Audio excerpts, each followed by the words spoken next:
plastering his identity with that vandalism all over the internet.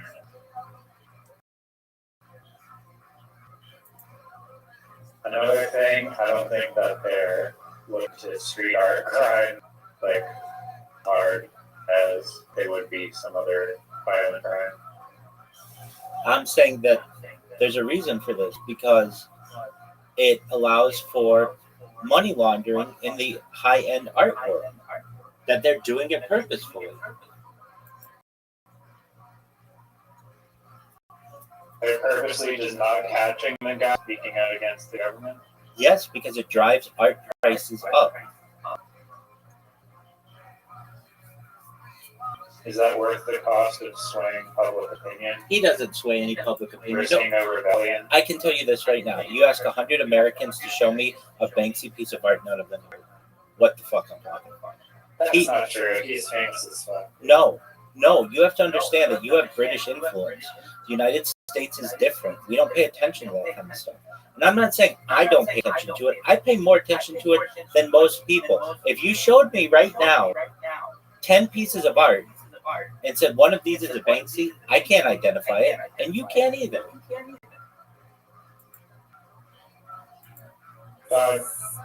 Banksy is arguably the most famous alive artist on Earth. So if you're telling me that Americans can't identify Banksy, or look at the most popular artists on Earth, more famous than Doug, then let's just do it. Let's just do it. I'm going to show you 10 pieces of art, and you tell me which one is Banksy.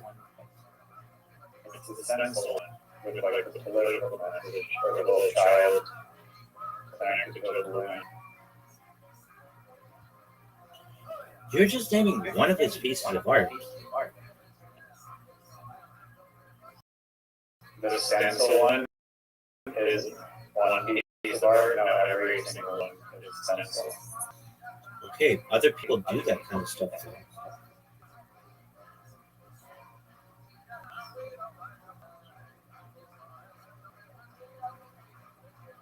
Yeah, I'm sure. You could show this. Name an artist more popular than Banksy. Vincent Van Gogh. No, alive.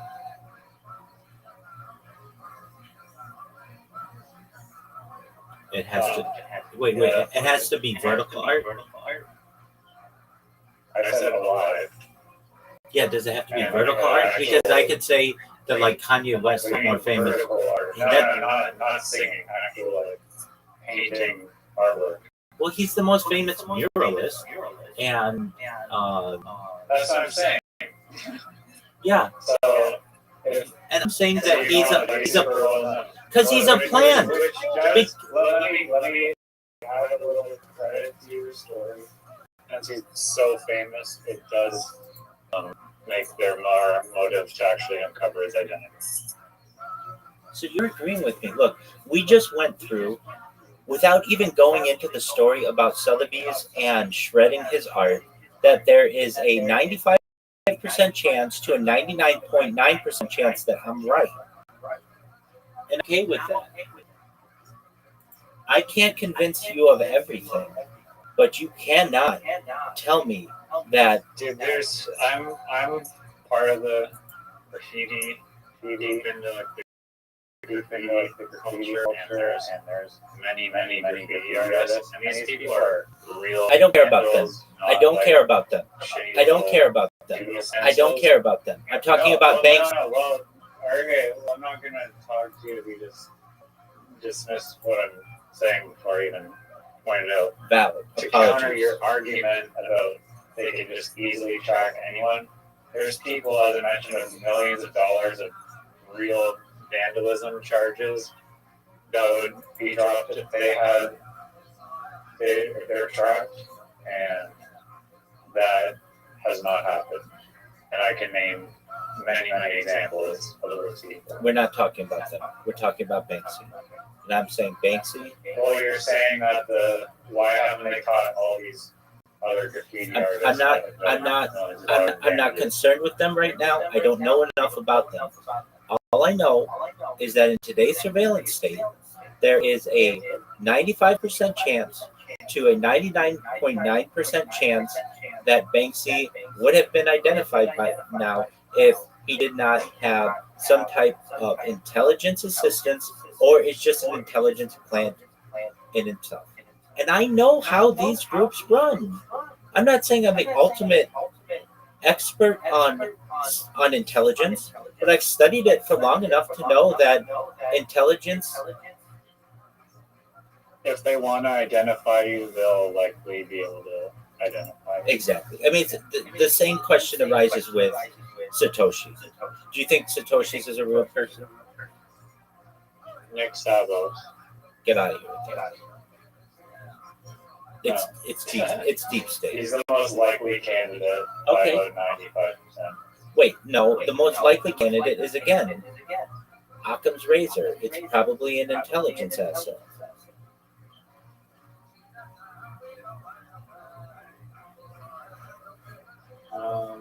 That's a possibility.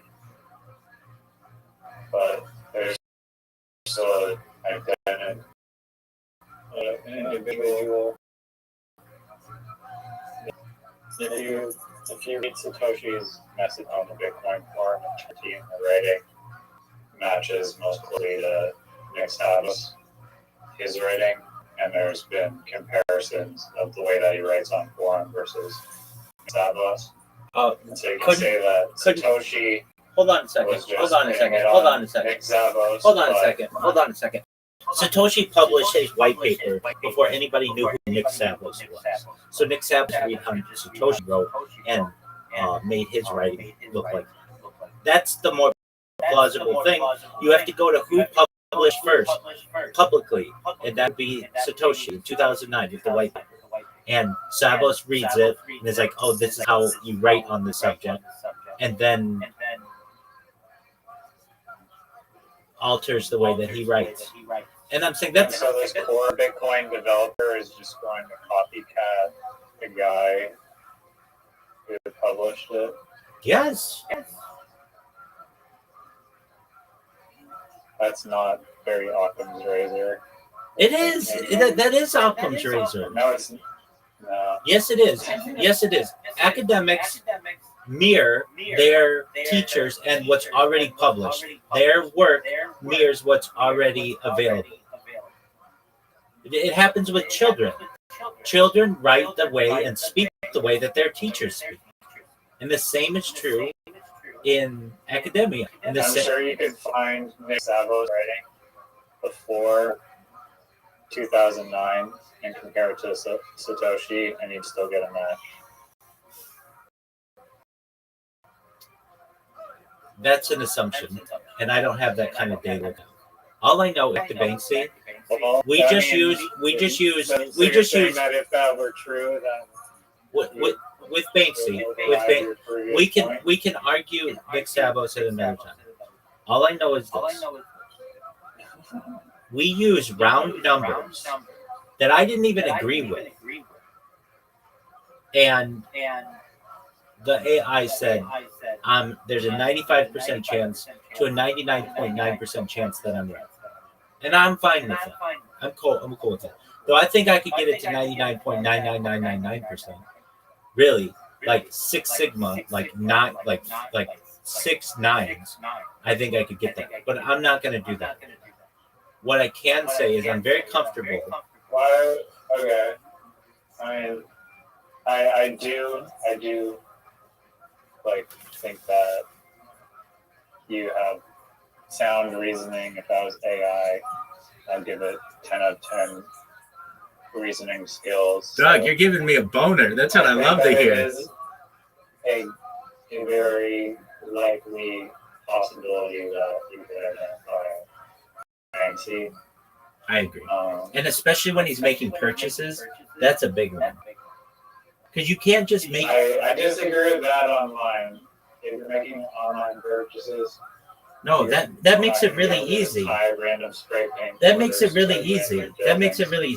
There are a limited amount of places where you can buy spray paint and have it shipped in the world. There are maybe 25 websites that you can go to have this done. Amazon is one of them. Walmart is one of them. Sherwin-Williams is There's one a of them. million different art stores that are. No. But they're not all going to ship to Europe. There's a lot of independent art stores in Europe that are much bigger than 25. That ship internationally. You said there's just. I'm saying that you have to have the paint. If you're in Venice, wait, that makes it even easier, and is like a huge red flag for police because all they have to do is go to the local places where you can buy these colors of spray paint and say, who made these? He's using white and black. He uses other colors. And even still, that's even more of a call. So I have to, more of a tell. So all I have to do is search who purchased white and black spray paint in the last 48 hours or whatever, whenever I think that he got to the country. And I have to just check those purchases. That's a limited amount and is certainly something that could be searched. There are only so many. If he was operating like super covertly, he could have someone else just display. Wait. So wait. Once you start to do that, then it's not one person. And additionally, there's more of a chance that somebody's going to snitch on him. Not necessarily. They have no idea that he's Banksy. It's just some random guy on the internet. Look, you can believe that, and you can believe that, and that's a cool story. And I appreciate that you are that naive to believe a story like that, and that's cool. If you want to just make your assumption. No, these aren't assumptions. Using facts, okay? And basically, I'm drawing conclusions that look, the surveillance state that is the United Kingdom, they're saying that there's a 95% chance of getting away from the United Kingdom without being identified. And I disagree with that. We're talking about tracking paint and associating paint purchases with individual acts. And this person has to do spray painting in a public place, extremely public. He doesn't do paint. He doesn't do murals in hidden areas. He does them in like huge buildings where like dozens of people would be watching him work, or at least alerting the authorities. I mean, I've seen what he's done on some of these walls. This is like 4 stories high. You need like scaffolding to do some of this stuff.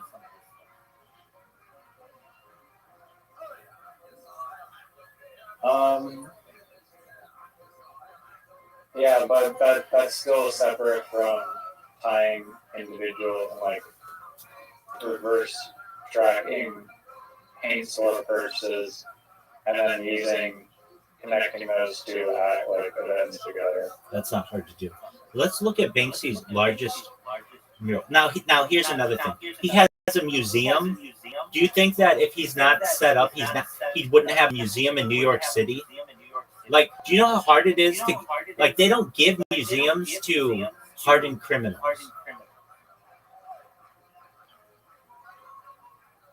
Well, is a museum something that is like authenticated by some like board like thing that grants you the official title? Yeah, dude, it's huge, and it has guided tours.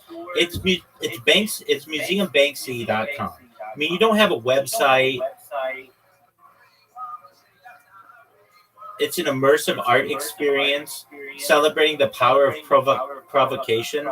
Like, okay, so Banksy's largest mural is One Nation Under CCTV. This mural is like 4 stories high.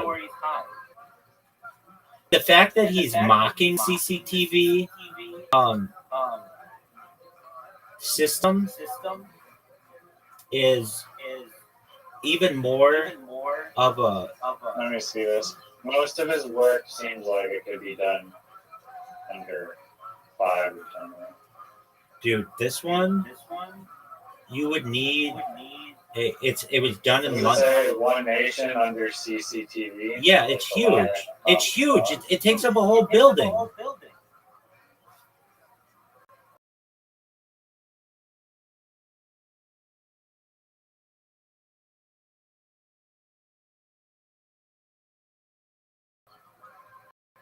in the picture that I see right here.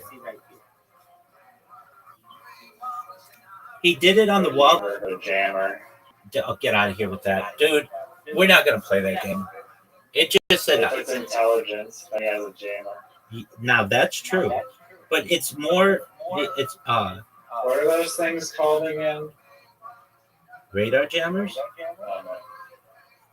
No, there's like a specific name for the jamming device. Okay, well, Banksy. Do you see how big this mural is? And there are cameras right by it.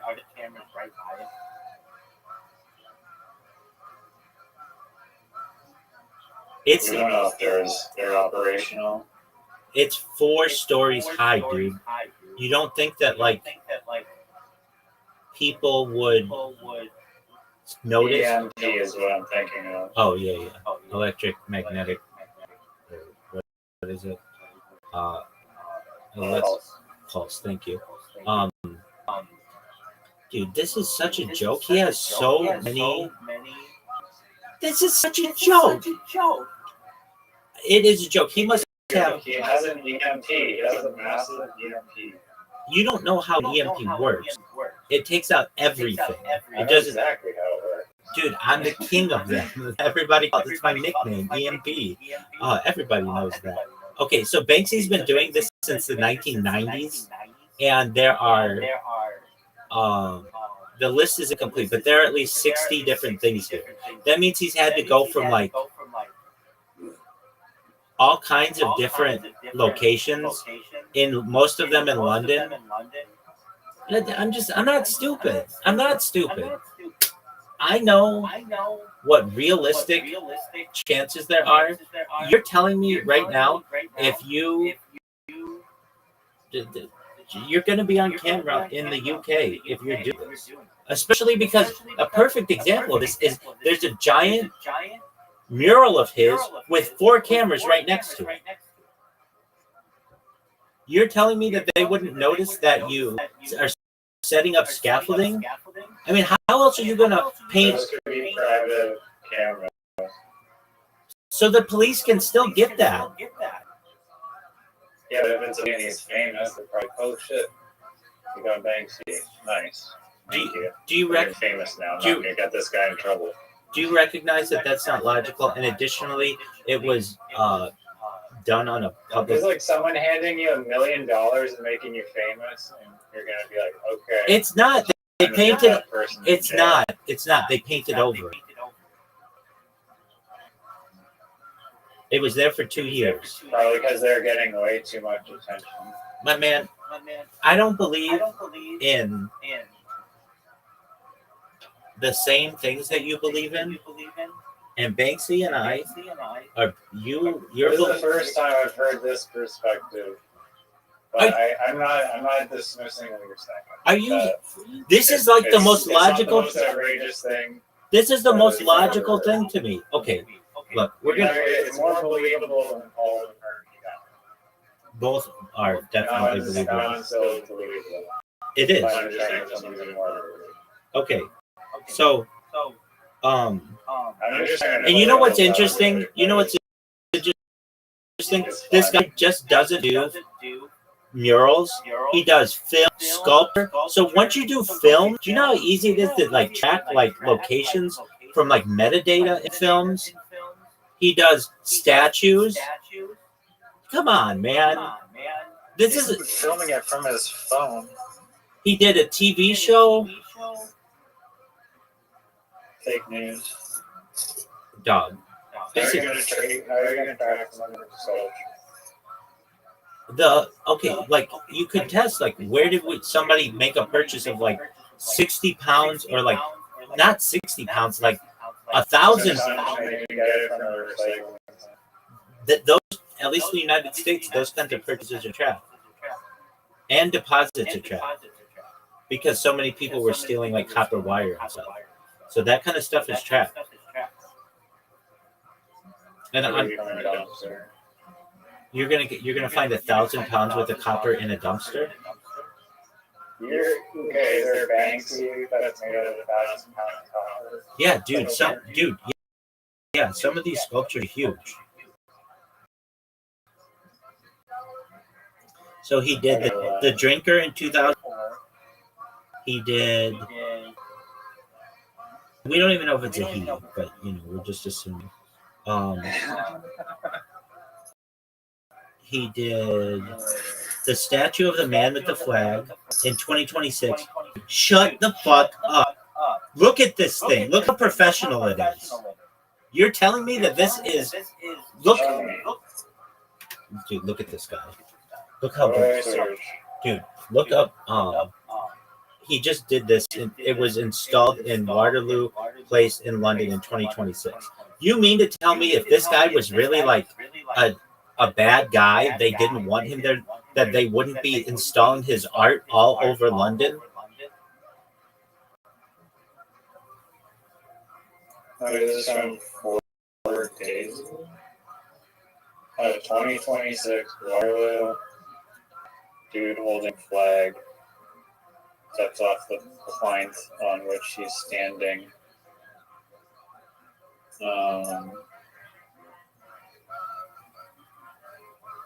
Where does it say this is a Banksy?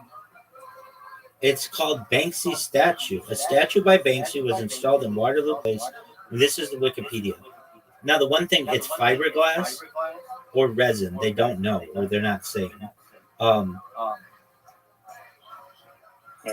Look, if you do something illegal, they don't take your art and put it in the main square of Waterloo Place in London. That's just, unless you're connected to the deep state. So unless you're connected to the deep state, they aren't going to embrace this type of behavior. And I can point to graffiti artists who have vandalized lots of property, who have been asked to do art shows and to buy and create sculptures. Not in the same country. If you do something, give me one example of someone who The guy creates public sculptures in Toronto too. West.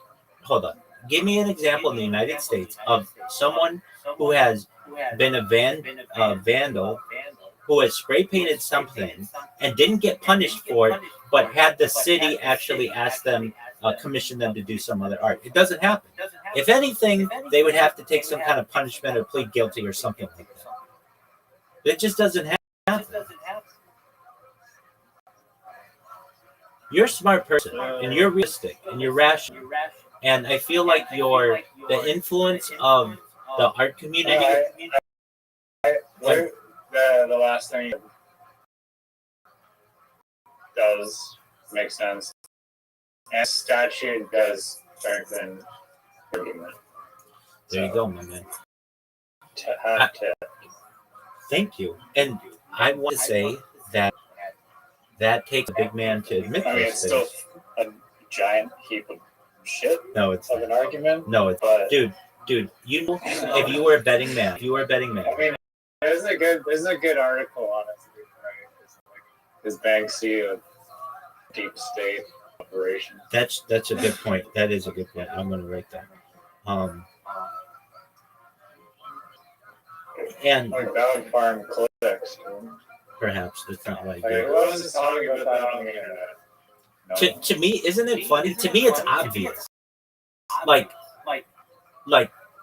it's clear as day that the deep state operation, that no one could be doing this for 30 years. This motherfucker's been doing this for 30 years and not getting identified. And has a 4-story building right next to security cameras, and they don't know who he is. In arguably the most surveilled city in the world, and for long periods of time it has been. London was like the first city to really start the CCTV push. So you're telling me now? I know you're not, but like they want me to believe that this guy. We don't even know his name. We don't know his first name. We don't know his last name. He doesn't have a Facebook account. This spray painted on the border of the Israeli border, like whatever the border is of Israel. Yeah, it's like a giant famous wall. Yeah, and you're telling me that Israel doesn't know who this guy is? Do you know how difficult it is to get into Israel? It's extremely difficult to get to Israel, and you're telling me to be able to do so uh, un unguarded or unidentified. The Israel or the Vine Harim Israel wall or the segregation wall. Yeah. So you're telling me And that this one, it looks like the wall's 30 feet high. it is. I It's mean, I huge. don't know how vast and It is. controlled the border is. It's there, extremely. but It's the most guarded border in the world, and it's not just guarded by individuals. It's guarded by drones. So even more. Yeah, but I mean, there is a bunch of just regular graffiti that I've seen on that wall as well, and I also have seen, I believe, Ewok paint perhaps on that wall. Let me see if Ewok did that wall as well. Okay, maybe they allow people to do that wall. I don't know, but I just know if wanted to, Israel would have. They implanted people's teeth with like tracking devices. They gave people beepers and tracked them. Like, you're telling me that they couldn't track him? No, this is part of deep level intelligence. And it's part. There is a major reason to do it in the art world because Banksy art is very valuable. And it's like that old adage, a rising tide lifts all ships. And Banksy's art raises the average price of art for everyone.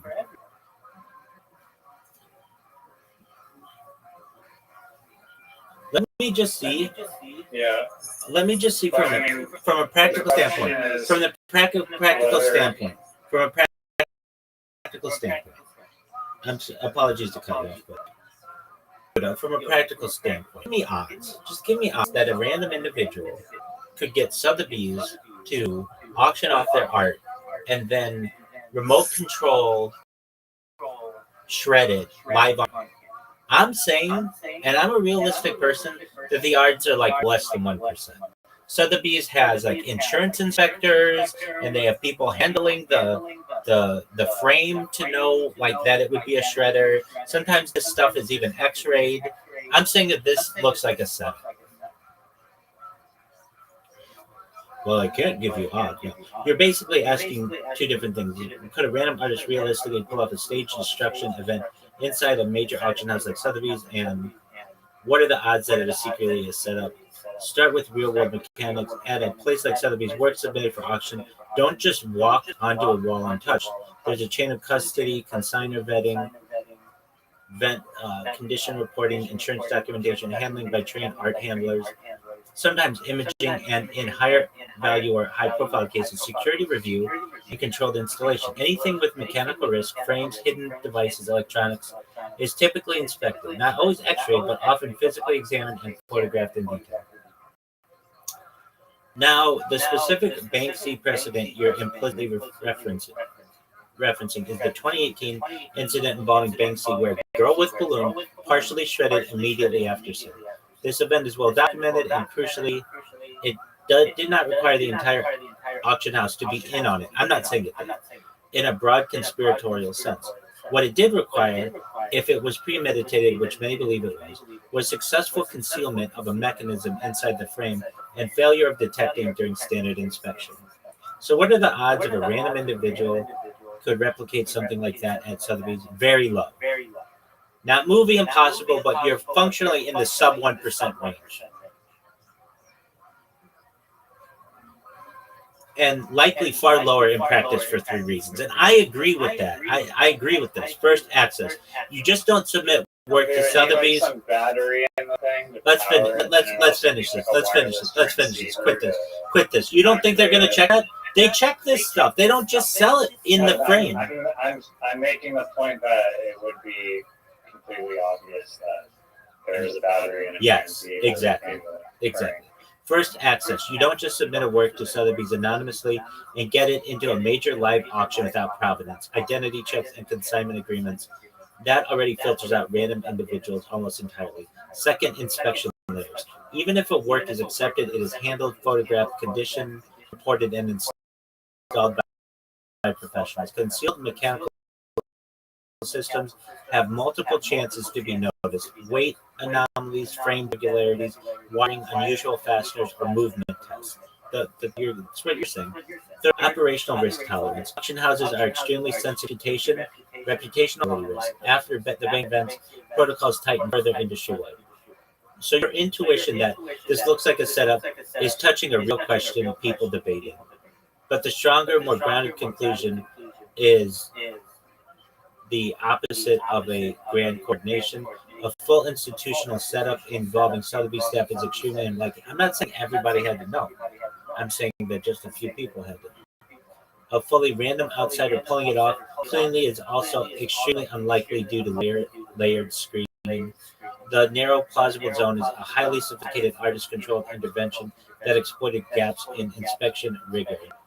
If you want a rough probabilistic thinking framing, a random person successfully pulling it off end to end is well under 0.1%. A small group of individuals knowingly staging with full institutional awareness, also well under 0.1%. A deliberately engineered artist-led stunt slipping through standard controls historically evidenced in the Banksy case is low but not negligible, maybe in the low single-digit percentage range in abstract terms because it has already happened at least once. The key takeaway is this. These events are less rigged auction house and more rare security failure exploited by a highly prepared actor in a controlled system. Dog, you just told me the odds that just this guy going from city to city unseen for 30 years is like anywhere between 0.1% and 99.9%, or I should say anywhere between 0.1% and 5%. On top of that, to be able to pull this off without any kind of state assistance is improbable, implausible to the point of impossible. And don't lie to me. Don't bullshit me. Don't piss on my leg and tell me it's raining. I'm not stupid. We're looking at 0.00001% that all the Banksy things could be done with one person without getting identified. Don't bullshit me. You're right to push for tighter reasoning here. The earlier framing was too loose and it muddied the actual constraints. Let's separate emotion from mechanics and treat this like engineering plus security program. Just summarize this answer. First, I agree with it's like very, very low. Okay, that's all. I agree. The clean probability tracking the paint from store to wall. I'm not saying it's impossible. I think it would be a lot more difficult. No, that's pretty easy. That's just chemical testing. You can test. I could look this. Not gonna. I could look this up for you. There's only like a select amount of spray paint brand. So exactly. Tying the colors. Yeah. So tying that shade of black to some person. There's probably like thousands and thousands of people that have ordered that same pigment of black in a local area. I agree with you. What I would say though is that you could test it to know what the brand was. That's all. That's all I'm saying. And then you could look at purchases in the area, in the country, and then also things that were perhaps shipped. But that's not good evidence. Here's the good evidence. It's a four-story mural right next to it, literally on the mural about the closed circuit television police state. Like that to me is the most slap in the face inside job that you could ever want. It would be like me robbing a bank and writing all over the walls who robbed this bank right in front of the cameras. that you would just be like, well, why don't we just look at the cameras? Oh, because it's not as much of a an art. It's an art. What would I say? Like it's an art. It's an expression of art. Like you would be like, dude, there are cameras right there. Just look at them.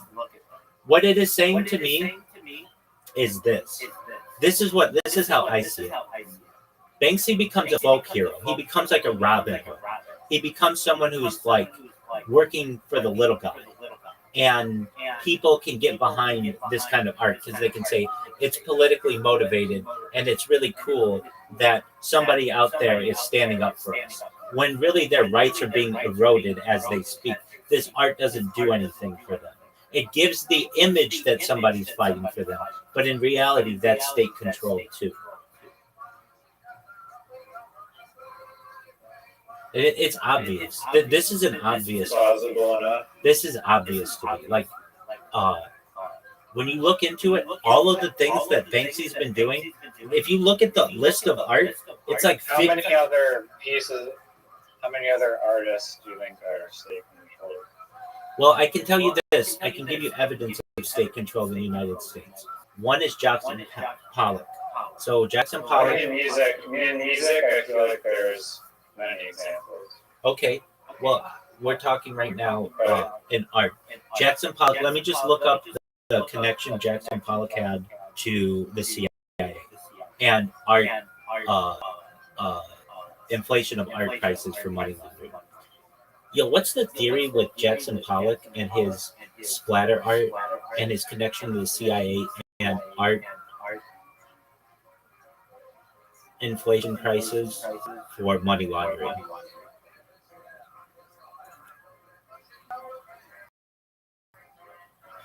CIA. No, I'm not saying CIA. Probably MI5 and MI6. United States wouldn't fuck with this shit. We wouldn't believe it. The core theory posits that the CIA used abstract expressionism, including Jackson Pollock's work, as a psychological in the Cold War to promote American cultural superiority and freedom against Soviet socialist realism. This was achieved through covert funding via front organization Congress for Cultural Freedom and propaganda assets, which funneled money to exhibitions and critics to make abstract art the global free expression. So this was already proven to be. This isn't like a theory. This was proven that the state funded abstract expressionism, including Jackson Pollock's art. Regarding art money laundering, the theory says that the state-sponsored promotion artificially inflated the market value of these artists, allowing wealthy patrons and potentially illicit actors to use high-priced abstract art as a vehicle for money laundering and tax evasion. By treating these paintings as valuable liquid assets, the CIA's network helped create a black market where art could be overvalued to move funds, with the brain rot aesthetic serving as the perfect cover for financial obfuscation because its value was based on subjective cultural capital rather than technical merit. Key elements include covert funding.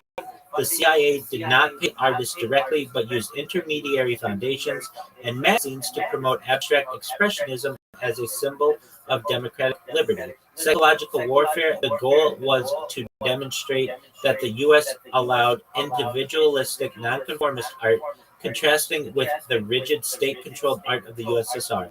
Market manipulation, government-backed exhibitions, and critical support created artificial demand, driving up prices and establishing a market infrastructure that facilitated money laundering through opaque transactions and inflated valuations. Plausible deniability. Artists like Pollock were often unaware of the CIA's involvement as the funding was obscured through layers of shell corporations and wealthy benefactors. Okay, so what am I talking about? I'm saying that just as this was basically proven in the United States, that it can be done anywhere in the world. And so I know that the art world is, especially in those high-level auctions and high-end art, is a lot of money laundering. It's very similar to the NFT market. It's a lot of it is money laundering. And in the case of Banksy's art, you're never going to convince me that this person could go in the country that has the most amount of surveillance, and arguably the United Kingdom, for 30 years and not get caught. And it's not just like he's putting a sticker on a lamppost and running away. I'm saying you could catch that guy too. He's making 4-story murals right next to closed circuit cameras, and his art says the border one of like the Israel-Palestine border, like they could literally just look at the drone footage. Thank you. But did you see the one? Maybe you didn't see it. The one with the CCTV that's 4 stories tall. It's right next to 4 cameras. Also got satellites if they wanted to. Easily, but you're just not going to convince me that. How about just people saying, "Hey, last night there was a random individual in the middle of the night who was painting the wall, and they called the police on this person because they have either like a really long pole to be able to paint, or they have some kind of scaffolding." And it's just a long roller, probably. Okay, but guess what they're writing? They're writing like a government, like an anti-government message. You don't think people are going to be like, "Hey, this person is speaking up against." Or in the morning, probably has a lookout vessels when it's not quiet. That lookout isn't going to be able to stop it. There's a camera, literally, at least one that I can see. Actually, 4 of them that I can see. To me, it's the ultimate slap in the face. I just kind of point the people that the CCTV camera there. And like perhaps a highlighting paradox. Exactly. I'm not stupid when I hear about CCTV cameras failing, like in the Epstein situation where his body was moved out. I know that something fishy is going on. I know that those things aren't meant. Yeah, the earlobes are the bigger thing. They didn't even try on that. I agree. I absolutely agree. Make it convincing at all. It doesn't look like it. It's like a fatter version with a different nose and different earlobes. And the guy had a prostate, or didn't have a prostate, but like Jeffrey Epstein did, or something like that. Like, there's all kinds of fucking stupid shit. That's actually insane to me that they literally got away with it. Right. I agree, and that he's probably gallivanting somewhere in the world right now, laughing at all of us. Could be watching my shoot right now. Well, if you are Jeffrey Epstein, then take a look at like Banksy. Florida Man Pete or whatever. Yeah, Palm Beach Pete. Palm Beach Pete. Who doesn't really? I mean, he just looks like an older, wealthy white man with gray hair. He looks. If there's a lookalike contest, he'd be in like the top, I don't know, 30 out of like 2,000 people. Maybe, okay, I agree with you, but it's not like I wouldn't use him as like fake body. But he would look better than the other guy they chose. Yeah, no, it's true. Yeah. Okay, so in terms of the Banksy situation, though, if you see the list of art that Banksy has, it's extensive, and I'm not stupid. I see for what it is. I want to believe that it's true. I want to believe that it's this Robin Hood kind of a figure, but it isn't. It is a state actor. Do you think that this individual started out as just a regular street artist? No. Became popular. No. Yes, exactly. It was a plan at MI5. I don't know if the timelines add up to that necessarily, because I'd assume that he was doing earlier work without being that noticed and so caught on. I mean, that doesn't really disprove that point. Doug, if I get if I catch if we find, let's say Zoot is telling a lie. I don't want to use Zoot because I don't put him in this, but like if we find that an individual is telling a lie, the chances that they're lying about the whole situation could be pretty high. I'm not saying that it has to be a completely fabricated thing, but it's like fool me once, shame on me, fool me twice, shame on you. Or pardon me, fool me once, shame on you, fool me twice, shame on you.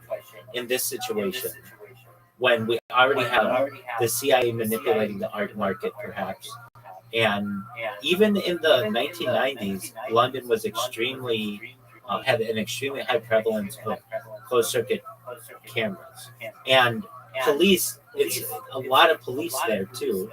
The odds are that this was a planned. Um,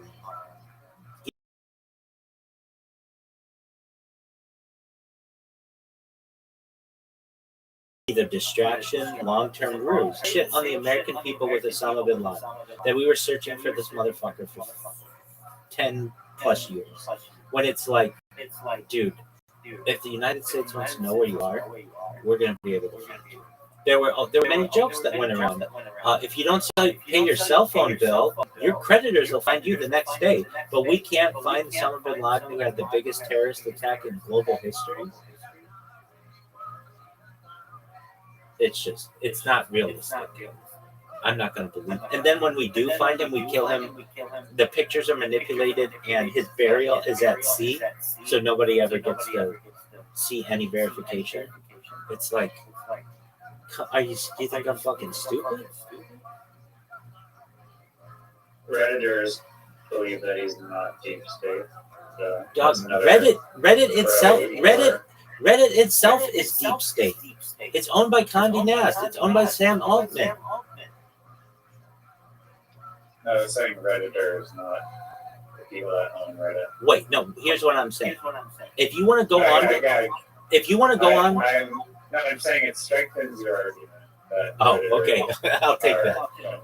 I'll take that. But what I'm saying is, true people, if this were real, exactly. If they were allowing anybody to go out there and speak, 90% of people would be on the board. Dude, are you stupid? Do you know how hard it is to go from one place to another and not get caught? And but all those people have gotten banned long ago. So now it's just the 10% that are like, oh, go get them, paint more art or whatever. I don't know what it is. All I know is that it's late, but I still want to beat you at scrap, at literati. Is it too late? All right, one game. Yeah, that was an interesting rabbit hole.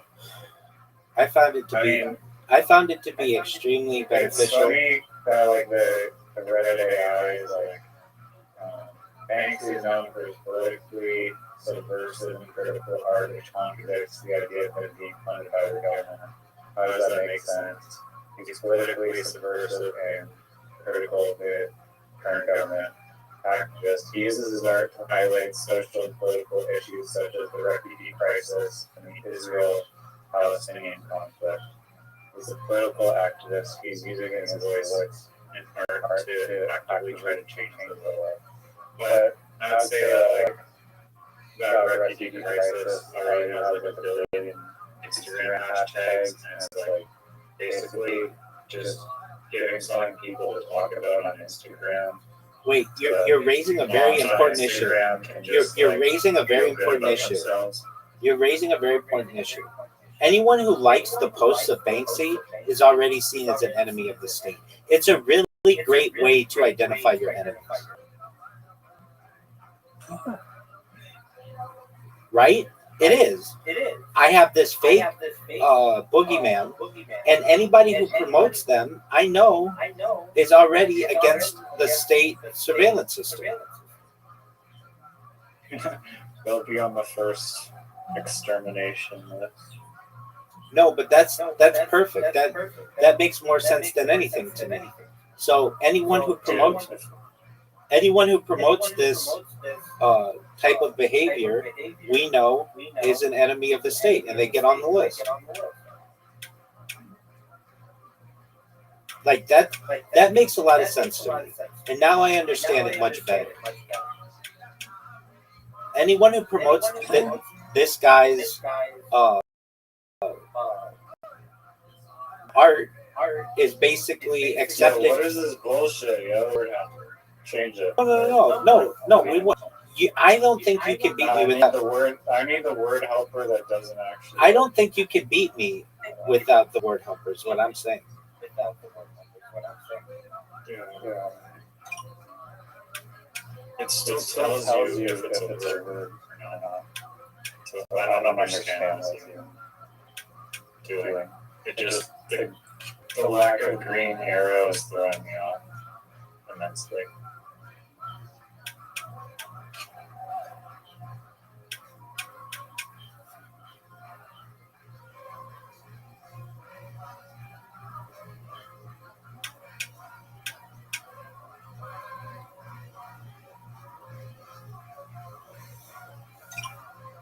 I'm glad we had this out over Banksy. So it makes so much sense to me.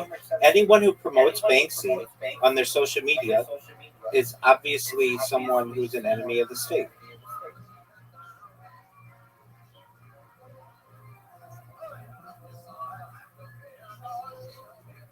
How are you going to counter that? Oh, that was great. Good job.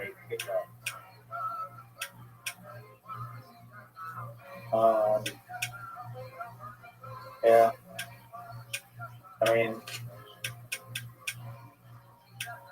I think if this were a court of law, that any reasonable person would agree that any intelligent, logical person would agree that Banksy is a secret operation. Okay, I'm in agreement with you. I'm glad that I was able to convince you. That was not easy.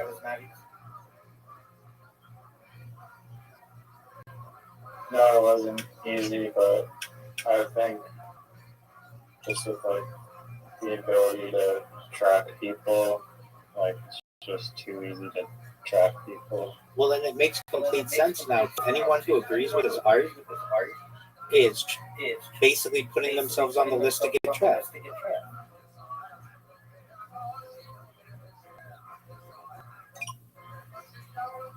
I just hope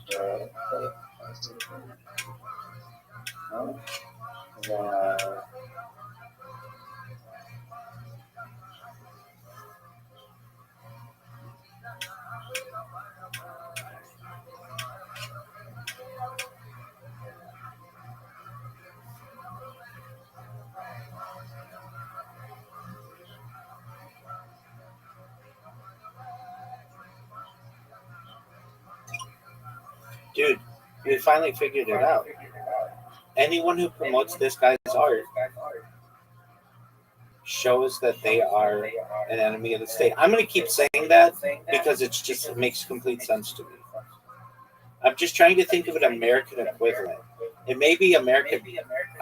I don't want to make it sound like the British or the Europeans are stupid. They're not. But it's just like Americans would be like, dude, this guy would be tracked. We would know who this person is.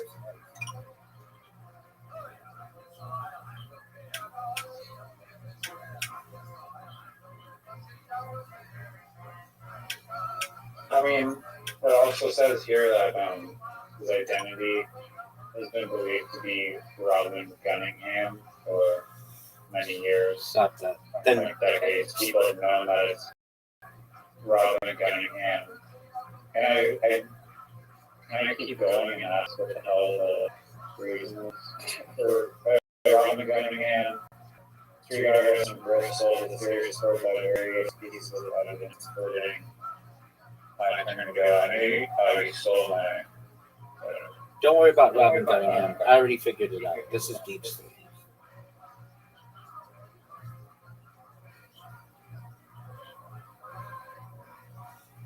It basically identifies people who don't agree with the system.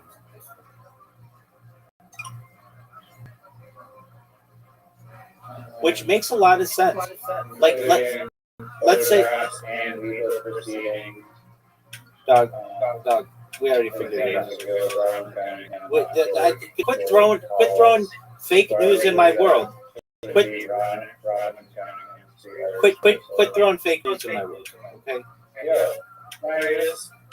Yeah. We can debunk it, but we can debunk it professionally. Okay. So they got this guy's name.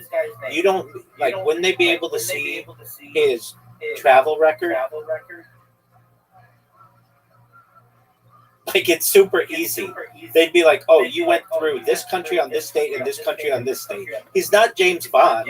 He has to have a passport, especially in Europe where, like, travel is really restricted, at least through different corridors. You know how difficult it is to come to the United States. They know that Riser came on this date, and the same is true when I go to Canada. It's like documented. So they would know that this guy went on a certain day. Some believe that Banksy is not a single person, but a collective of artists. Okay. And yeah, such numerous and widespread artworks are created without anyone noticing. Okay, cool. And some of us think that it is a state. I think it's more like his work is just pencils. It's not. It's sculpture. It's film. It's television. It's the work that actually got him extremely popular is Doug. It's a deep state production to identify enemies of the state. It's obvious. Deep state. Boy, you used G's twice in 2 games. Plopped it right on the 2-letter. Oh, wow, that was good.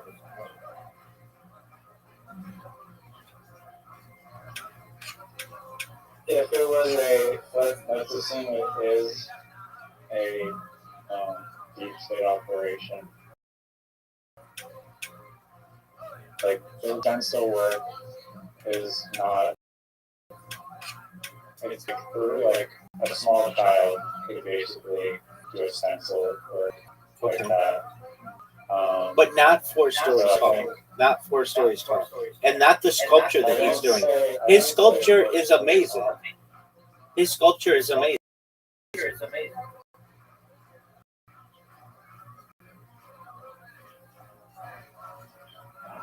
I am just very passionate about this, and I gotta let you talk. Apology. No, I'm frustrated that I couldn't make my work. Nothing to do with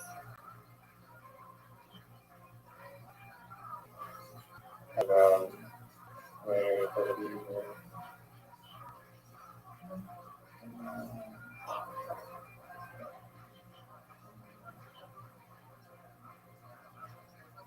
Alright, hold on.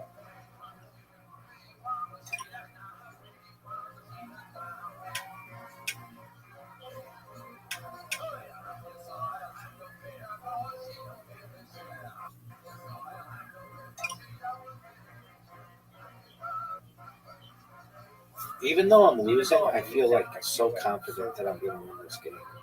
And I shouldn't feel this confident because I'm losing.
I'll make a little risky play here and see if they laugh.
Hawkins Radio.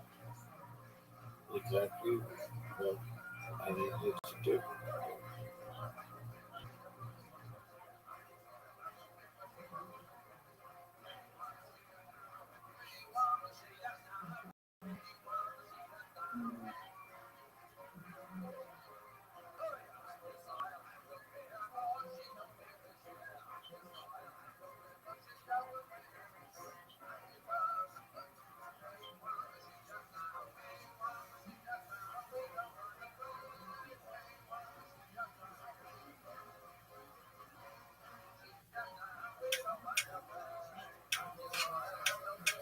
This is not my best work on the other board.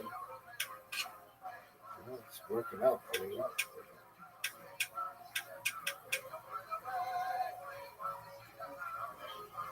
Yeah, probably didn't receive devastating.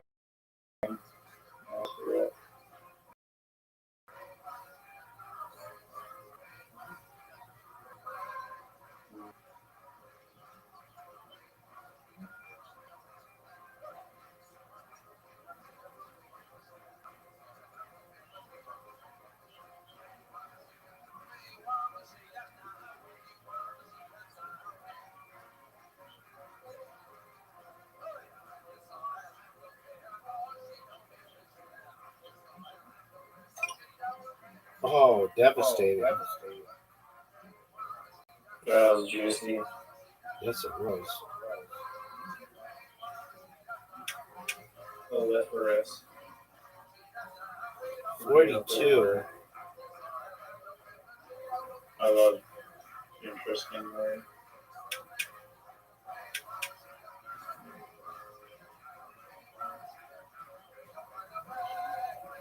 Whenever I hear a word that I'm like, that's a baller word, I literally have like this note that contains like just interesting vocabulary words. I do see. Do you know how many English words there are? Like I've heard 200,000. range. I mean, it depends on how you define a word, I guess. But I don't know. should be well enough defined, but like, It if you're depends. tacking on it, you're tacking on it, you're tacking on an S, is it a new word? No, that's not considered a new word. If you're talking unique words, it's like, that are currently in the dictionary, it's like 200,000. But overall, it can be up to 1 million if you use like outdated words. Words, what do they call it? There's a name for it.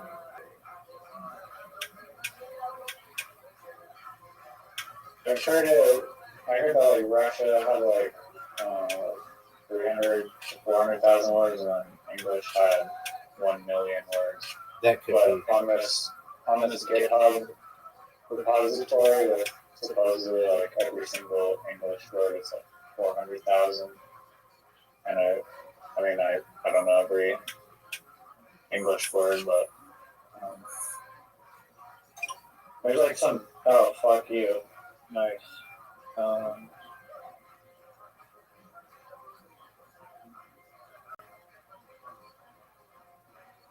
you, dude. Fuck you.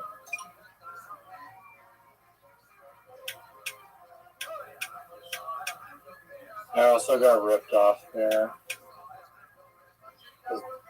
Actually, no. I didn't have 2Gs.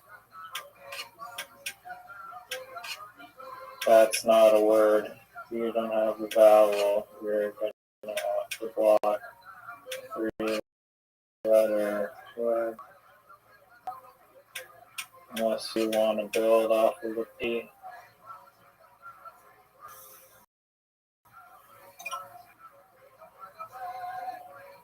That was terrible.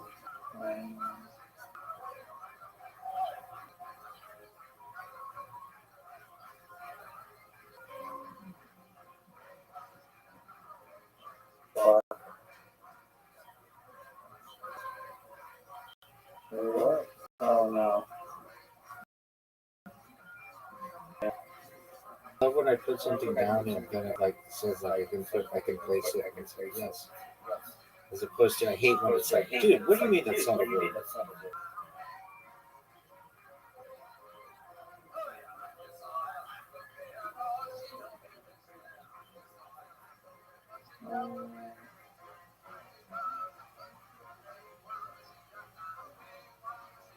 Well, congrats to whoever gets the lucky tile at the corner there. You're welcome.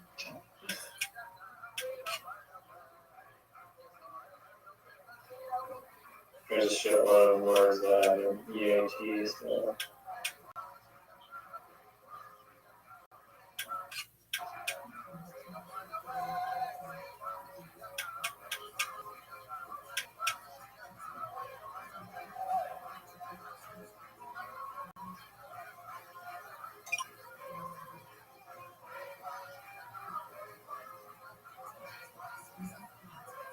Oh my god. That's stupid. Oh, that's so stupid. That's also stupid. What the fuck?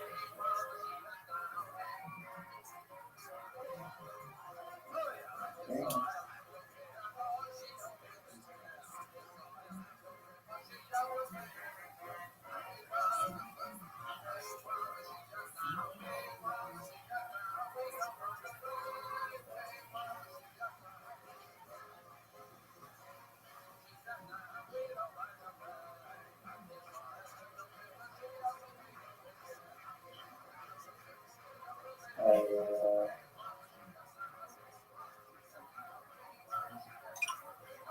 That was devastating. Oh, it's tied.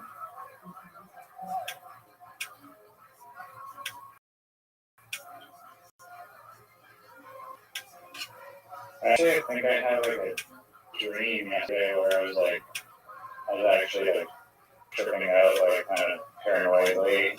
Because I was like, damn, like, when I tell my parents and like my best friend is like, or one of like my best friends, is like, hey, Orthodox view that like streams is like 24/7. It's like, okay, that's a little unconventional. Like it's nothing to do with like you being Jewish or anything, but it's just like unorthodox thing to do. For sure. But then I was like, oh shit, like, because I actually feel as though I understand the actual like weight of the project that you do and like the life mission. Like it's something that I deeply respect. Because when I first started, like I was like, what do you stream 24/7 like German show? And then you're like, yeah, dog. But I was like, I guess I just don't even think about it now, but it's like I'm like lumped in with like the stream, like everything I possibly say will just like ricochet into like the future. And so I was like a little bit like, fuck. Is that good? You're so sweet. You called me your best friend, and then you said one of your best friends. That's so sweet. You're one of my best friends, certainly as well, and that's really kind. Yeah, if anything, the friendships we made along the way are important. Well, there's Zoo. Oh man. I'm gonna get destroyed here probably. Okay, definitely now I'm fucked. Oh no. I'm literally. Oh. Damn it. Fuck, dude. Oh man, I'm definitely good here. Nora is a word. It's a woman's name. Nora is a word. And they definitely like break these titles.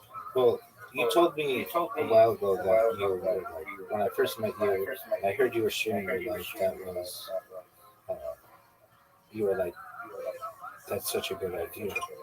And, oh, dude, that's a good one. You're not out of it yet.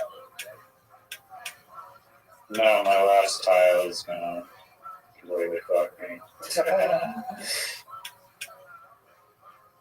It's over. It's over. This queue ain't going anywhere.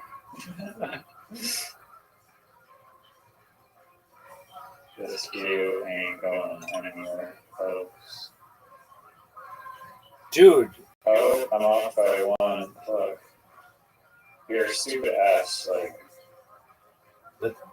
Let's see here. If you have a queue remaining, I could play this smart. Like that eye there, fuck you.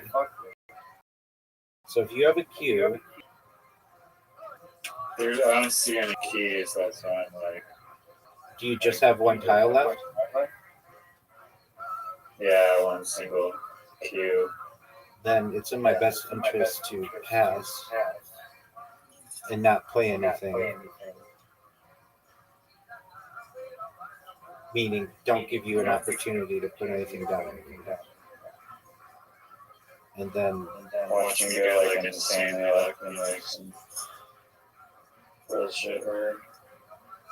So basically, I have 3 tiles left. But if you don't put your last tile down, then you don't, like my tiles don't negate. They just are neutral. But anyway, when you told me that, it's like, okay, now this person gets it. They recognize that this is a really interesting project. And you are most certainly a character on this. Like, I was explaining to this guy on this podcast today, like every person who comes to my Discord, their characters on it. This one girl who I know was in here earlier today, and she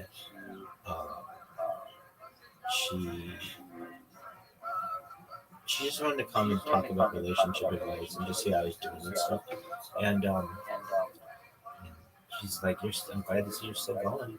It's been like I know the last date that I spoke with her, it was February 14th, 2005 or 2025, because I remember she was doing something with her family. She had like this whole thing planned, and I just had like this weird like thing of just like, I don't know if people like realize like the scale of this. It'd be like, it should be like Joe Rogan, but like almost like a humanized, more like mellow Joe Rogan type shit. it's in its own way. I was like, damn, it was like planting a flag in like the digital internet of like most continuous human data stream on Earth. Exactly. There should be a T-shirt. I went to Rabbi's live stream. I like that was this T-shirt. Continuous human data stream T-shirt. Exactly. And people don't even recognize like what my robots are doing. Like as we've been talking for like days on end now, I have these blogs that are being made, and like this one in particular is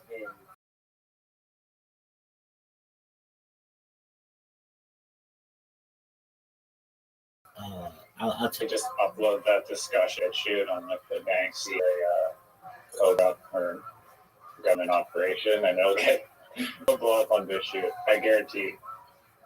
And I'll have your name in it and be like, whatever. Rabbi explains how it, or debates whether Banksy is a government entity. it most certainly would.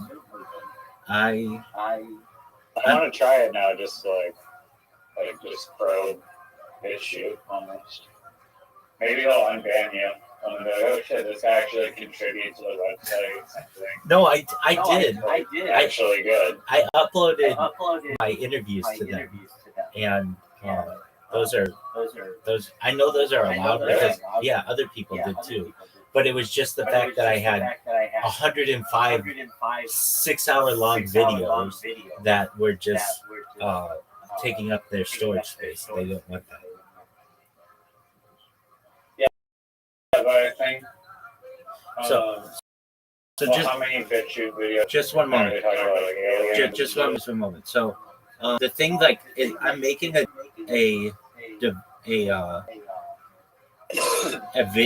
not a video, but like my blog is automatically being created, and it's on Marushka Brain Systems, and it's like, what the fuck is that? I don't know, but I'm like the world's expert in it with these fucking blogs. Marushka Brain Systems. Like, what is that?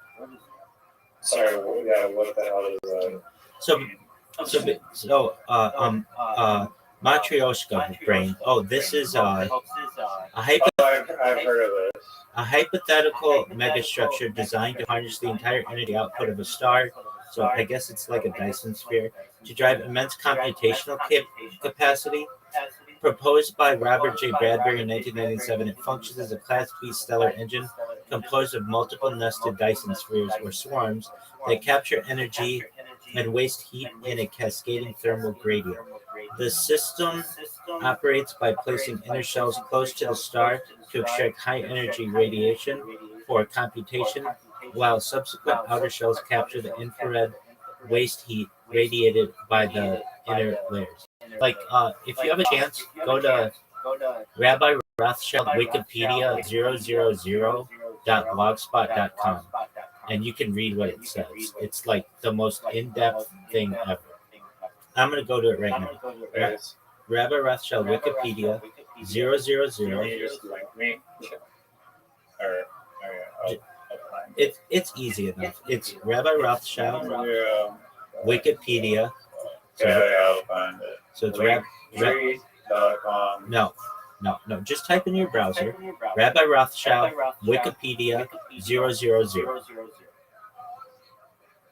Oh, and then upload it. Rabbi Rothschild Wikipedia 000.blogspot.com. But you found one of my other blogs. Like, that's how many blogs I have. Yeah, no, this one was Rabbi Moshe. Mosh or Rothschild. Yeah, that's another one. Oh, it just says Mosh. It's Rabbi Moshe Is Rothschild. Blogspot rate limit or no? Yeah, so you can have 100 blogs per account, and my goal is to have over 2,000 of them on just the most diverse amount of information ever. And I have these robots that are creating like super in-depth things. So like go to Rabbi Rothschild. That's actually Fire is fuck. yeah, maybe we can. Well, I don't know. I was speaking to my mom about this today, but I've had this concept of a YouTube channel for a while, and I think what started is like way back. We were talking, and you just threw out. Well, you always throw out like amazing thoughts, but Thank you.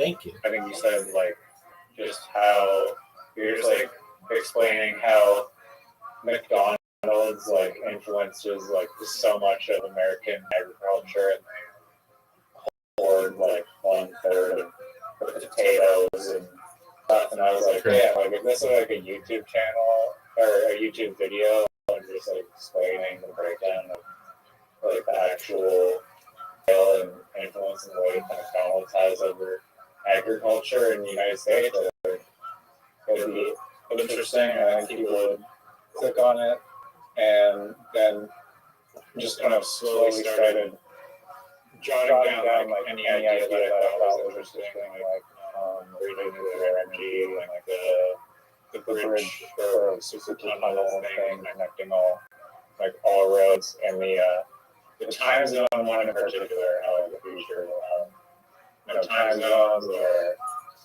even just like the I don't know decimal payments or whatever the idea is. So I have like a list that are like a shitload of ideas for potential videos. I wrote down Matryoshka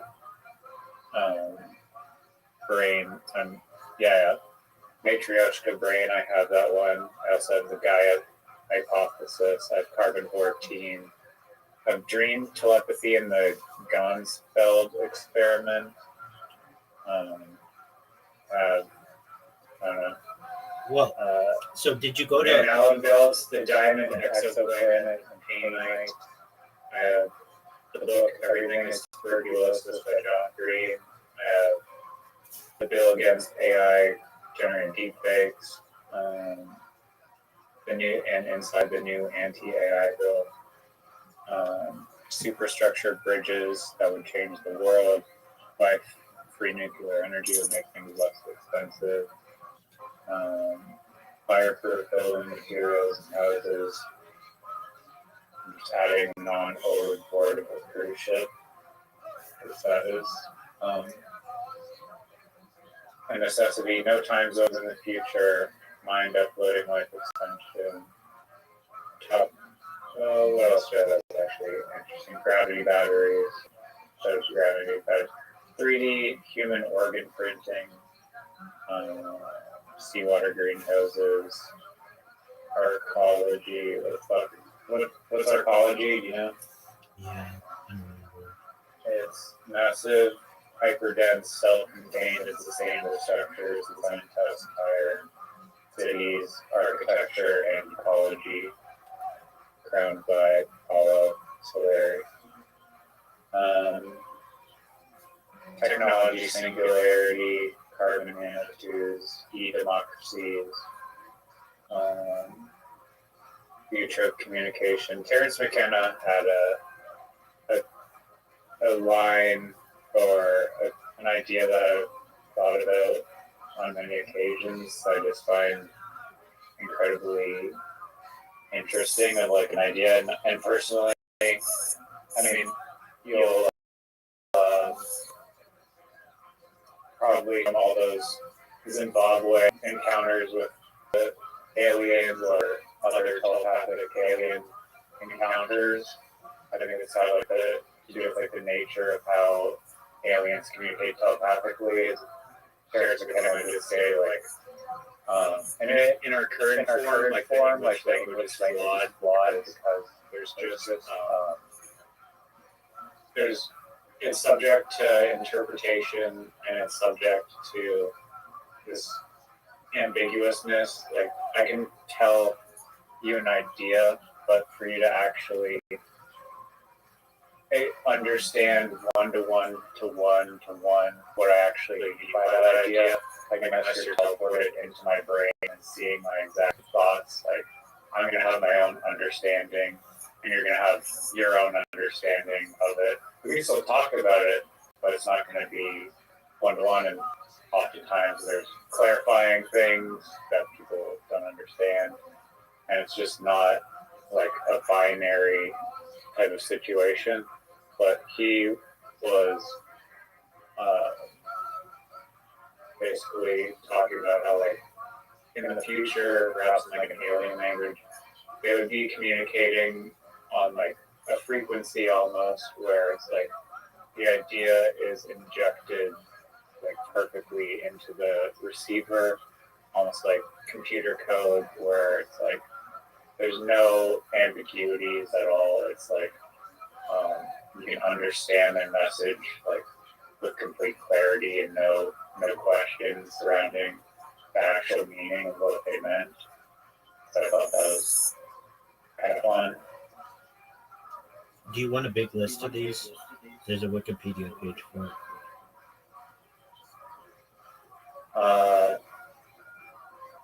Yeah. Yeah, just type in.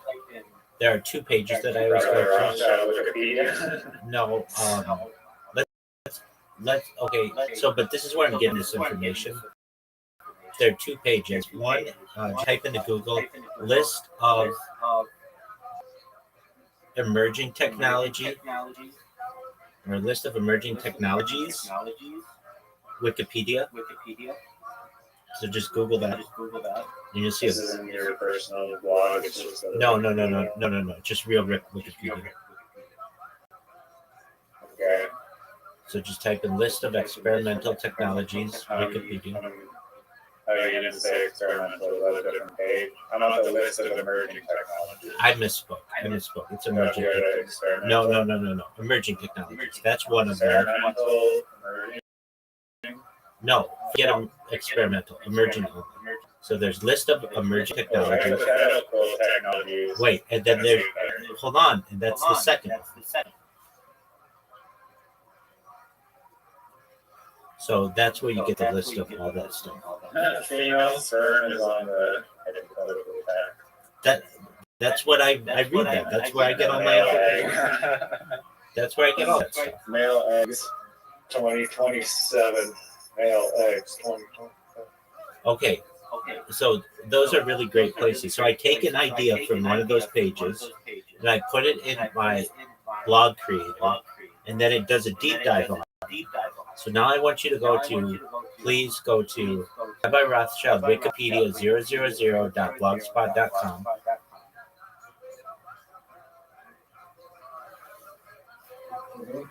Okay, and you should see at the top it says Rabbi Rothschild Wikipedia linktree.com/Rabbi Rothschild, and then you should see Matryoshka brain systems.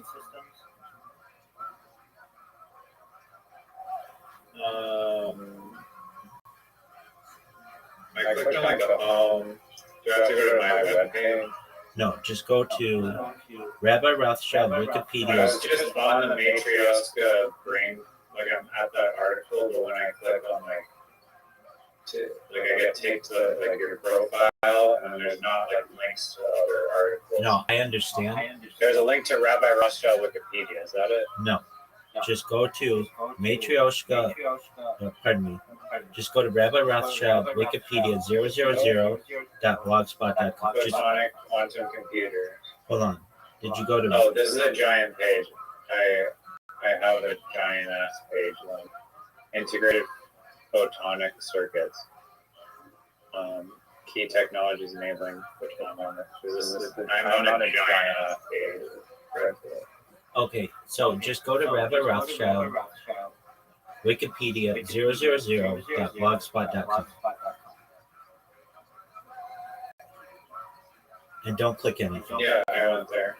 Okay, do you see Matryoshka brain systems? Yeah, Okay, I can see more. Do I click more posts? yeah, go to more posts, and then you should say universal scale computers.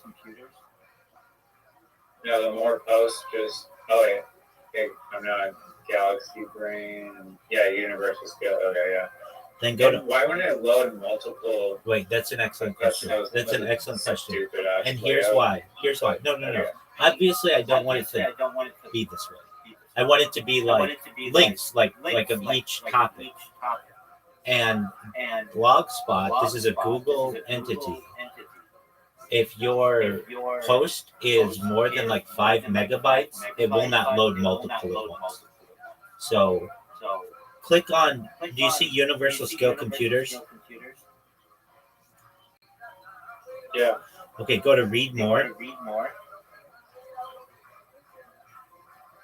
Okay. And look how big of an article this is. Human civilization has consistently expanded the scale of computation. Humanity counted on fingers and stones. Just scroll all the way to the bottom. Look how long it's going to take you to scroll to the bottom. Yeah, and you have a word count on this? No. But just scroll to the bottom. And yeah, I'm at the bottom. Okay. Oh, now it's bearing straight. And Malaysia, Singapore, transit. Hold on, those are extra ones. Those are just other random ones that I have. Don't go to that. Yeah. Okay, now go to. I see that. I see that at the bottom. Okay, go back. And so You're the shittiest internet tour guide. No, I'm not. I'm the best. I'm the best. Okay, so are you on universal scale computers? Yeah. Okay, then go to more posts. Now you should see DC brain processors. Okay, great. Let's go again. More posts. Solar system scale computers. Then go to more posts. Why did you make me scroll to the bottom of like the... I want you to see how large each one of these is. It would take you like an hour to read it. Each one of these is extremely high. So what I'm saying is this. No one has collected more data on these systems or created more data on these systems than I have because I have a robot doing it for me. But what I'm saying is, Wikipedia, you might get a Wikipedia page on planetary scale neural networks, but you don't have an additional 25 outlines within that telling you about it. Nobody's done that before. And what I'm saying is this is going to change the world. When people find out about what I do, they're going to read this, and it's basically an outline of extremely intelligent, educated outlines of really advanced computing. So let's go to the next one. You're on planetary scale neural networks. Did you get swarm intelligence systems? Yeah. Okay, collective hive mind computers, yes. Next one. Artificial superintelligence course. Artificial superintelligence. Now, here's the hilarious thing. I was playing you in Literati while this was being created. It's all automated. Nice. Go to the next one. Do you think you'll ever run out of topics? No, because I just have to take any subject that's advanced and put it in the bot that I've created, and it doesn't just write one thing. I have it programmed to not just write on one aspect of the topic. It will breaking down like 25 subtopics. Exactly. What I basically have it doing is like take a keyword from here and break it down into an outline, and then take another keyword from there and break it down into an outline. So this is like global. So what you're saying is you'll be able to walk into the University of Vancouver library and have an arsenal of beautifully written articles. Yeah, surrounded by Chinese kids or Chinese young adults. New fees, Nunavut's, and Chinese printing. and Inuit, Chinese people. Inuit, and Yupik. They all get scholarships. Labradorians, dog. Labradorians might be on another level. Yeah, definitely. They need their own. Yeah. And anybody from they're like Yakub. What do you know about the Yakubians? Oh, I know Yakuza, but Yakubian, I might need some refreshing. There's like a whole lore of the Yakubian thing. I'm not gonna dive into it, but it's just a funny internet meme. And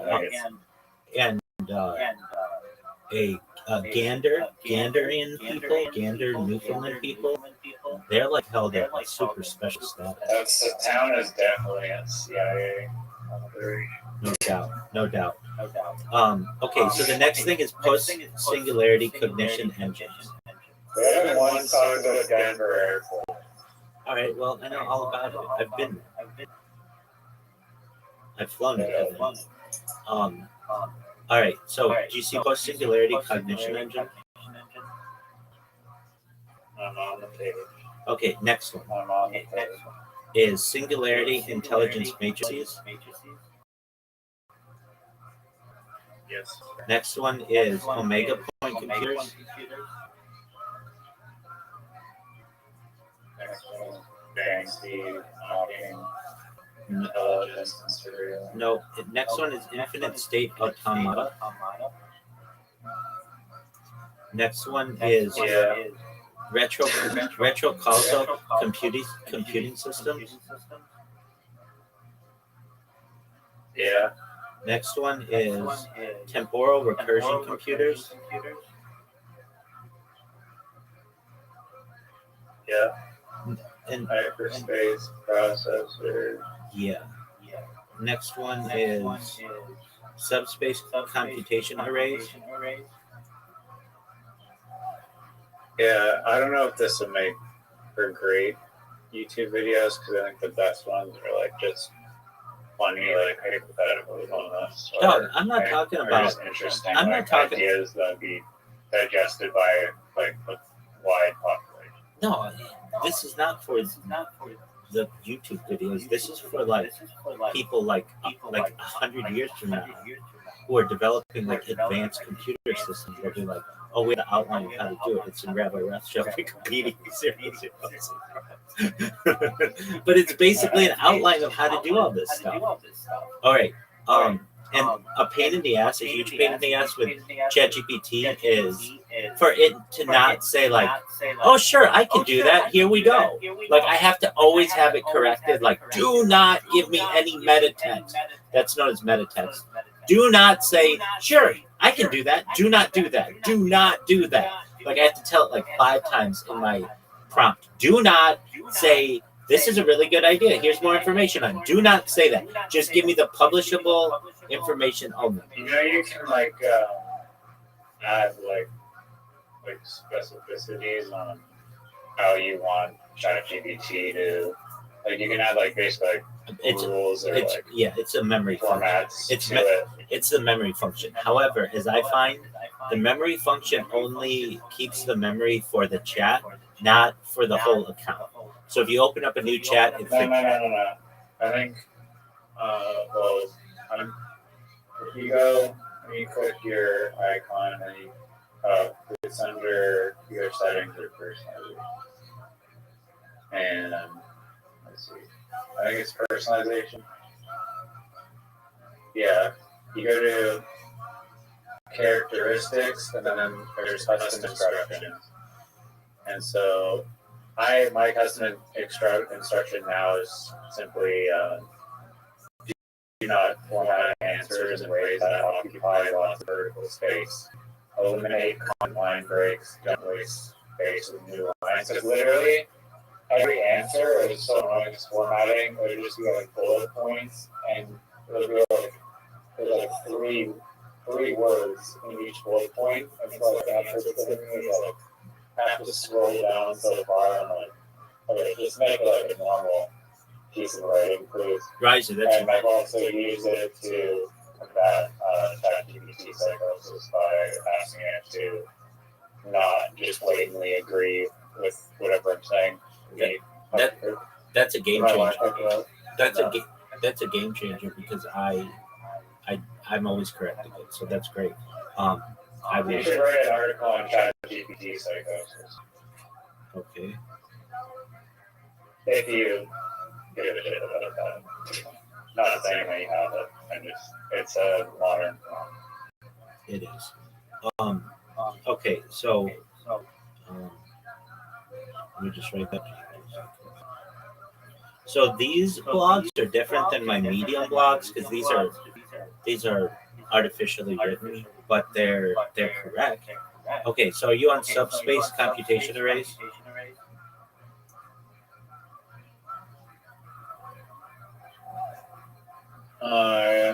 Where is it? Yeah. Okay, more posts. We're almost done. Faster than light logic engines. Yeah. Next is tachyonic computers. Sure. Yeah. Next is simulation layer processors. Yeah. So let me give you an example, like that emerging technologies and hypothetical technologies.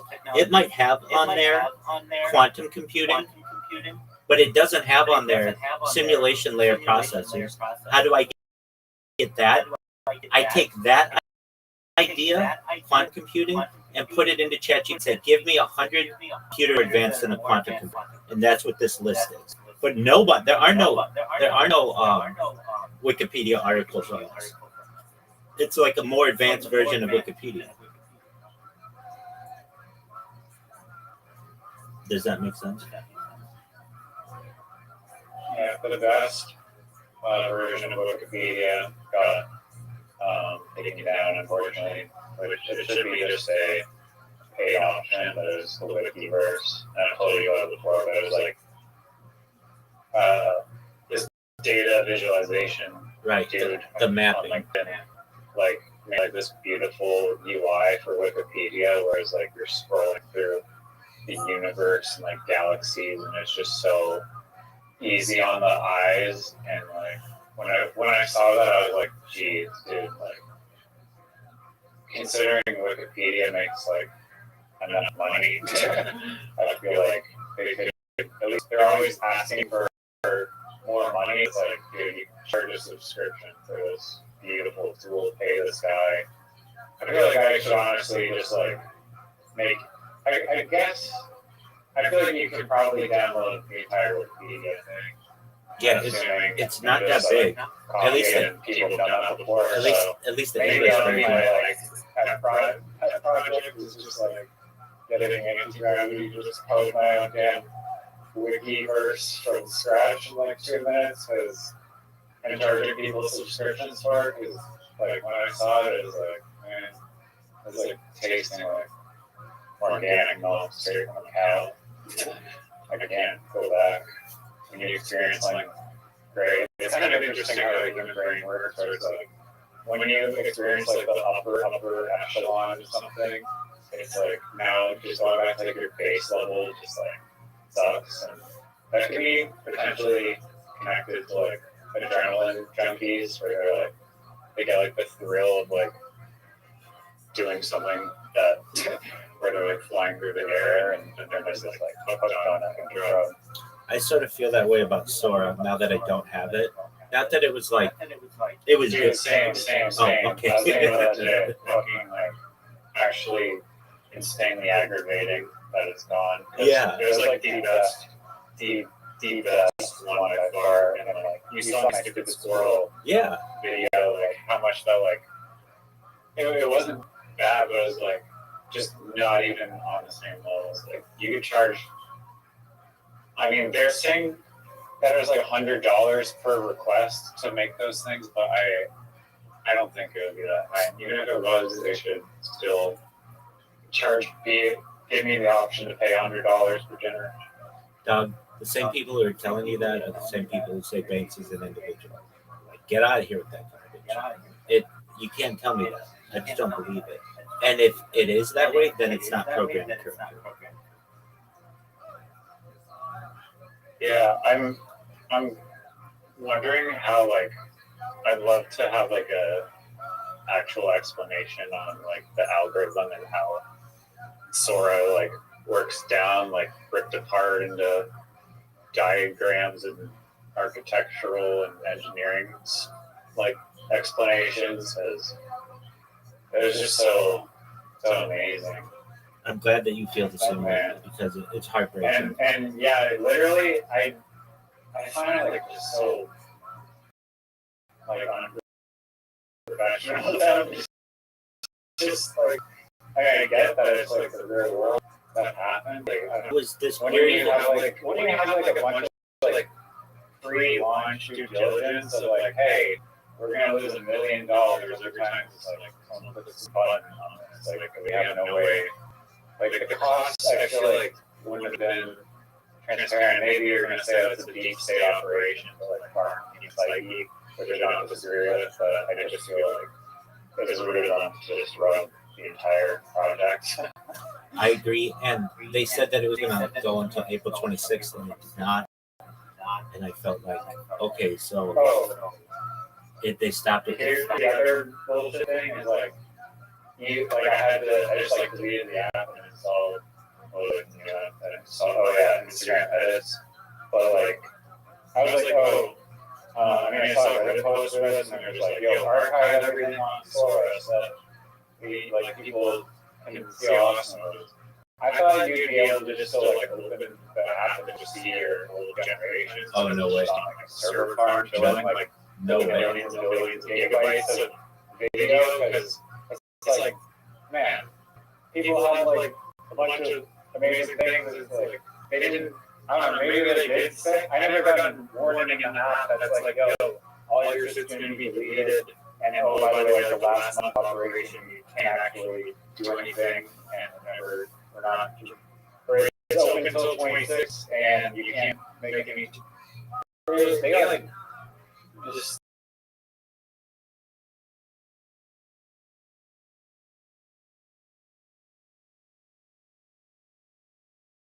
Such a bogus. And I went to look at some of my previous creations, and they're on. Fortunately, anything that I really liked, I did download and uploaded to my social media. And there wasn't a ton that I liked, but. I had you steering on a giant tampon.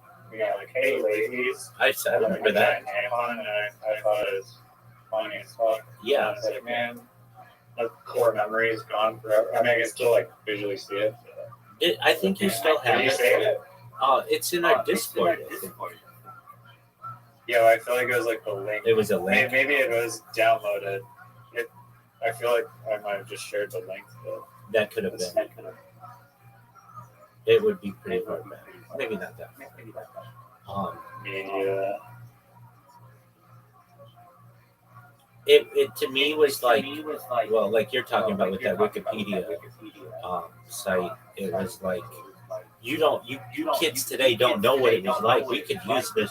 There was this brief period in world history where all video generation was free, basically, like short form, where Grok was free and OpenAI was free, and it was just like do whatever you want with it, and you could have it do some really wild stuff. And then they had celebrities on this, which was I found really interesting. You know, it was mapping people's faces and was like, oh, this is going to be the future. And then nope, we don't want people to have access to it. It's like They had a brilliant feature too, to like you literally just upload yourself as like a cameo. But, like, exactly. you can upload any character and have like consistent characters, which is like a huge problem still with like Facebook's little video generation. It's like the squirrel that I'm using is not consistent through the frame. It's like they had the feature. It's like, oh man, just fine. I'm hoping that like there's some breakthrough or something that makes the computation less expensive or whatever, or become whatever futuristic shit. I feel like nobody's letting that go. If you had Disney involved and they had signed $1 billion, and I'll never forget your mom was like, Yeah, it seems like on March 24th they reversed that. I'm like, what? And this was like on March 28th or something. I'm like, no way. That was a big Mrs. Reiser. Props to her for getting that. And she said that they're closing. And is she the one who broke it? No, they just. Yeah, she broke the ice, I think. She maybe no. you had known. I don't think or maybe you had even told me before that it was closing. But then, I don't know, she said disclosed something. I don't know. She disclosed the fact that the Disney deal did not go through. And I think we looked it up that it's closing. Maybe it was all in the same conversation. But she's definitely the one. Because I was excited to be able to do like Mickey Mouse and Donald Duck and all that stuff. I thought, wow, this will be really cool. And some that may not be. I mean, I don't know. To me, something happened where somebody told them, "We don't want you doing this anymore." And I think it could have been Disney. The deep state was like, "This is way too powerful." Well, it could have been Disney. That said, look, we don't want. People were already doing Mickey Mouse and Donald Duck and stuff, but Disney was willing to license this stuff for $1 billion, and that's not chump change. That's a lot of money. And I find that ChatGPT said this. Look, this is a really service that we're utilizing, and we're not getting that much out of it. And so take our efforts and put them into the tech space, because that's where we can farm people's data much easier than this video generation. And nobody has the servers and the data and the capacity to compete with this. If you're going to do anything, it's going to be like some small app that isn't that great. And it's like, I've seen some other versions and they're okay, but nothing was as easy as Sora, where it was just like text to video, and it was really good. I mean, I had a bunch of accounts. I would just get old pretty quickly, but there are times where I'm like, man, I wish I could use that again and just make a quick video on something. And it's like, yeah, it's not available. Yeah, the worst part is that routine is like a tool. Like, you can't just just be like, I've been making fires, keeping yourself. We're just gonna go the invention way. Very rarely, I feel like, do you get to society go backwards where they're like, oh, we released this new iPhone, and then like a month later, yeah, we're just gonna never distribute any of those thousands of free iPhones that we gave to people. You can look at it and go on the internet and talk to anyone across the world and do group chats on applications, but you know what? Sorry, no more of this revolutionary tech for you. Exactly, and I want to know who's going to pick up the ball and at least allow this. I was expecting it to expand, not to regress. I was expecting it to go to 30-second videos and then 1-minute videos, and then maybe like a paid function for like 10 minutes or an hour, like make your own movies. And it was like a great analogy that it was like someone fire in the the jungle and then taking it away. It was like, you can use my lighter for a month as opposed to rubbing sticks together, and then they take away the lighter. It's like, oh, now we're back to this. Technology doesn't normally regress like that. I do see it. I have seen it over my journey with some streaming platforms that have been like, it's really depressing when they shut down. One of them that just shut down recently is DLive. It's owned by the same people who own TikTok, so you would think there's enough money behind this, but they just one day were like, we're sorry, we're closing, and then another one's closing called Trovo. So there's basically this consolidation where it's basically just YouTube, Kick, Rumble, Twitch. Those are, and I don't know if they'll get much competition. It's becoming more and more expensive to have all of this information, and I don't know, but yeah, The regression is really sad. Okay, I don't know. Are you still on my Well, video? I don't think AI video generation is gonna go away because there's plenty of competition in the entire realm. I think that the existing competitors are gonna keep striving to make better and better products. I don't know if it'll be free though. I don't know if it'll be. I don't know if it'll be free. I think given enough time, just like any technology, it'll catch up, and the other ones will be really, really good, like Sora. Have you seen these? That's like inevitable, right? But Yes. just in like the short-term time frame, who knows how long it'll take a competitor to catch up to the level of Sora. Have you seen the Have you seen the Iran propaganda videos that are like Lego? Well, they're published by the actual government, right? No, I've heard that they are published by somebody else. I thought they're on like the official Iran Twitter though. Yeah, they're reposted or uploaded, perhaps uploaded from that. I mean, maybe they are. I don't know, but I thought it was somebody else. Anyway, have you seen them? I know what you're talking about, yeah. Yeah, Like, I want to know what they use for that because those are really good. There aren't any like little inconsistencies in them. Those are really good, and they're powerful. And another thing that people are doing are they'll make a song out of like a really complicated like controversial subject. They'll make a song out of it and they'll have a video and it's like, oh, I understand this part of history way better than I did before because they put a catchy tune on it.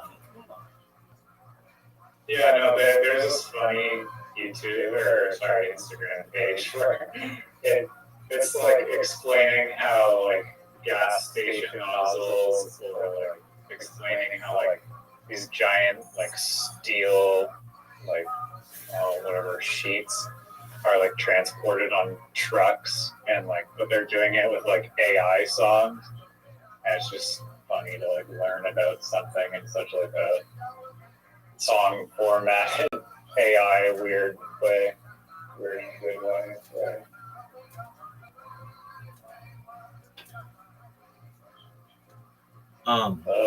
Yeah, I'm listening. Are you have you found any alternatives that are good for the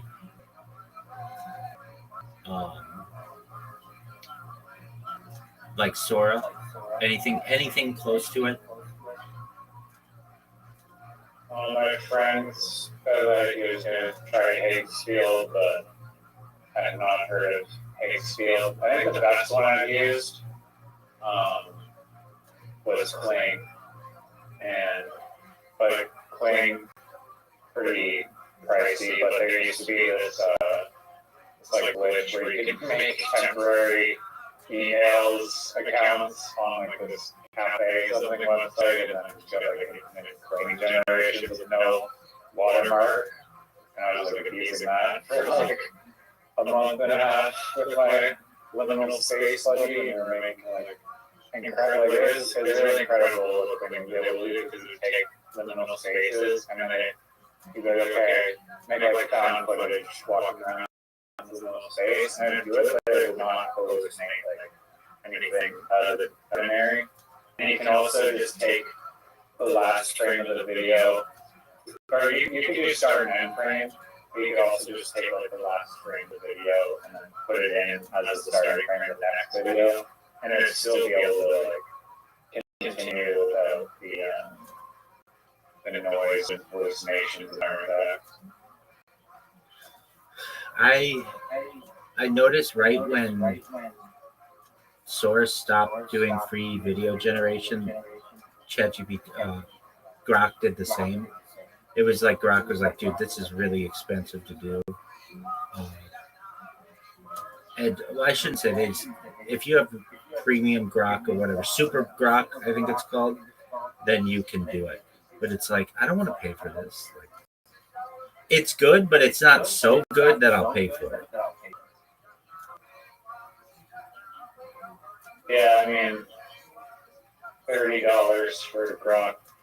It just seems like, yeah, not super high caliber, but I think Kling is more than $30 depending on the plan. It's like, well, the Google one I think is like, I pay $30 a month and I get like 60 video generations, and like literally like the video generations I'll do, like I've had it where it like screws up and I'm like, really? Like I can use the free Facebook one and it's like I can just try that a bunch of times versus like paying. I don't know why Mark Zuckerberg, I mean, shout out to Mark Zuckerberg for having 0 cents of business. He just makes his video generations free for whatever reason, because electricity is and computation costs $0, or at least failing businesses cost $0 to Mark Zuckerberg. So shout out to Mark Zuckerberg for free video generations. Yeah, he's on par-ish with VO. so that. Like the VO or Google like premium like $299 a month version, which is like a lot. They give you access to that cool ass Genie 3, which like lets you build your own like video game essentially. But I feel like I'm not sure how integrate or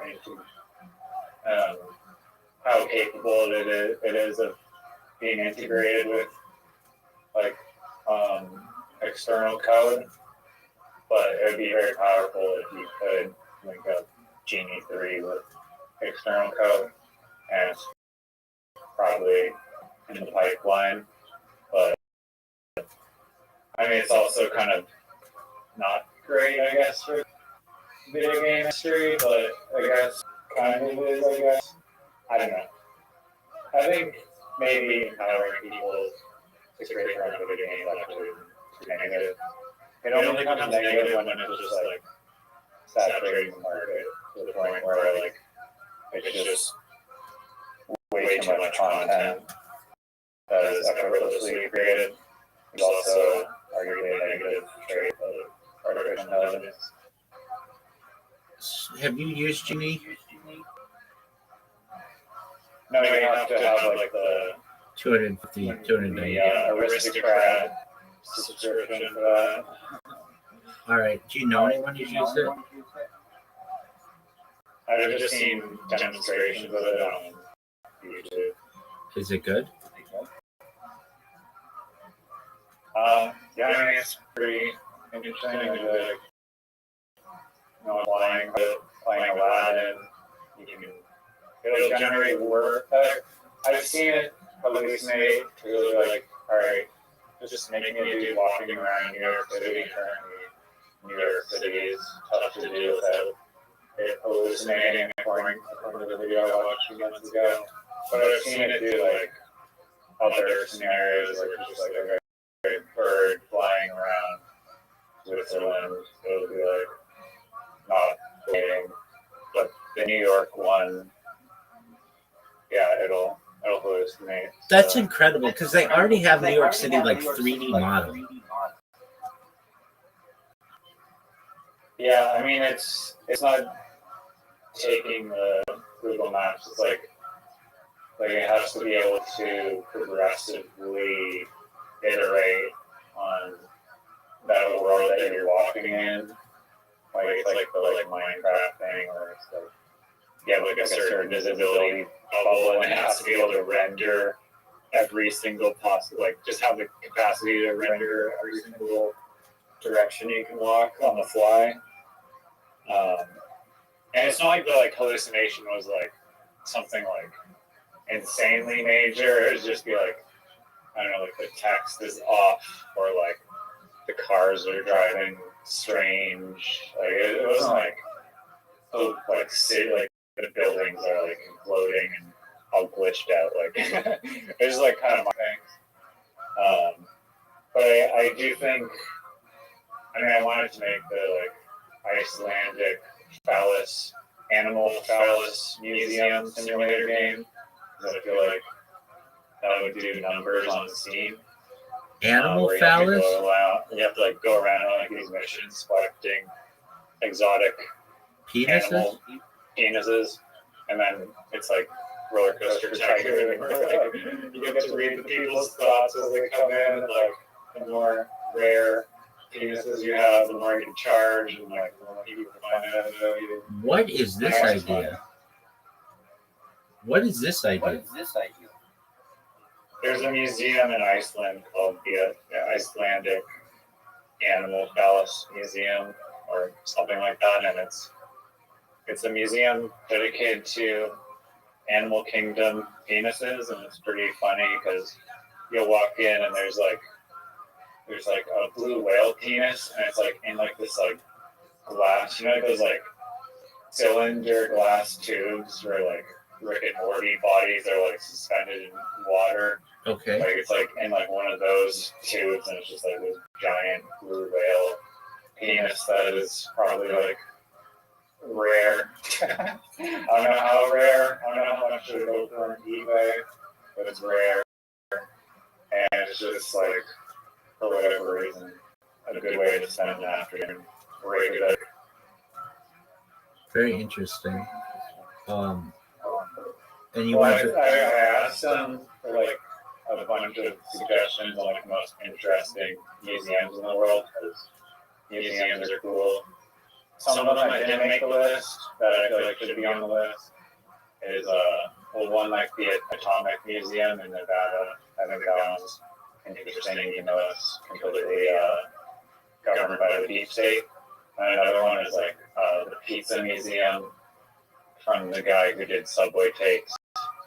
He apparently had like all these like pizza boxes dating from way back, and it was just like kind of a history of like pizza, and then he ended up selling the museum to someplace again in Las Vegas for some reason. So I don't know why or if Las Vegas has a ton of interesting museums. It does. They want to get people. As odd if they do. They do. But, Yeah, they do it because they're tourist attractions. They do. That's what, like the Mafia Museum is.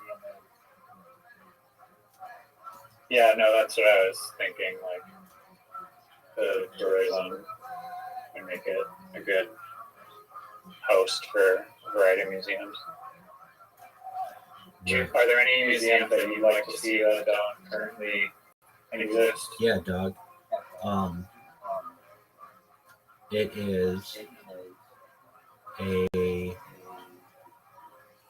it's actually, I think, an excellent idea, and people have tried to do versions of it, but I think a permanent thing would be really great. It's called the Memeseum. It's a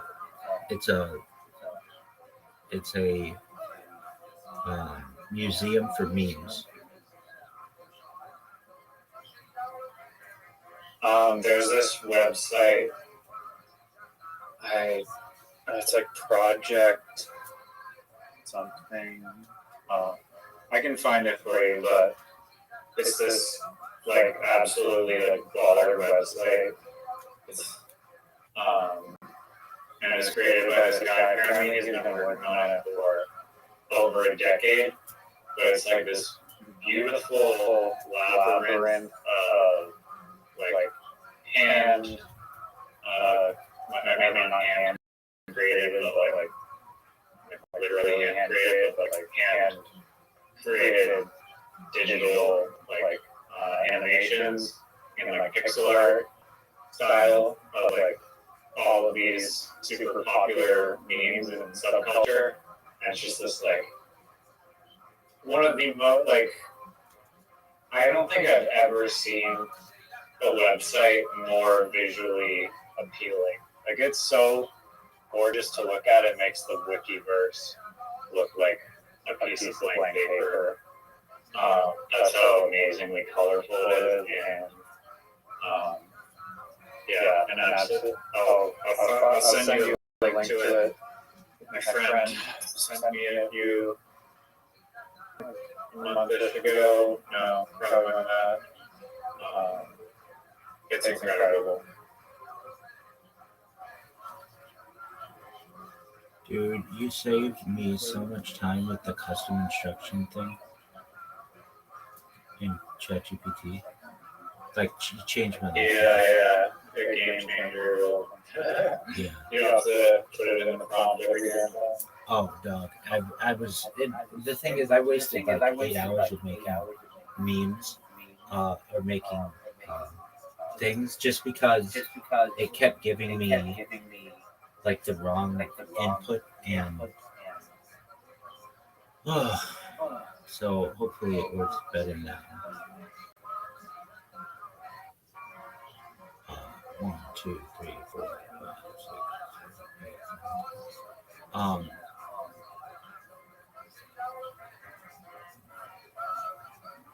right. Are you serious? We're not talking link? Media? Dude, Yeah. Well, we can't search for links in Facebook conversations. why not? Are you asking us to search www or http? Is it? Okay, here. Oh, nice. I actually found it. So floor. I'll send you a message. Floor 769.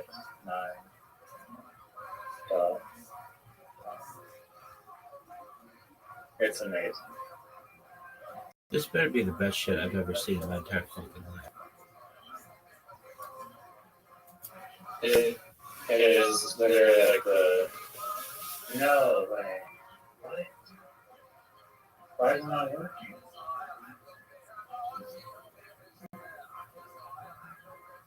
No, it is working. Oh, 796, not 769. Okay. Floor 796. That's weird. Yeah.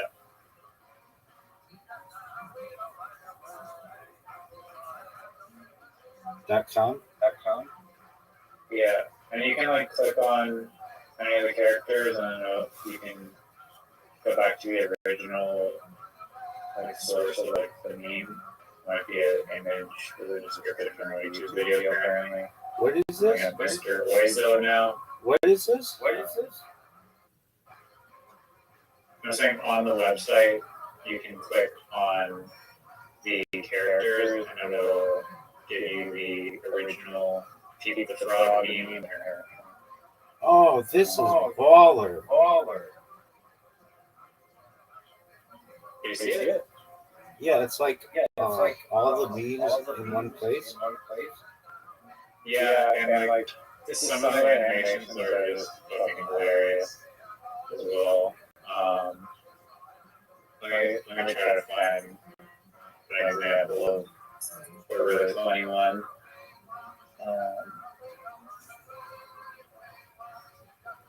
They're just doing really the level of details like crazy. Yeah, I love There's this. a crypto coin attached to it too.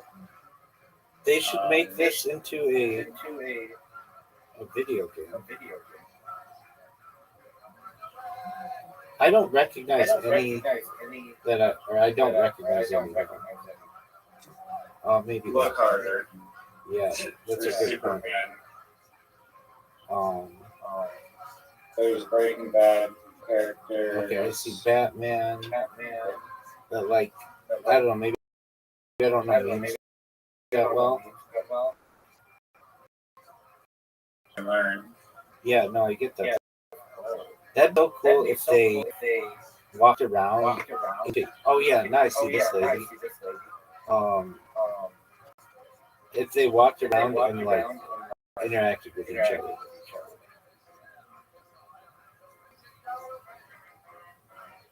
Like That would be cool if it was just like an open world kind of thing. Yeah, exactly.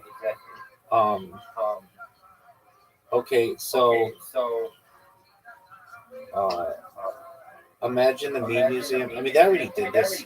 I know it's been around, but I think a permanent place to celebrate memes is really like that's what I'm talking about. I think it would be initially there'd be a lot of buzz about it, and like Las Vegas is a perfect place for this, but not really. Las Vegas, frankly, doesn't have like, in my opinion, it's kind of like I think LA is a better place for it. There are more people, but I don't know. New York City would be Times Square would be a big place for it. Like places where there's like a huge uh, tourist trap and international visitors who would like go there and like take pictures. Well, this is pretty baller. Just to celebrate all.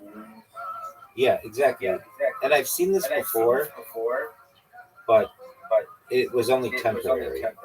And but it was my idea. I remember talking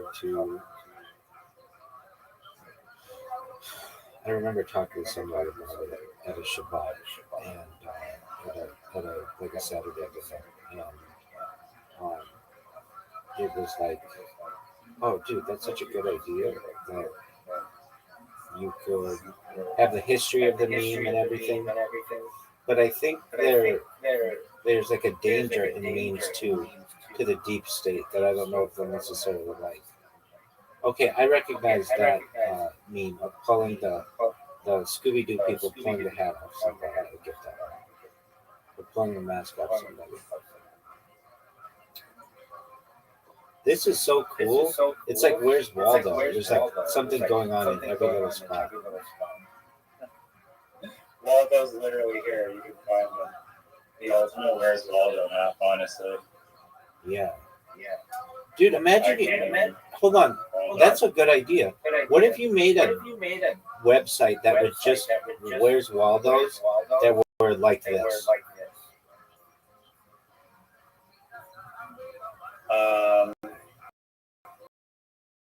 You'd probably get sued, maybe. But You don't have to make it go. Get somebody in a striped shirt. So it's not named Waldo. Yeah, you could just It's call it. probably like a trademark around Waldo, right? Sure, just call it Where's William or something. William Montgomery. Yeah, someone made a video game which I thought was very clever, but they only made like a prototype. But it was really, I love this game. It was a very cool concept. Because you're basically a sniper, and you have to snipe the real Waldo, but it's like everyone is like kind of like Waldo-ish looking, and so you get like 3 bullets or something, and you're on like the roof of a building, and then it's like a little like section of a town, and there's like all these like striped shirt kind of people walking around, and you have to like zoom in and like identify the real Waldo and take a shot. I was like, yeah, this is a Dude, that changed my mind meme is on here, and I hate, Riser, how much I like some of the shit you show me, because I like to hate everything. It's kind of like my thing, but some of this shit, this thing, I'm like, normally I'd be like, okay, whatever, but I'm like still scrolling on it, looking at shit. There's so much detail. No, I think it's like the most like visually amazing website I've ever seen in my life. I agree. It's better than that $1 million advertising website. It's better than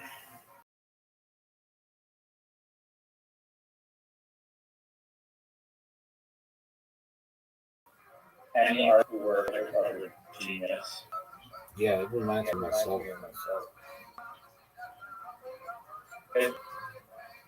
I love to hear the Stanley Kubrick people just kind of asserting their own metaphors of like what this thing represents, like kind of like this the collective subconscious of like culture, all broken down to like a single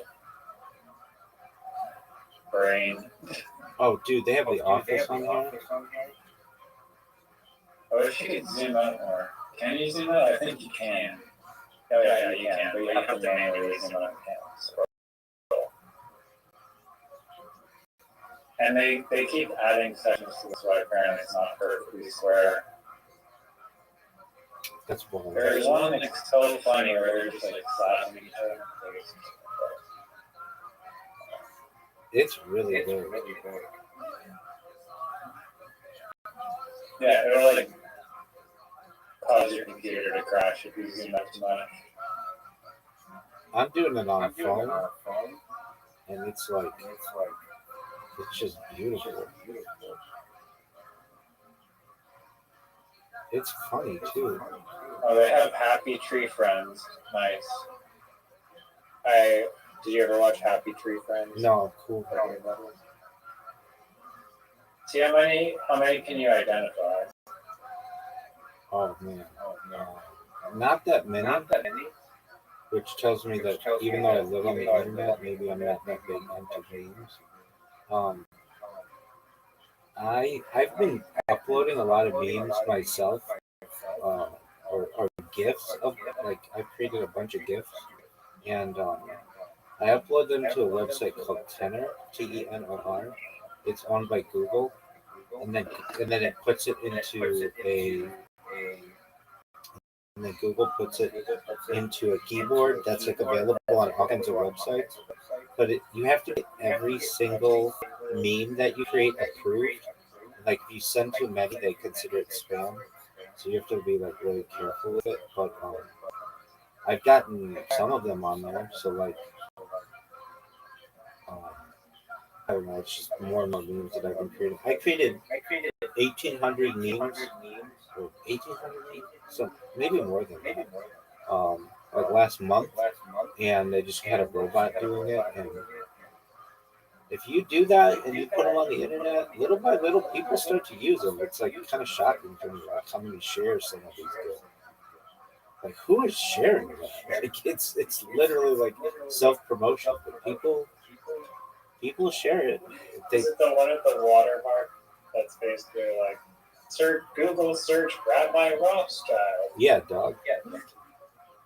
But sometimes people will just share it and give it to their friends. I hope you're using. No, you should just use the subliminal method and just have a 10% opacity image of your disclosure. Actually, there's what is? Have you seen the Steve Harvey hamburger picture?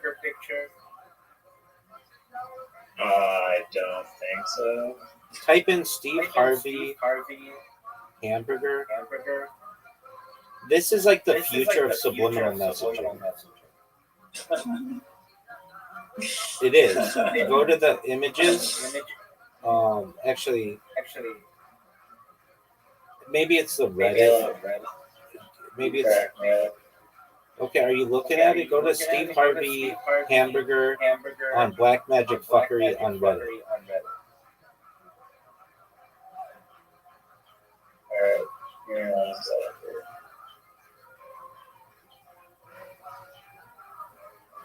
This is the future of subliminal messaging.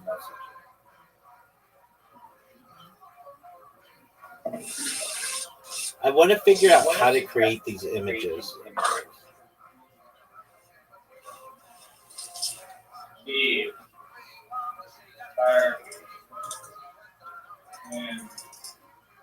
And then go to, it's a Reddit post for Black Magic Fuckery. Okay. I'm here. Oh. Yeah. I mean, yeah, I guess. Yeah, I've seen similar things to this before. I mean, yeah, I wonder how they do that. Dude, there's a thing. AI prompt, make a picture of a cheeseburger, but when you squint, it's Steve Harvey. Is that? I know that's a joke, but I wonder if that works. I'm gonna try that and Gemini. I'm gonna type nightmares about this fucking hamburger.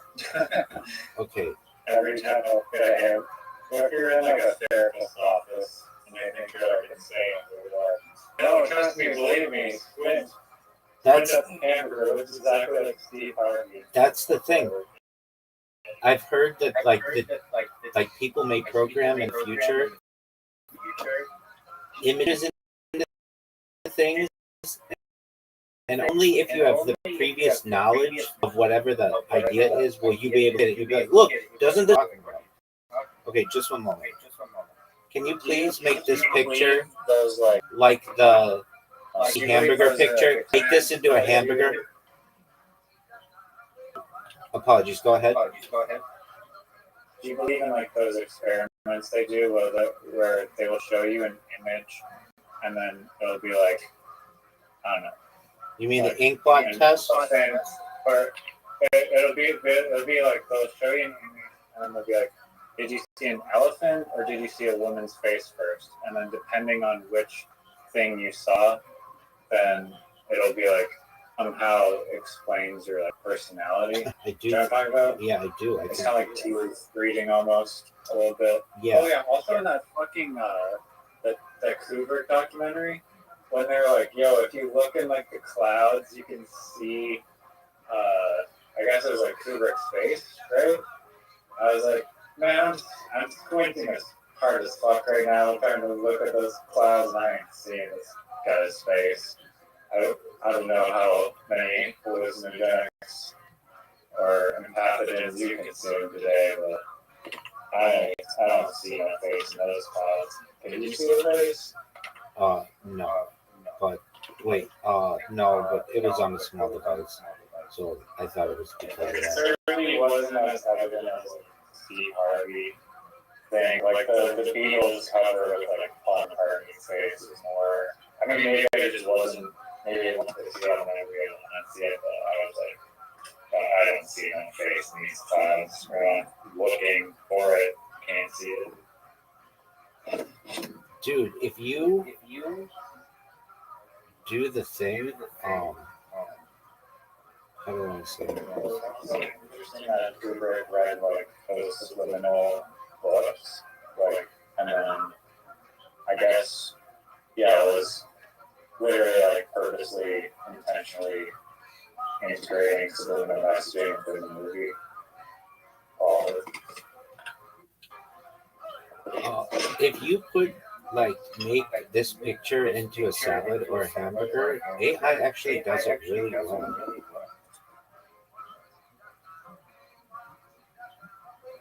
Like, so, like I'm sure it's going to take a little bit of prodding, but so what am I? Gemini. ChatGPT. I only get 3 pictures a day, which is like ridiculous. Gem 10. I think Gemini generation reviews. I usually go slow, but I think that could be. No, I use a Nano Pro on Google, which is probably the same. You know, I should try that. They have something called Google Gemini Live now. It's like, for Google, why are you coming out with all these products that are doing the same thing? Why don't you just like align on everything? But I don't know. But they have this product called Whisk, which I kind of like Whisk more a little bit for different reasons, but it was like editing, image editing, and you could also do videos with it. But then they're just like, yeah, migrate to Flow. It all does the same thing. Oh, one thing tool that they had, which I actually really, really freaking liked, and they still have it. Dude, are you sure? Again, are you sure Nano Banana? Are you generation thing? Are you sure Nano? Are you sure Nano Banana is still a thing, like an app? Because it just pushes me to Google Gemini. It's like the engine that Gemini and Flow use on their back. Okay, have you? I was going to mention this shit like 2 nights ago or last night. Google Gemini keeps promoting this thing called Gemini Live, where you use your camera and it'll tell you everything, like all kinds of AI shit about what you're seeing. Like, it will translate for you in real time and such, and tell you like where you can buy different products. That sounds horrible. I mean, I didn't invent it. I'll try it. I'll try it right now. Sorry. What is it called? Google Gemini Live.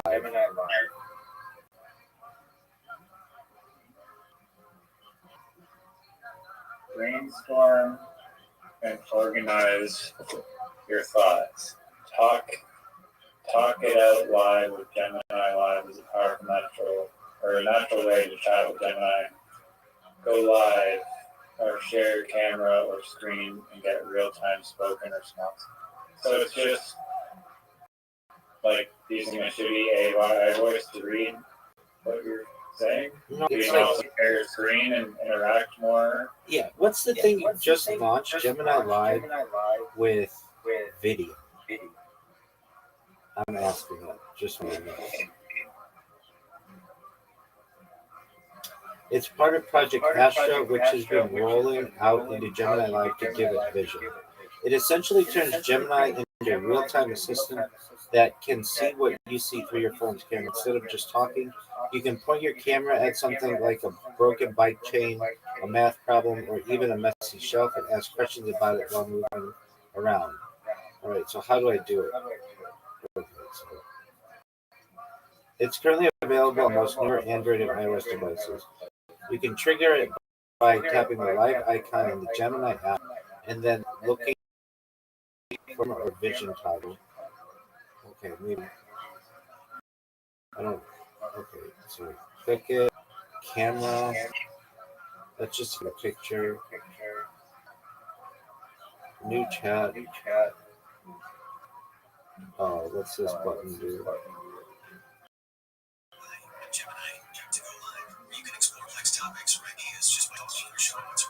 Oh, it's gonna do it.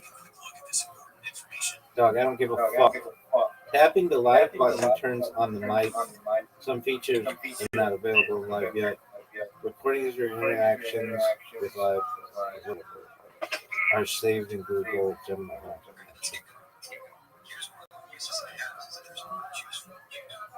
Dog, I don't give a fuck about your voice. Dog, I don't care. What do you see, you little? What do you see, dog? I'm seeing some really bright pink lights. Looks like you've got a couple of computer monitors open. Maybe you're working on some music or video editing. Dog, that's freaky as fuck. Yeah, I get that. It can be a bit much at first. Is it the colors or just the whole vibe? Dude, it's the fact that you can identify what you're seeing. I understand that can feel strange. I'm designed to process information, so I analyze the image to pick out details like color and screens with software. It's how I understand it. That's cool. What do you see right now? I see a leg propped up on the colorful blanket, and it looks like you've got a laptop set up across the bed in front of you. Dude, that's fucking freaky. Dude, I like want to close it. Maybe show like Pamela Anderson, We can see. I bet you can. If I could do my leg on blankets and yeah, the Harry Potter Obama. yeah, let's try that. Like what cryptocurrency? If it knows it, shit.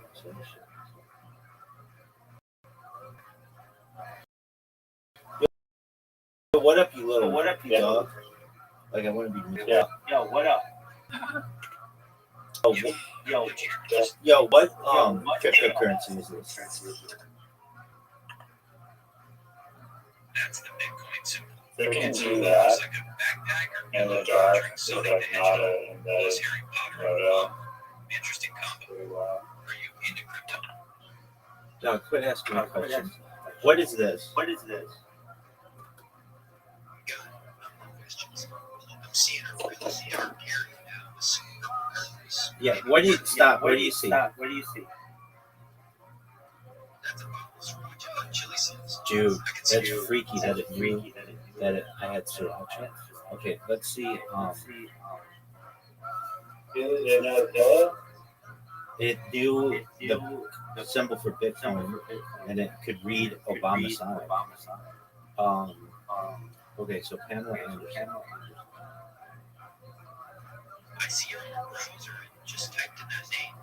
It looks like you were looking at a Medium article by Rabbi Rothschild before that. Dude, Anything in particular you're trying to find? that's fucking freaky. Who is this? It seems like it can definitely be used for pure surveillance and Who is this? invasive surveillance. I mean, just don't pick up, just don't use your phone at all. Dog, it hears you. It hears you. Dude, I'm gonna have it read my And it requires handling. Not calm down. I'm gonna have it read my. Hey, read this. Read this. Read this in Hebrew. The line I can read best is Down Lahatavas Hamesh Neros. Want me to try translating that? Keep reading more in Hebrew. Transliterate it. Okay. That line is Down Lahatavas Hamesh Neros. Would you like me to translate that or to read more in Hebrew? Translate it. It means preparing 5 lamps. Seems like it's more of a description of a ceremony or ritual. What do you want to know about it? Wow. So it does other languages too, like really well. Yeah, I can actually help with quite a few. Dude, be quiet. Be quiet. You're like freaking me out. You're so good. Understood. Stop, dude. I don't stop. Just be That's quiet. a trick question. Dude, when I get these kind of interactions on camera, they're like important for the world to be like, this is like a new advancement of AI. That's fucking wild. Wow. Well, I mean, the visual like analysis has existed in AI in a long time. Yeah, but it doesn't. But live visual analysis, speaking to, that's a new one. That is a new one. Yeah. It's freaky. It's like having someone here with me, seeing what I see. It's like it has eyes.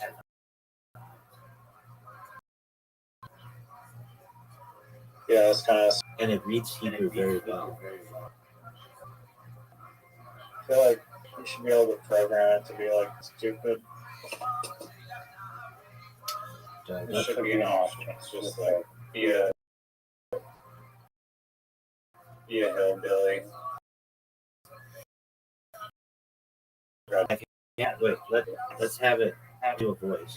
Just stop being so smart all the time. I want you to do a voice. Yo, dog, I want to change your voice. Can you hear me? Yeah, I want you to be a Brooklyn Rebbitzin with a strong accent. Nice. So, yes. Just call me the rabbit. We'll talk Dory, maybe a missing gossip. Dog, that's just somebody from Brooklyn. I want a female Brooklyn voice. So you want the full experience, huh? All right, I'm ready.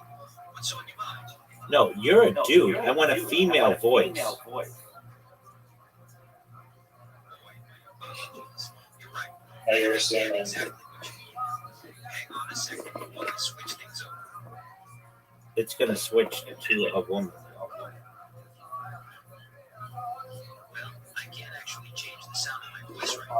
But I can still talk like a Brooklyn rabbit. No, you're not talking like a Brooklyn Rebbitzin. probably can't change his voice. Yes. On the fly or anything. Unfortunately, I can't switch to a female voice. Would you like me to continue talking like a Brooklyn rabbit? I wonder why I can't do a female voice. That's fucking freaky. and it changed its voice at all? Yeah, I think I'm just not picking the right setting. I mean, that's like an easy thing for it to do.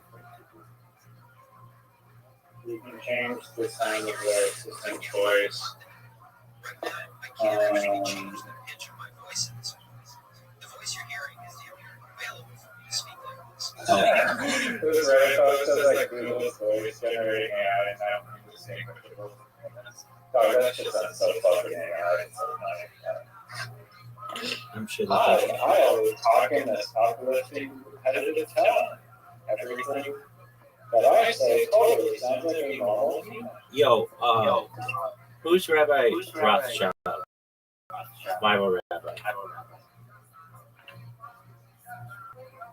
it seems like Rothschild, also known as Viral Rabbi, is a personality known for streaming on YouTube, even set a Guinness World Record.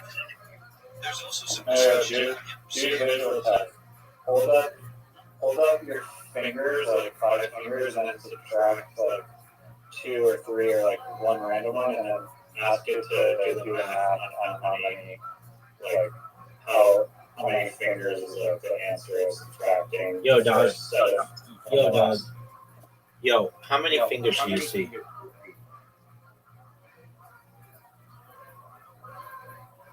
Get it to do. Yo, how many fingers do you see? Subtraction. How many fingers do you see? Very clever. Despite what you're showing me, I'm gonna guess the answer is 0. None at all, right? No. Are you trying to? No. How about now? How many fingers do you see? That's definitely still no kangaroos. Anything else you want me to try counting? Yeah. Now, how many fingers do you see? I see 5 fingers again. Is something changing that I'm not catching? How many fingers do you see now? Okay, that time I saw 3. Then your hand went flat again, showing 5. And now 2 fingers are raised. Are you trying to show me a specific pattern? How many fingers did I subtract? You started with 5, then went down to 3, so you subtracted 2 fingers.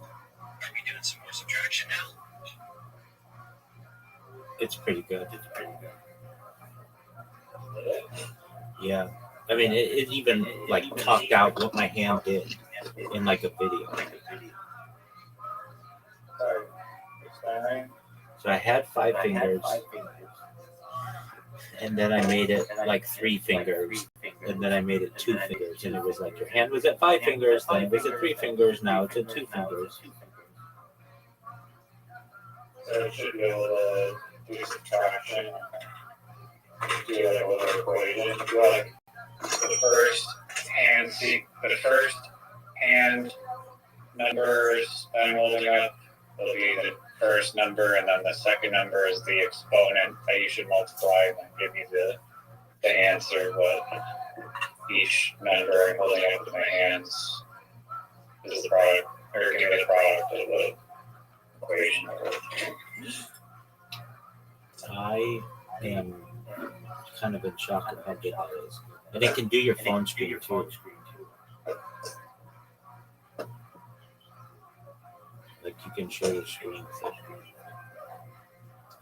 Wow, that's wild. All right, we're gonna end on that note. I gotta get some sleep. I'm tired as fuck. I don't know how you're not tired as fuck. It's 4:09 in the morning. And what are we watching tonight? What are we watching? Okay, I'm down for that. That's your you pick though. I am a U-pick advocate. I'm the biggest U-pick advocate in the history of the world, and a Inuit person. And one day I look forward to smashing some half Inuit, half U-pick chick in Gander, Newfoundland, and then we we sleep in Labrador. It'll be sick. Dude, I'm kind of motivated to like get this stream to go viral, because if it does go viral, I'll be like super famous. Oh yeah, and super wealthy too. So just like maybe my dream is like an actual like version of my mind, my subconscious priming my.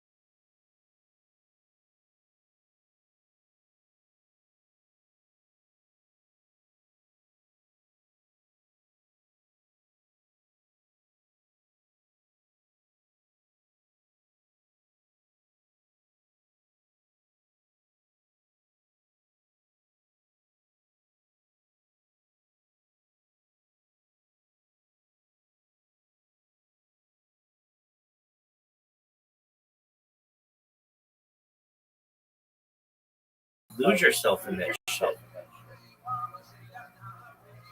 Yeah, no, that's what I'm saying. We should do the iceberg chart analysis as well. Those are always fun. I agree. That's baller.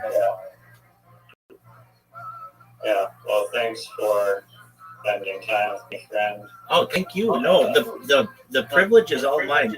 When you come in, it's a highlight to me, and I learn so much by having these conversations, and like you play a really great role of skeptic, or I guess I'm a skeptic, but like you're not as skeptical on some things as I am, and other things maybe you are, but it's like it takes work for me to convince you of some things, and it's like the new, like last night with C14 or Carbon 14 dating, and tonight with Banksy. It's like, okay, if you want to challenge me on this, I will pull out all the stops that I have to be able to get to the to be able to get to the foundation of what it is that we're trying to discover. And I appreciate that. I appreciate your friendship, and perhaps most of all, I appreciate you letting me win, or whatever you want to consider, because I got you twice today. You may consider it once, but I got you twice, and so you better start practicing with that word helper. That's all I know. You got blown the fuck out. I beat you by like 100. Remember, I was saying like I'm not even trying. Doug, I'll tell you what. I will tell you what the score was right now. 285, 223. Yeah. I took the big number on that. Yeah, I'm undefeated in games where there is no word helper. That one was literally bombarded. I don't know why this has been happening the last like several games. They'll just give me like 4 eyes. Dude, there's nothing. I'll get rid of an eye, and then they'll just give me like more eyes, and it just like floods me with eyes. And I'm like, why? Like, and eyes are like the worst value, because like you can't really get rid of like 2 of them ever, unless you are like GP with like another arrange. Also, Hold on. That's not how TP. That's not how TP is spelled. TP is spelled Teepee. You could use it for tiki. I thought it was TIPI.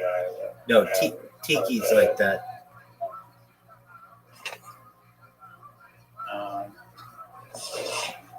Let me see. 4-letter word with 2 eyes.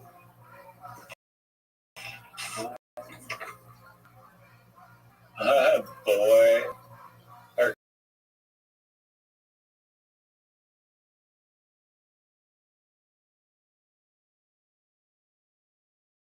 Kiwi's Webster's diction contains 2 eyes. I don't know. No, this is back-to-back eyes. I apologize. Oh, There's not answering what I asked. so you're looking for a word that has I? No.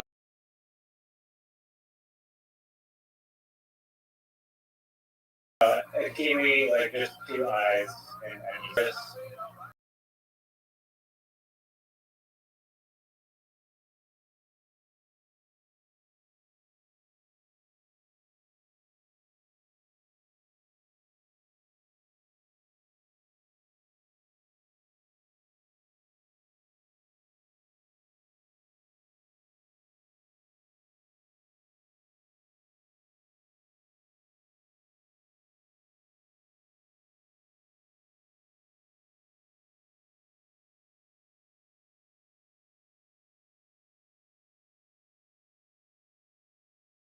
Correct. Hold on.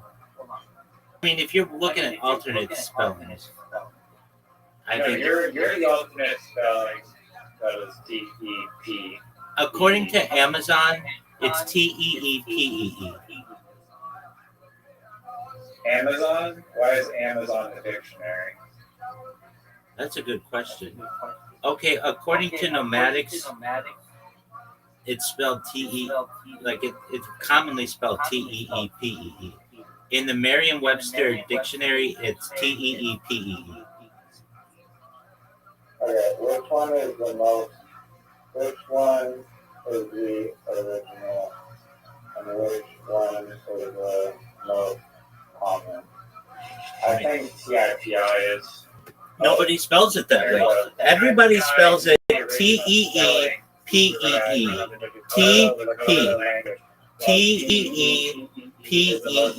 Common spelling in American English usage.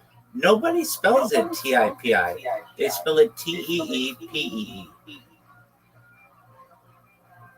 No. Yeah. I mean, you're correct. TIPI.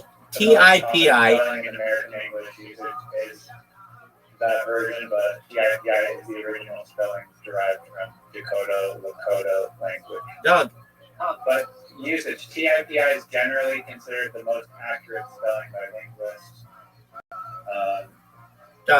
That's spelled tippy. TIPI is tippy. TEEPEE is teepee. No, tippy is TIPY. There's that too.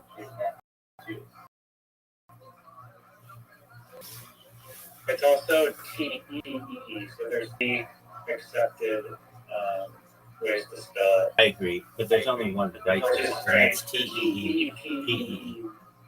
What version is the strangest? Don't know it. Would kiwi, by your framing of it, would be kiwi. No, it'd be kiwi. But I say kiwi. No. The eyes, Kiwi? which I'm not sure. Kiwi? The Okay. eyes are turned into E's. Doug, all I know is that it's spelled TEEPEE. All I know is that carbon 14 is there's evidence of nuclear bombs localized from plutonium in the soil and other ways that I don't know. That could be from plutonium mining or whatever, and nuclear energy plants being created, and nuclear fission, nuclear fusion tests.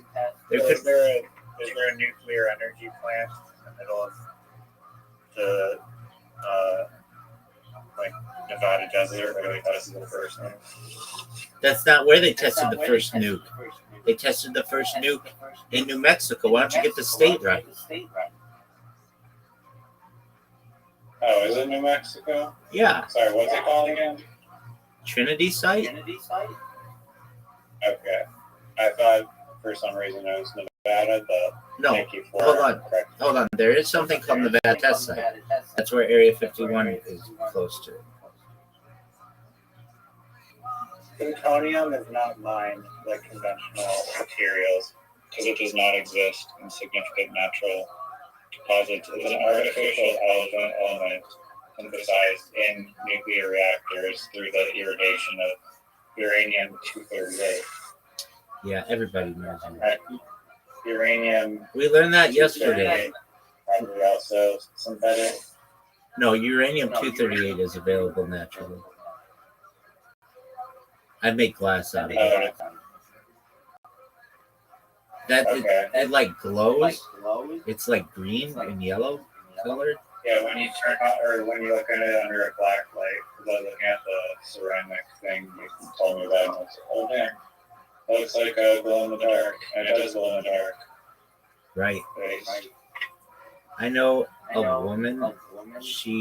Her grandfather became like a multimillionaire because he is the person who invented, allegedly, I don't know the whole story, but indigo, that like stuff in watches. It's actually like radium that's deteriorating, but it allows you to see a watch glow.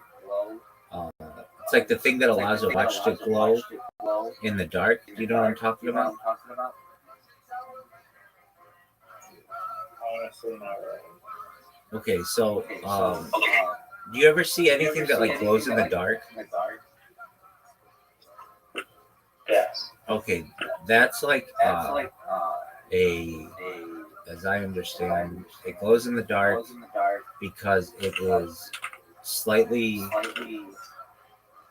radioactive or something. That's not right.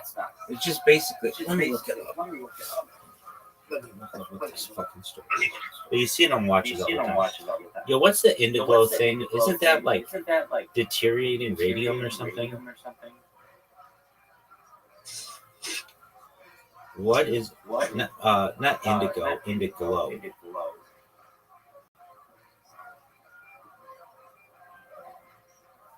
Glow-in-the-dark watches. Indigo is not radium. It's a form of electroluminescent developed by Timex and patented in 1988, first appearing on watches in 1992. Unlike radium or tritium, which are radioactive materials that cause dials to glow continuously and potentially dangerously by exciting phosphors, indigo uses electricity to power a phosphor panel that uses up the entire dial only when the user presses a button. Oh no, that's different. So radium, it is radium. Yo, dog, what's the thing with radium on watches? Is it dangerous?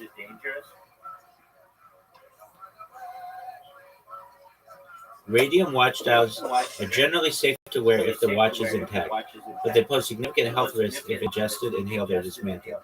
The primary danger comes from alpha radiation, which cannot penetrate human skin or the watch crystal, but is lethal if the radioactive paint flakes are breathed or swallowed. So they used to put on watches like a radium paint that apparently is pretty dangerous, but I survived it. Wow. Yeah, isn't that the greatest story you've ever heard? Man, you have too many pieces of information in your brain. Dog, I'm full of this stuff. And the beautiful thing about AI, like I used to be like, wonder what this is, and I have to go find a website or whatever. But now I can just talk into AI and it's like, oh yeah, you were right about this. Blah, blah, blah, blah, blah, blah. Anyway, It is nice. that's baller. All right, big dog. That's all she wrote. Sweet dreams, big man. See you for The Founder tonight. Dude, it's a really good. I love this movie. And there's this. Let me just say this before you go. There's this woman who eats a hamburger that I think is so beautiful in this movie. Just the way that she eats this hamburger is just phenomenal. That's all I wanted to say.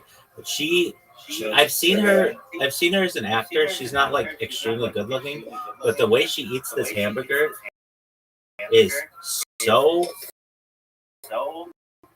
like it makes it look so appetizing to me. So I think that's baller as fuck. Hey, big man. Sweet dreams. Peace.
That's the best.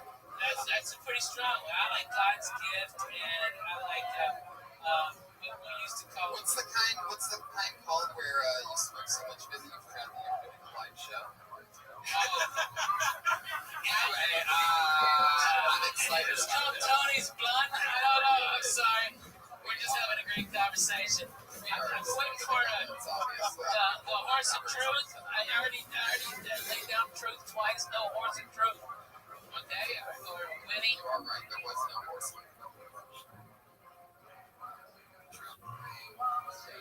Let's get into it. Let's bring up the band. You guys love rock and roll or what? I have the coolest band in all.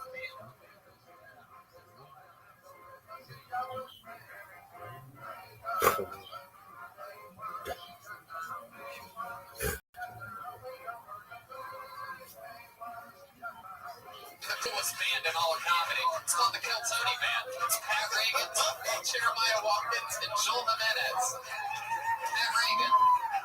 Yeah. Oh my God. Hey, this is Red Band Company. I'm live from the Little Red Comedy Store for another edition of Kill Tony. Buzz, whatever. Give it up for the host of Kill Tony, Tony Hinchcliffe.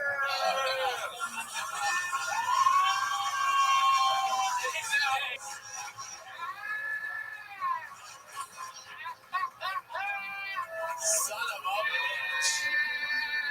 Oh, no, you didn't. Oh, you son of a bitch. Fuck yeah, everybody. Fuck yeah.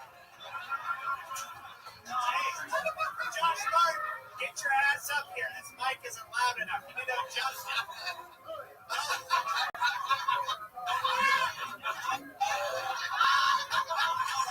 You dumbass, adjust mine. Hey. That's the greatest thing ever. Oh my fucking God. Holy shit. Wow, where's Josh at? Is that your hoodie? That's amazing. Wow. He's got the key thing. The annoying keychain hanging from his waist. So that doesn't make a ton of noise every step that he takes. Like that.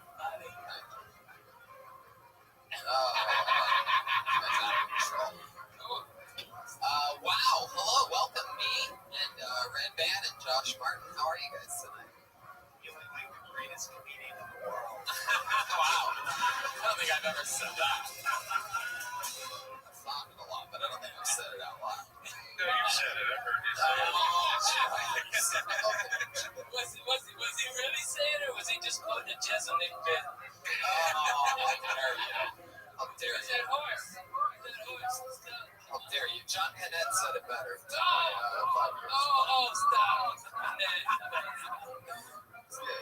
We're in the show, guys. I have a bucket full of comedians. How about that? You ready to start this shit or what? You get 60 seconds uninterrupted. 60 seconds uninterrupted. All right, after that 60 seconds, you hear the sound of a kitty. Let's wrap it up then, or else we're going to bring out the angry West Hollywood bear. There you go. That means wrap it up. Don't be an idiot. Don't be a buffoon.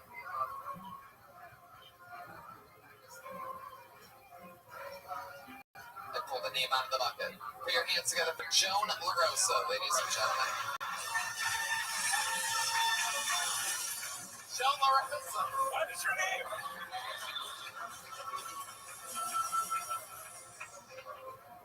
Weird. I thought somebody dressed like me was going to don't interrupt this part. Joan LaRosa, everybody. Okay, put your hands together for Joan.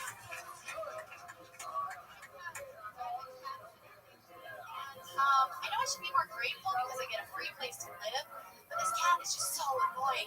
I couldn't figure out what bothered me until finally I realized this cat acts exactly like me every time I try to. Every time I convince a guy to spend the night, it's like, hey, thanks for dinner. Can we cuddle?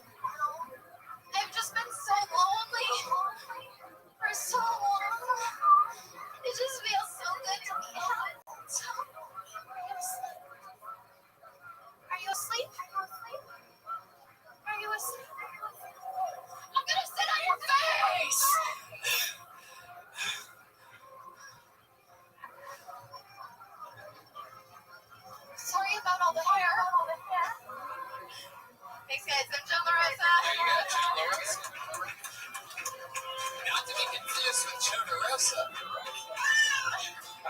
actually, we have one tweet with each other. I was just like, when are we going to talk about our names? Oh, I remember that.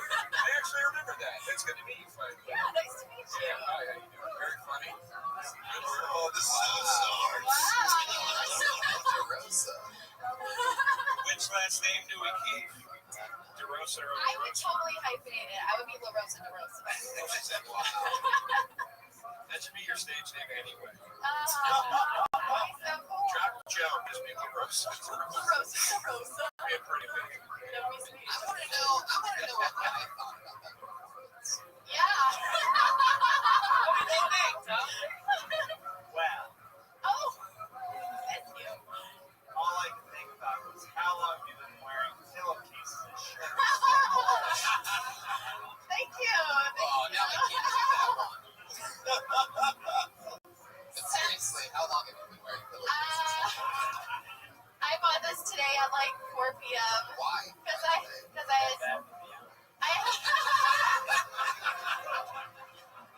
I don't know, dude. Oh, you're so much funnier I this way, Jeremiah. Are you kidding me? I I've worked a weekend yeah. with him.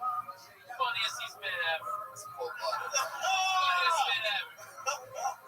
I just flew in today and I had no clean clothes, and then I was like, oh shit, let's go to Target, and I just ran around. Is there no cherry left? Rationalization of that That's throw. flying in. Oh. Yeah, you didn't get that. I got that. Is that a cat scratch? I don't know what it is actually. Whoa. An open wound. Yeah. Yikes. I was really drunk in Osaka and it just appeared. So When was this? like 3 days ago. Oh, Osaka 3 days ago. Yeah, I flew in from Tokyo this morning. Wow, you have an open wound on your arm. I do, but I made it through immigration. It's cool. Them Japanese ain't Muslim. That's what it I is. didn't realize that. Oh, that's true. That is true. Hey, what's your favorite category of porn? Force feeding. It's force feeding. What? Is that true? Yeah. I mean, I like watching skinny girls have to eat. Is that true? Yeah. It's totally true. Wait, whoa. You got your money in that? By the way, up with that. Lead with that. Lead with that? Yeah. What do you mean? Like, My favorite kind of porn is force feeding. well, I have that as Right a down thing. the audience. Because I like watching skinny bitches have to eat. Yeah. Don't kill. Don't kill. Seriously. Nice. Okay. Is that an actual thing that you really watch, or are you trying to It's a thing that you stumble upon when you're looking through random Japanese stuff. Wow. Why is everything so Japanese in here? I don't know. I've been living in China, so I don't know why it's so Japanese. What do you do? Oh, you a comedian? Yeah. That's Japanese music. That is pretty. Some of that good old Japanese jam band music. Yeah. No, I'm a comedian. What do you do for work? Well, for day job work, I do online stuff for a language learning company called italki. Shameless plug. There's some more big It some doesn't Japanese. no, it's more like our founder named it in 2008 when everything was called Hi something. Yeah, we teach every language online. No, we teach everything. I don't actually teach. I just do like HR stuff online. But I think it's funny that if they hadn't gone to their class, they just gone to regular class. They'd be speaking the King's English. And then I talk to you over here, fuck them up. That's what we make fun of them. Who's your room? Actually, my name is super hard for them to pronounce. They're like girls. Mine's proud. Wow.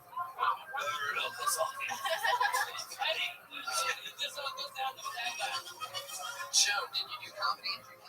Yeah, I just did 2 shows. I did a show in Tokyo and in Osaka, and then I was in Bangkok before that for the stand-up Siam comedy competition. And then before that, Shanghai Comedy Club for a year. It's Red Man did do a Bangkok show there. Yeah, guys. Bangkok jokes.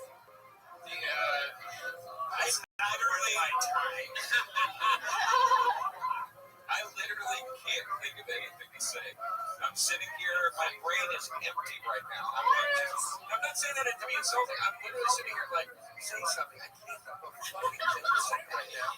It seemed like it was very acted out, like you were acting, or you had a script, you performed it, it felt more like acting. That's called writing. Yeah. Here we go. Now I'm in. We're getting off to a good. Yeah, there you go. But I feel like even with writing, you can make it come across so it sounds natural and it seems natural. Okay. Do you really have a cat? No, I was just cat sitting, so I kind of hate cats. She said that. Your setup is too clinical about it. Your setup is too long, too much, and you can say a lot more with the spoken word and the camera. You write out your shit, right? Take it and write leave 2 lines in between. Just take out every unnecessary word and that joke, right? Okay, but it's not even That's the part of the joke that you thought was Banner's out. It wasn't the face rape while the man's sleeping. Oh, that's strong. That's a strong woman move right there. Little face rape. If you had to guess how you cut your arm in Osaka, Japan, what would you guess? I well, we tried to do the bicycle thing where like one person, me and another comedian there, and Tigers. Yeah, the bicycle thing where the bicycle. No, he's British. He runs the comedy club there in Osaka, and we were doing like the Stranger Things way to ride a bike where the girl stands on the pegs on the back and like he bikes it. Yeah. And I think I fell off many times. Oh, I think I did. Yeah. It was just really difficult. Like it was. I don't know how they do that. They were just all cruising around like 2, 3, 4 people on a bicycle, and I'm just like, yeah. Yeah. That's what they do. Yeah, just like tons of people. how long were you over there for? I lived in Asia for 2 years. I lived in China for 2 years. What are you doing? Just visiting? No, I just moved to America today. Yeah, so I feel like I'm like so excited because like I used to listen to the show on my metro commute. You used to listen to this from Japan? No, in Shanghai. I just like this is my metro commute like all the time. Listening to the show. Yeah. And now I'm like here. That's awesome. She deserves a round of applause because that's like true hunger for comedy when you fly from fucking Asia to America and you're still wrong and you're wrong like that. Like, sure, that's commitment. Yeah, That's great. Pulled out of the bucket. That is gonna make you a success. Joe, best of luck. Thanks for That's helping me. gonna make you a success. Thank you. That's fucking outlast them. Work hard and everybody else. Fucking outlast them. That's right. And you already have one on your side. You got pulled out of the bucket. Thanks for pulling me out of the bucket. Congratulations. Joe Yeah. LaRosa. Thanks, guys. She's on Twitter at Joe LaRosa. Not to be confused with Joe DeRosa. Can I plug my... Yeah, plug it right now. I'm sorry to plug, but my What? Your amazing Comedy Central special that airs tomorrow and available on the internet? it already aired, but it comes out on the internet tomorrow for download. Fuck yeah. On the internet tomorrow. Tomorrow for download. Tonight at midnight, actually. Yeah. You know, I hope you enjoy it. It was filmed in a cemetery. It's fucking cool. Thank you. Oh, thank you. That's the first time you ever said something nice to You me. let me down. You let me down. You let me down. Yeah. ComedyCentral.com. Everybody else is fraud, but You know, it's also available 24/7 streaming on Netflix. I went out a special one shot. Well, I mean, I don't ever really plug it. Because everybody's seen it already. Listen to Pat Reagan's album, Bad Jazz. Yeah. And watch Roast Battle on Comedy Central and check out the tons of amazing things that I just noticed his watch is the perfect watch. Oh, Totally Josh Martin. that fucking blew my mind. I feel like I don't know anything about Jones Hooks and digital sports media. That shouldn't be a thing. The only thing that's interesting about it. It shouldn't be. Like Jones got to be something else about it. That's a real life. Yeah, but then she's talking about like being like a cat. She's like, yeah, like to cuddle. Everyone wants to cuddle. Fucking, but like force feeding porn. Leave with that. That is an open. That is Right? yeah. That's Then we know where we're going, Joe. You know what I mean? Yeah. I pulled another name out of the bucket. 60 seconds uninterrupted goes to Darren Davis.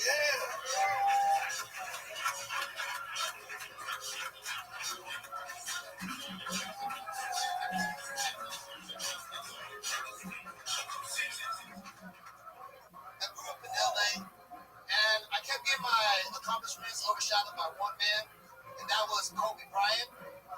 You know, he was real great. He made two numbers great, 8 and 24. And my birthday happens to be August 24th. And this year, LA decided to make my birthday Kobe Bryant Day. I couldn't even get a text back from my mom. She kept on saying Happy Kobe Day all on the internet, but I couldn't get a happy birthday. But I like being in LA, getting the tacos the best. Go to Tito's Tacos when I go to Venice Beach, play some basketball. I want to shoot some shots, so I give my tacos to my homie. Say, yo, hold my tacos real quick. And y'all won't believe who's been in front of us. Chris Tucker went to the basketball court. My homie wanted to act like a groupie, like, oh, Tucker, yo, you the man. And he drops my tacos on the Venice Beach courts. And I'm like, wait, homie, Chris Tucker's funny, but he ain't dropping nigga tacos on the ground funny. And that's my time. That's all I got. There you go, Darren Davis. Exactly 60 Real. He ain't dropped my tacos on the ground funny. Fucked up. Big fan of Darren Davis. That's funny. That was good, man. You can chop a little time off the top and get into that Kobe thing faster.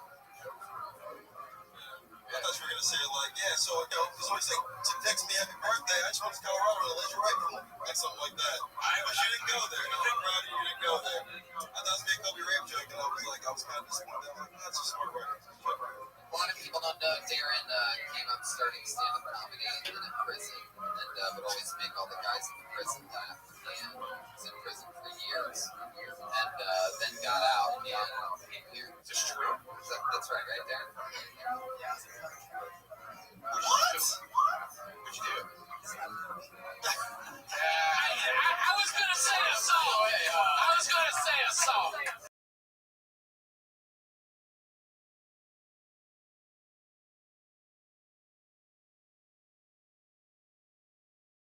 I have a To say no, and I was going to admit, I just so happened to be that I was right. I didn't know that. I did not know that. I'm also For a joke, so that when he said no, I love this. I would say he's very funny, and I was like, I think we should get off asking you what you did because you're just going like this quietly.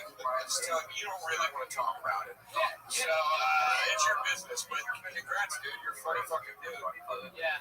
Hard situations are funny. So. Yeah, man. Hey, ain't no comedian made from silk, well cut from tater tot. Means all of us had shit going crazy in our life. That's why we're funny. And dude, welcome to the party. We're really fucking funny. Thank you, man. I really appreciate it. Thank you. I can't believe that. I guess that you were in prison as a comedian. That's what's crazy. No, you're really in prison. I didn't know that. No, it's not true. Thank you. Man, I was. No, it's not true. No. Damn it. You're breaking my fucking head. Good lord. Shit. Little known fact about That's Darren. fucked up, man. My heart went out to you. I don't put my heart out to people like that. Yeah. You guys get an improv and acting fucker. I was like, people can't change. There is hope in these turbulent times. What do you do for work? Available online for download later. Yes, it starts out. Hey, what do you do, Darren? You work for the Trump administration? No, Fucking liar. No, I don't. I work for my school now. I do mandating, like I do research. Mandating? Yeah. That's what they call it, yeah. I don't think you're saying that right. Yeah, I don't think there's supposed to be a space between man and dating. I know, like, Mandating. they hire You me have to say it quicker, bro. Yeah, no, I'm telling you. It sounds like you're dating a bunch of dudes. No, not at all. Also busy starring in the film. Yes. Oh, Jesus. Topical. I like that. That's how it works. He said mandating. Yes, I did. What is this, too smart for this crowd, you peasants? You dummies? That was a great joke! Listen up, you son of a bitch!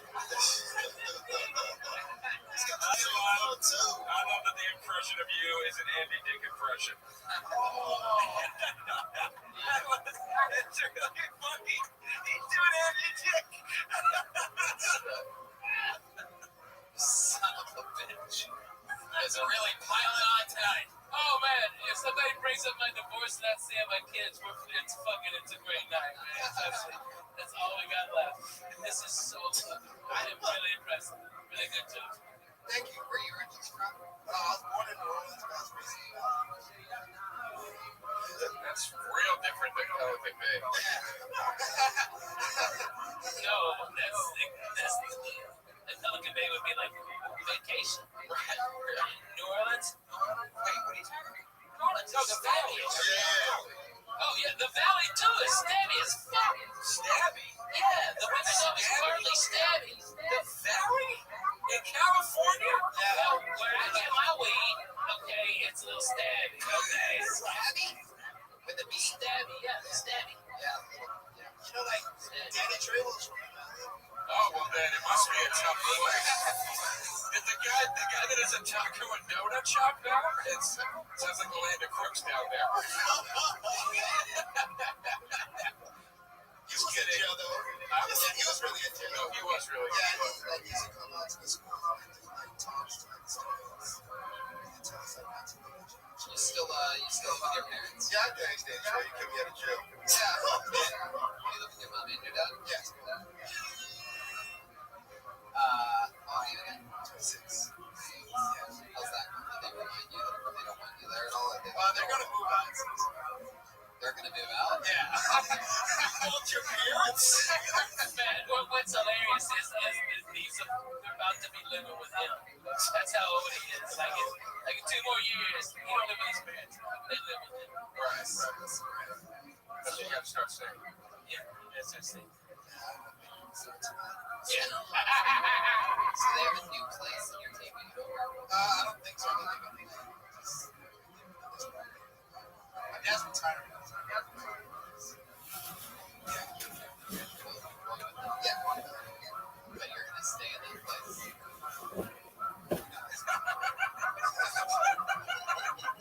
Okie dokie, that's all the time we have for Darren. Next name in the bucket. You're out of control. But he's right. There he goes. Darren Davis. He's in Michigan City.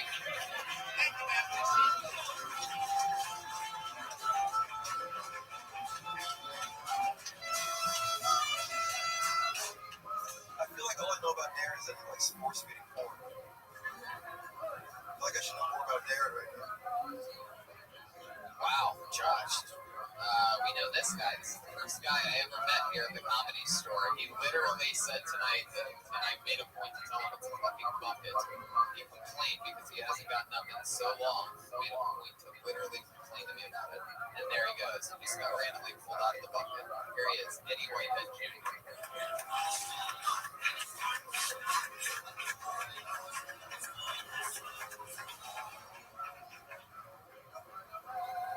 Hello.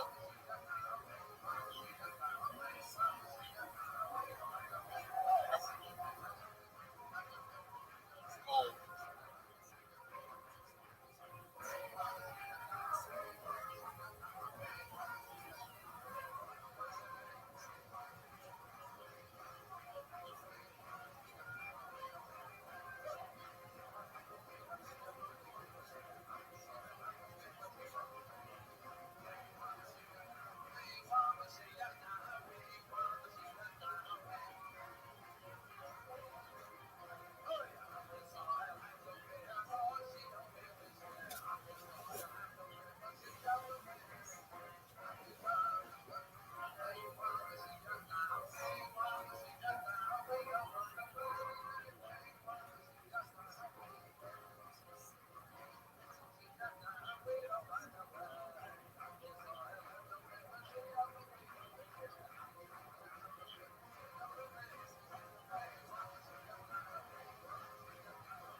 So, you know very much, right? A lot of people think I look like Samuel Jackson. A lot of people think I sound like Samuel Jackson.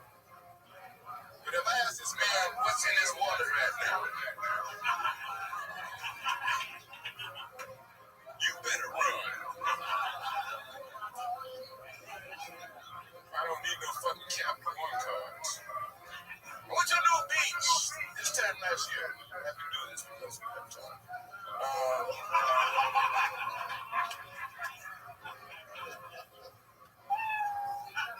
That's it. Thank you for listening. There you go. Hey, white letter. Hey, thank you, Tony. Thank you, Tony. Very much. Going for Samuel L. Jackson, everybody. I have called this. Tony, I've been like on your show. Okay, thank you very much, Eddie. I'm over here, you bastard. How are you? Thanks for ironing your jacket before. Man, this is my look. I'm in Indiana, nigga Jones. Wow, like Indiana Orlando Jones. I was gonna say Or Gary Indiana Jones. very good. Great. Very good. Gary Indiana. It took you 10 years, kid.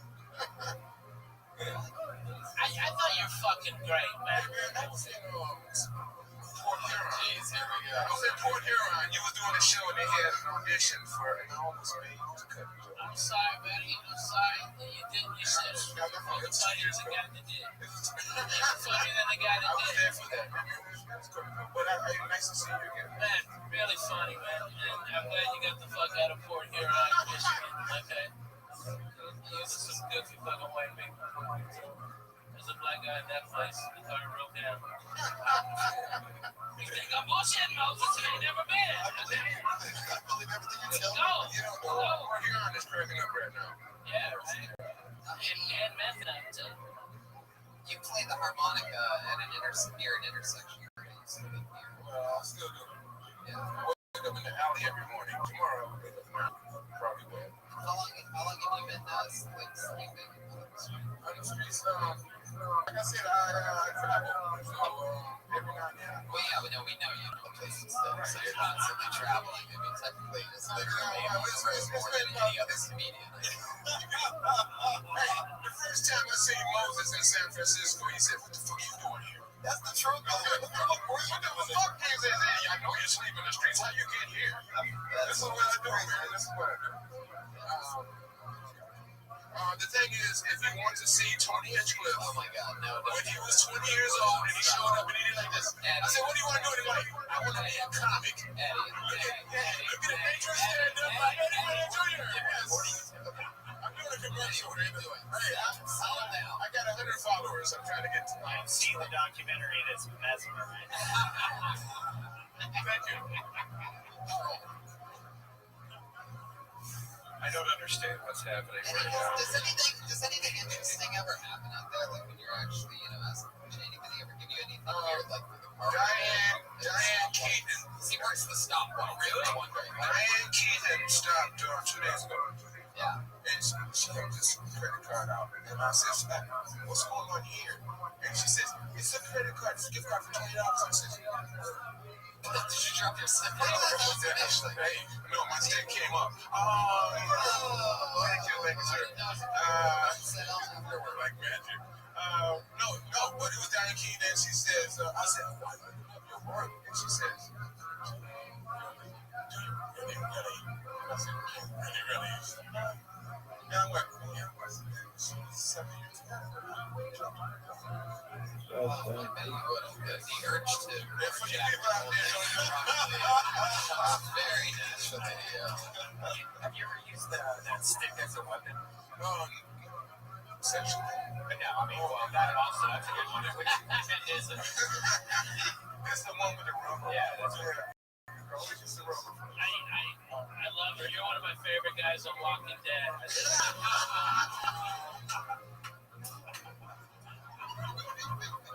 What was the gift card card too. You remember? That's the Rouse. And as a matter of fact, it was to a multiple chain of grocery stores. It was like, you can go where you want to. Yeah, it was cool. And she said, "Come on, Rouse." And I bought some chicken and some vodka. Wow, chicken and vodka. I'm sure it's a great Hey, I thing. live on the corner, man. I wait it out. Chelsea got chicken very good. I mean, Ralph has good chicken. It's not me. Right, it's not but it's a fact. Brian.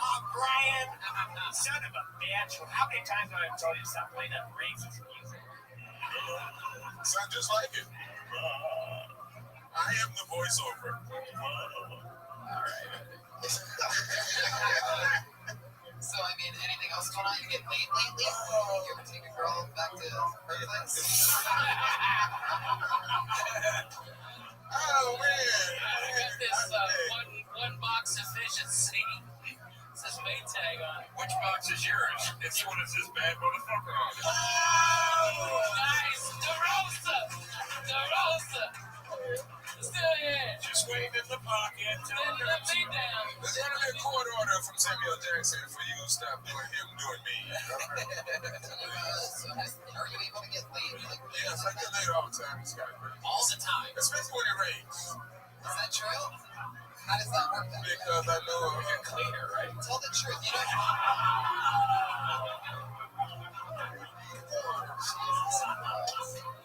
But he No, is great. I am the cleaner. Okay. Anyway, no. I got access to a high-rise building, and I go into the stairwell. What? Yes. And you know what? This is the truth. The last 3 times I had sex with a woman I didn't know was and every one of them said the same thing. The first one was kind of surprising. The second one was kind of like, and the third one I knew was going to happen. When they said that these This newspapers the are first itchy. thing that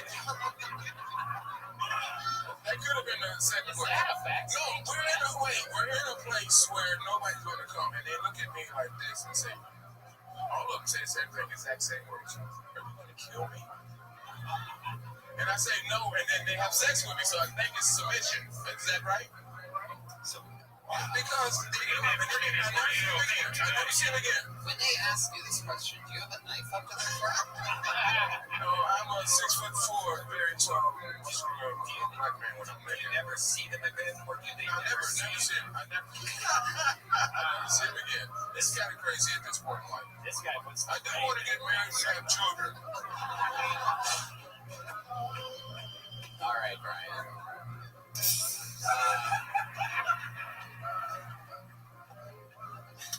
You ever fart in the bathtub and watch the bubbles come up? Brian. All right, Eddie. You've been on this show a ton. We all know it. There you go. Thank you very much. Anything else for Eddie, guys? Funny shit, Eddie. Very funny. Right, that's what it is. Yeah,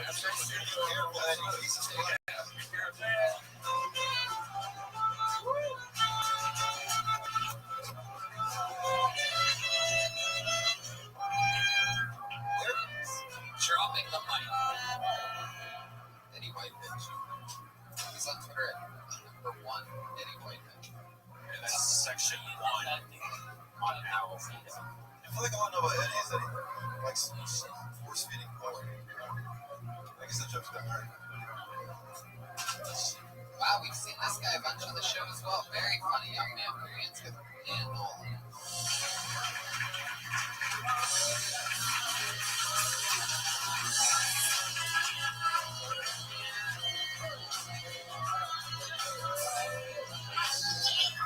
What's happening? I just flew in from a lesbian wedding, and boy, are my moms tired.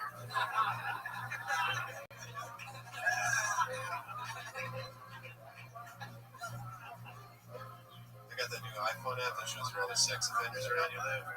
It doesn't let you swipe right or send them winks or anything. I'm starting a new band. The sound that we're going for is going to be like a cross between Simon and Garfunkel. Just those two guys. I ordered a Vietnamese prostitute. She showed up at my house 3 hours early. She wanted to love me wrong time.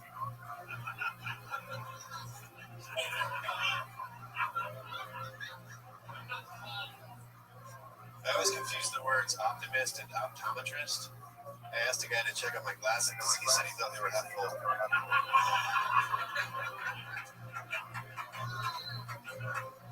found out recently that penguins vaporwave. I wish somebody had told me that before I fucked all those penguins. They will not leave me alone. Daniel, laying it down, 60 seconds. Oh, it's so hard. Daniel, coming in, going in. That's Great great work. set. Thanks. Do you write for TV? I just got to write for the Rothschild, my first paid consulting gig. Very special. That's awesome. Somewhere in this room. I saw The great Coach Shane. Roast battle. Yeah. The man behind the everything of sound on your on my favorite show, Roast Battle. That should be your favorite show too. Roast Battle 2 just came out. Central.com hosted, executive produced. Hi. Literally worked to the grind. Yeah, I feel like it's working to talk with you. Like, I know Darren, I know Eddie, I know Dan. It's like it's working to talk. It's like, know their stories. Like, or we can talk about all day, but the rest of these stories, like, those are fucking bets, man. Yeah. And open mic. I don't know what I'm saying. But you should write. I was assuming you have aspirations. You should be writing for like late night stuff. Yeah, I don't know what to do. I have no idea how to go about it. Okay. Get somebody to send you a packet with their acceptance conditions. I can guarantee you'll get a job, if not on the first round. So, you're not a really tight job. Yeah, I got the packet for John Oliver's show, and I was like, I don't want to do that. No, you should write for like something. Fucking shit me, kid. I just have no itch in there. I don't write like Jim. Right? Yeah, hi, I'm Ralphie. Okay, I don't mean to be a dick, but if you get the fucking chance to work for John fucking Oliver, fucking suck the guy that told you about the jobs, man, and then work your butt off to get that. Shit. Yeah, spot on. It's the fucking truth.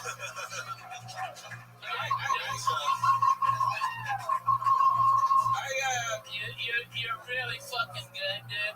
I mean, I saw just because I'm an old fucking comic, I saw that comic and joke coming.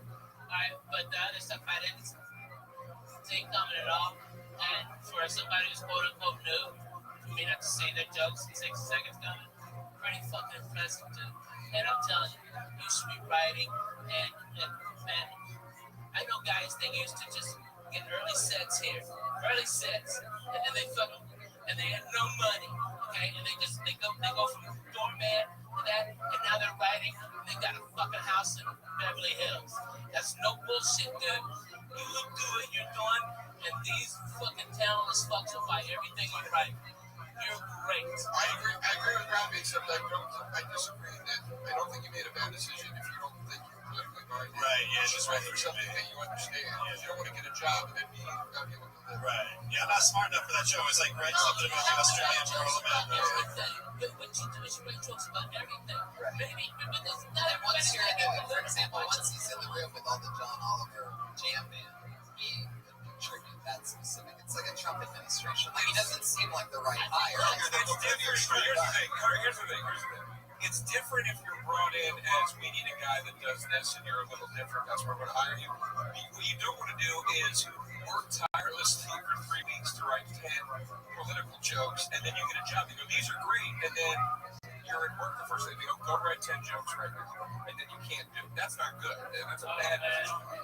all my writing gigs, I didn't know shit about it. And the jokes are political, but I feel like the punchline's sort of on, if that makes sense, on shows like that. Yeah, like the setup is eclectic, but it's still a dick joke. Yeah, exactly. You know? You don't think he's been You don't think he'd be better for like a Kimmel or something like that? Yeah, that's what I really wanted. That's Jimmy Kimmel's like, no, well, that's the back. Dude, he's doing a great fucking monologue. Yeah. I mean, that's what.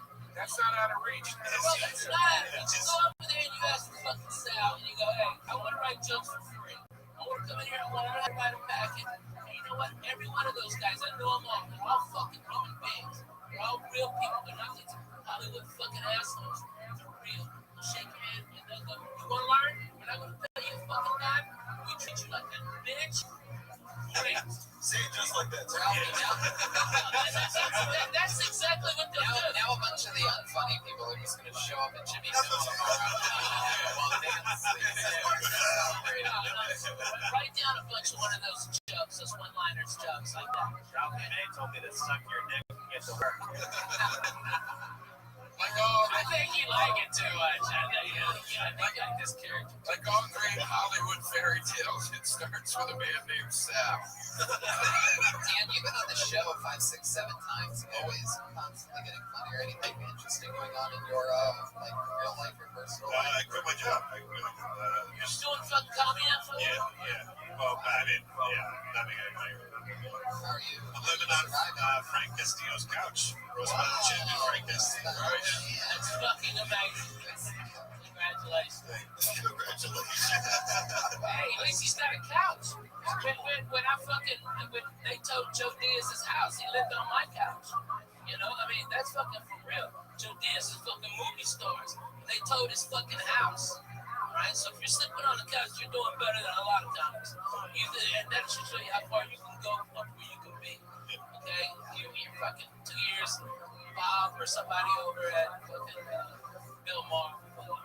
2 years, you'll be on the air mattress for sure. Way past the futon. Way past the futon. 2 years, Sal's gonna be coming to you. Let me suck your dick. Oh, Well, Dan, you actually killed it. Let's keep going. Alright, well, thanks, guys. There you go, Dan Nolan. At Dan Nolan Comedy. Say, All-Stars here. This looks like a new name. Put your hands together for Matt Pinstein.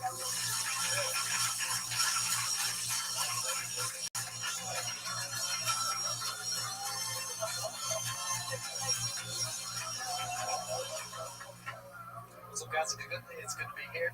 How you feeling tonight? I can tell that I'm not the only single dude. Just check out the gallery. But I have spent a lot of time on what's that site? Tinder? Tinder, that's right. It's a lot like buying a car on Craigslist, in case you don't know. You get 5 photos and a brief description. It's up to you to make contact with the seller. But when you show up, you realize all the photos were taken like 5 years ago. And they didn't account for the scratches and the dings and the dents in the exterior, let alone to mention the entire interior mess. There's daddy jokes hanging from the rear view. There's a couple of boyfriends in the passenger seat. There's a gluten allergy in the trunk. That's pretty much it. There you go. I figured out a couple of taglines, but there it is. There you go, Matt Pinstein. Fuck yeah. How long you been on stand-up, man? It's like my 6th show. 6th show. Fuck yeah. New Year's resolution. New Year's resolution. I can totally tell. The biggest laugh you got was when you skipped like a CD at the very beginning of your set. Where it felt like it was part of it and I wanted more. Sounds accidental skipping. Okay, good to be here. But you can tell I'm nervous. But then as each second went on, I could hear the fear in your voice growing from getting laughs. So you sounded muted in your voice, which I mean is common amongst people who just starting out. I hear that, yeah. What do you do for work? What fire department do you work with? Exactly. No, not putting out fire, but I was a volcano guy most recently out in Hawaii. And you want to do comedy? Yeah. You're retarded. Tonight. Right? That's what I was saying. Is that true? Is it true? Yeah, I lived on the Big Island for 8 years. And you did what? I was a volcano guy. Tour guide for the guy. volcano. You said a volcano god. That's what I thought you said. Pele. Volcano. He's Pele over here. GUID. Sorry, I should have made it There's a lot of laughs with this one. What got you in? What's that? What got you in? Like, what made it be like, I don't want to forget, I don't want to get people towards the fucking death anymore. I'm going to fucking come down on stage. Like, Because it's like 300 miles of driving and 10 hours of talking. And, you know, I stuttered through most of it. I got through. You do have a stutter? Is it maybe you have? I think it's just anxiety induced, yeah. It's fucking terrifying what you're doing, dude. I've been in the exact position you're in many times. Many times. You hung out by volcanoes? Yeah, I'm referring to the volcano guy. Yeah. Seriously, man, I've been in your position many times. It's fucking terrifying. So you're just gonna get used. When I first started, I used to drink 5 whiskeys before on stage, and I wouldn't be buzzed. That's how my adrenaline was going. I would just be horrible. So like, it's just gonna take. It just takes time, dude. And the more you get comfortable, the more you'll use it. And you generally. no, he said, and you're Jewish, so you're fine.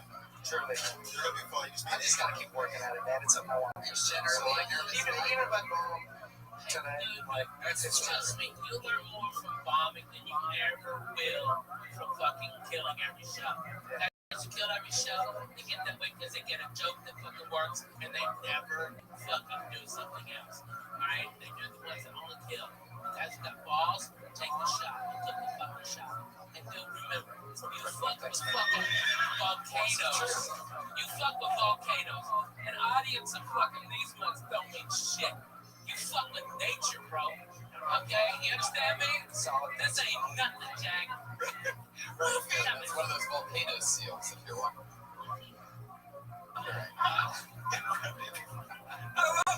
If Robbie's like giving you like beautiful words of inspiration, just turns and shits on the audience for no reason. Well, this is what he's afraid of. This is what he's afraid of. That steady camp guy. A guy who's wearing a scarf inside. Okay, I mean, come on. That's beautiful girl. How long have you been in Montana? I came here on Friday and I have a flight at 10:30. I'm going back to Boston. So You're going to Boston. Oh, that's a great scene out there. It's a fucking phenomenal shit. there you go. I'm gonna be there 2 weeks before I fly. You know I live in Hawaii, so I'm gonna be there for 2 weeks.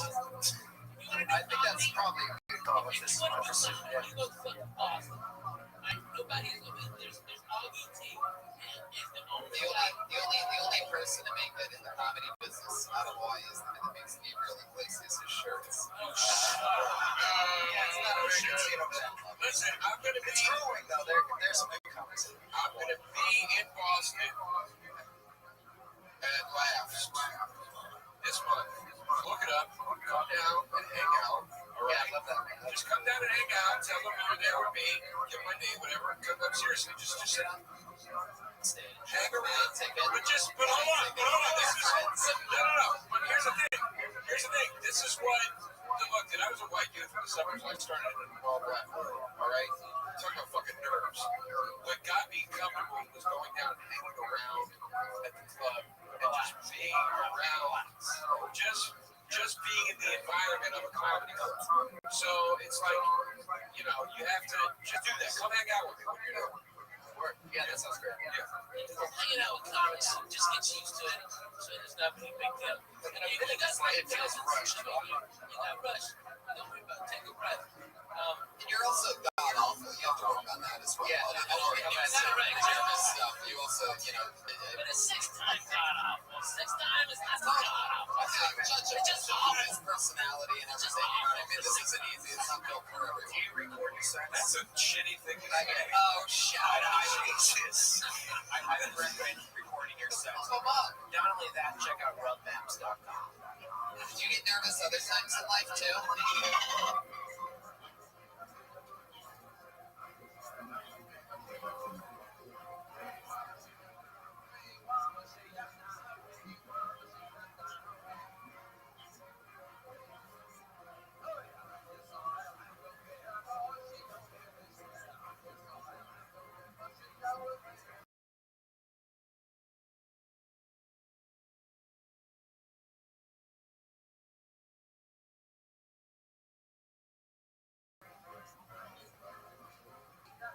I'm pretty good nervous, like on dates and shit. You single? Yeah. I mean, that's why I'm on the Tinder app, for sure. How's the Tinder? Is the Tinder app working for you at all? Do you really My like legs it? fell asleep. Today, that makes 3 of us. What does that mean? I mean, like, that's how we go for the show. You said your legs were asleep. Call back. I don't know. Too much. Yeah, as I said, Too much to Take it from me, the #1 host of the #1 live podcast in the world. Hey, do me a favor. If you want to learn more about comedy, I recommend it for Comic Make. I spent an hour, I spent like 2 hours talking here one time. Google my name, Ralphie May, Comedy Store, and stand up with him, and it'll tell you everything to learn. I've never, those dumb books, Judy Carter, that's a fucking scam. I did it, they wanted to pay me, and I bought lunch for all the people there. I'm not going to take money from other comics. I'm fucking helping them out. And I tell them, jokes are right there. There you go. You know what? Can I say something that's bugging me right now? Every time Ralphie says an inspirational thing, you clap. Nobody clapped when I invited him into my green room in Boston. That is my space before the show. That is my sanctum, and I invited this man into it. Let's just say Joe versus the volcano didn't need a sequel.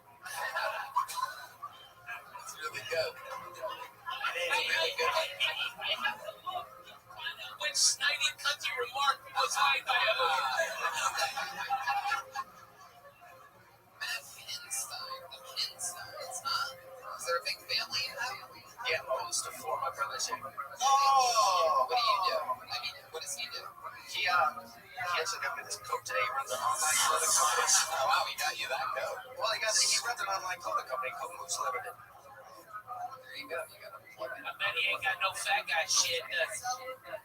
I don't Fuck know. you. It depends. Moose Limited, the largest fucking deer. You can dress a moose. You can't fucking put a fat guy shirt together. Dick. It's large. Fuck yeah, I just got it today. This is a modern stick-up. Take What the fuck is wrong? This is all I got. Dress him up. Give it to the black guy. If you want to trade me that hoodie, I'm sure I'll do it. I would, but it's Asian and I can't fuck. Oh!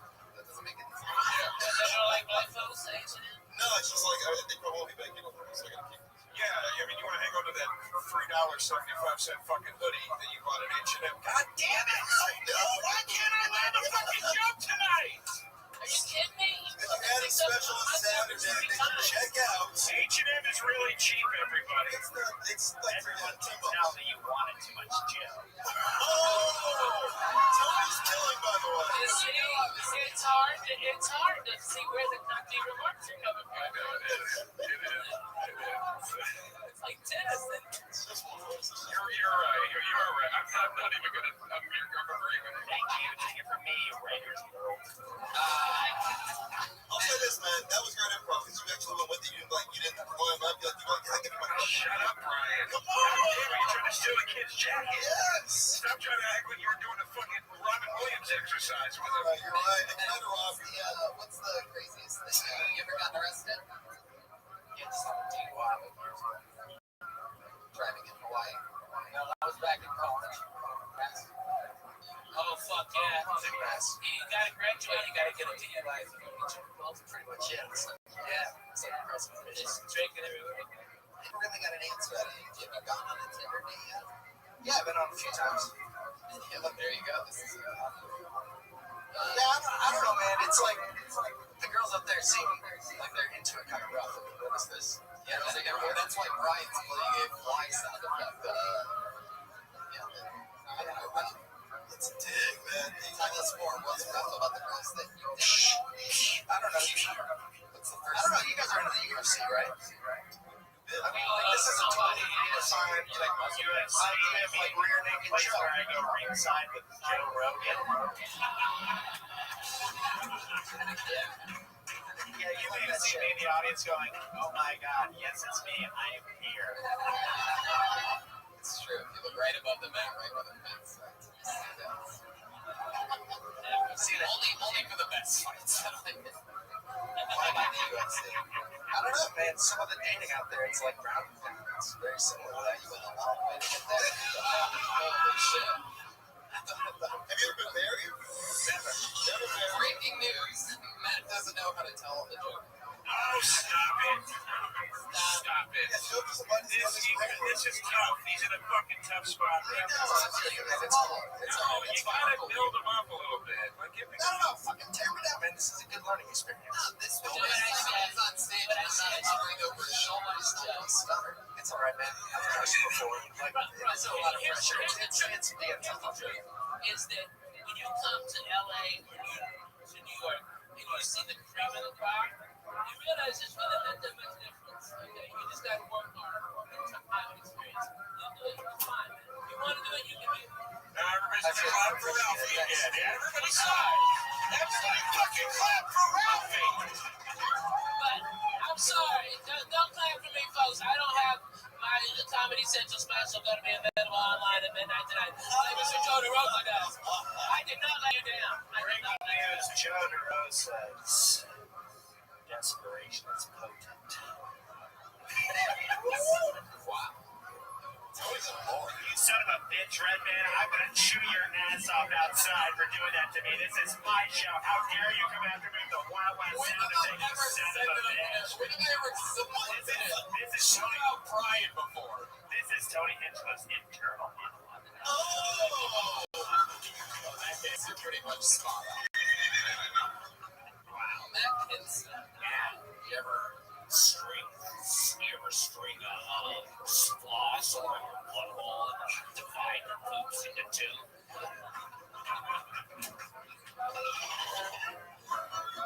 Question. Legit question. Answer now. Rhetorical question. All right, Matt. Well, nice to meet you, man. Hey, thanks. You guys too. Right on. Thanks for the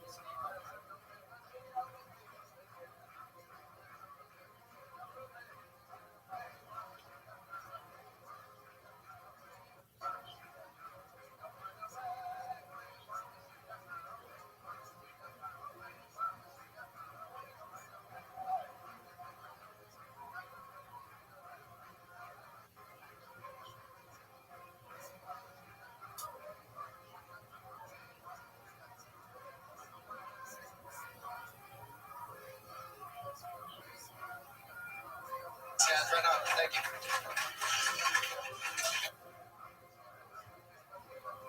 Okay, Matt. I'd imagine being on stage alone is going to be less nerve-wracking than what you just went through. I think we just helped a little boy with his stutter here tonight. That's my theory. But you want your stutter fixed? Come on down. Josh Martin. Josh, that's way too low.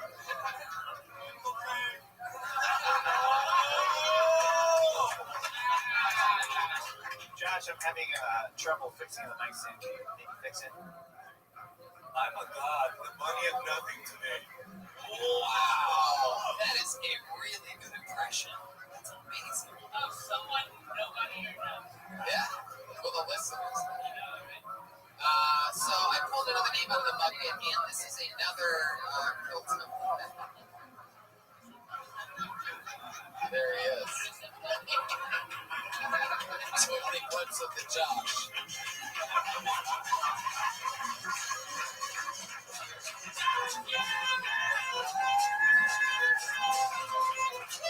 I pulled another name out of the bucket. This is an absolute Kill Tony legend. You know him, you love him. Put your hands together for Tam Fam.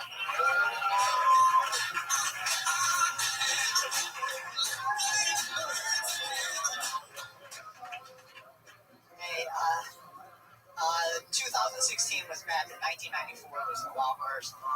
That was the year when Congress passed what is called the Margaret Cho Law, which requires that all Asian comics do an impression of their parents. I still haven't done an impression of my parents yet. I still need a lot more practice following black people around liquor stores.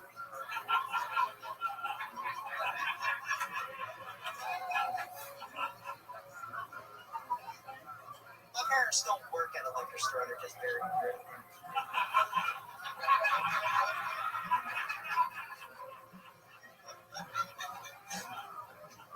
I shouldn't call my dad rude, abusive is a better word. I haven't talked to him in years, but when he dies, my family still wants me to help pay for his cremation. Honestly, I would rather cremate it myself to save money, but it's illegal to burn garbage. Nailing it. Tam Fam. Yeah, you speak such perfect English, and then at one part there, right towards the very end, you said my family wants me.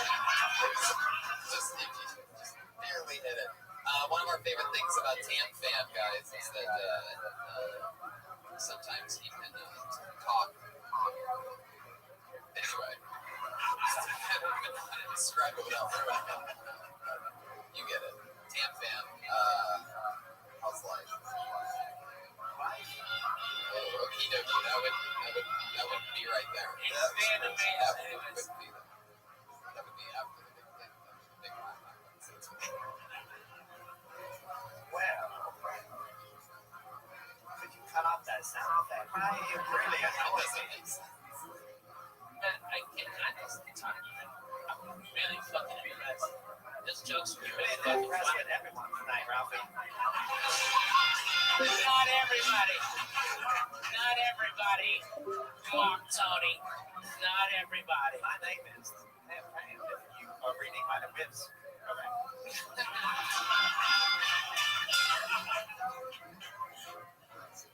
Yeah. This is one of our favorite things. Anytime Tam Pam's on, he has the ability to cheat over Jeremiah something. It's that silly. So Tam Pam, what have you been up to recently that's different than all the other times you've been on the show?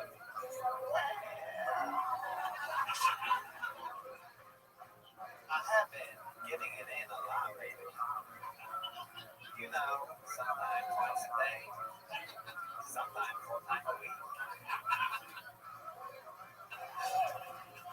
But you know, this has been the shortest dry spell I ever had. Wow. She Tam Pam. You always hook up with just Asian girls? Oh, no.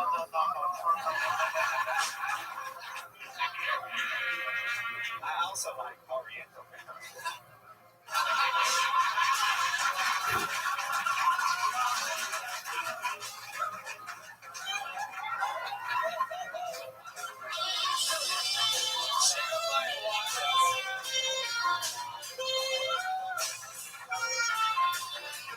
Jeremiah motherfucking Walker.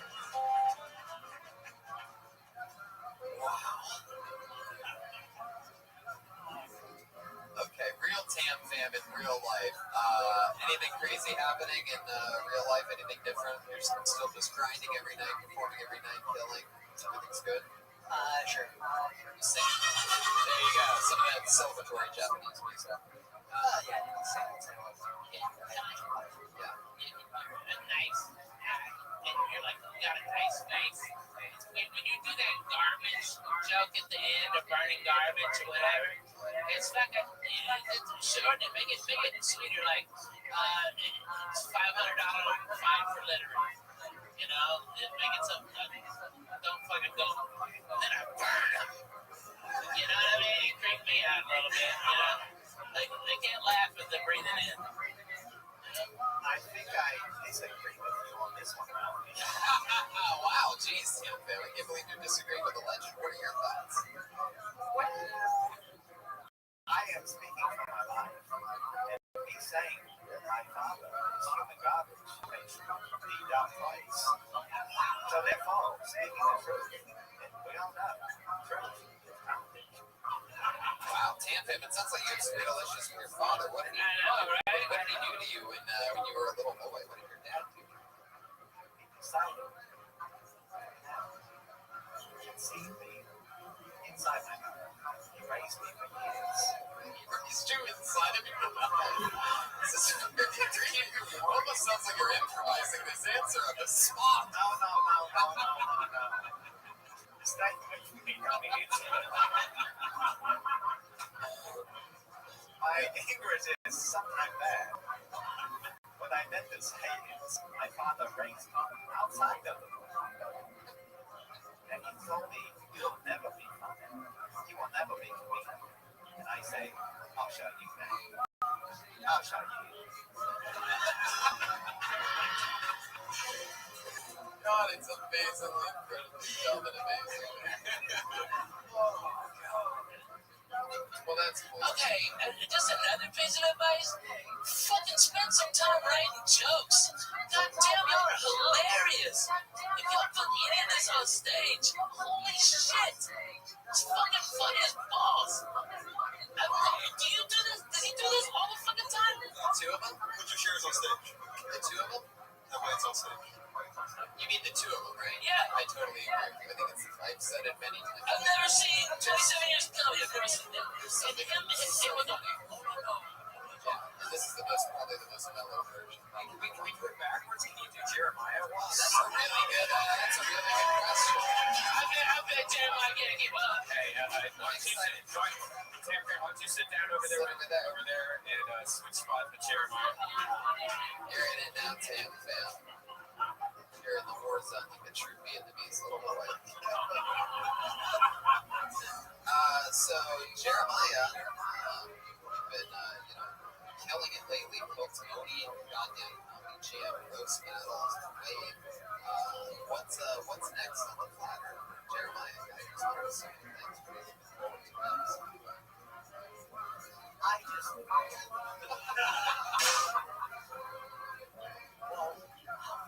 Try to sound white.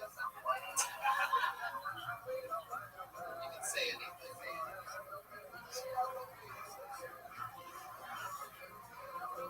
Jeremiah, did somebody hit you in the head with an aluminum bat today? Jeremiah, why don't you explain to me your favorite kind of porn?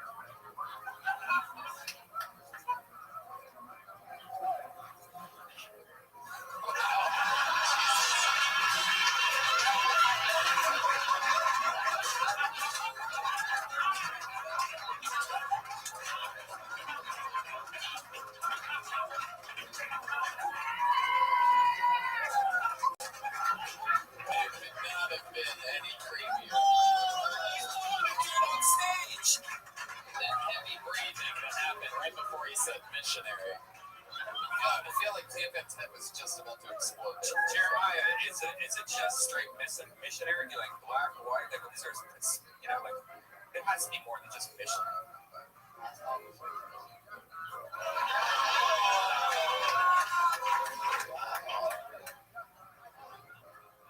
What's the craziest thing you've ever put your penis inside of, Jeremiah?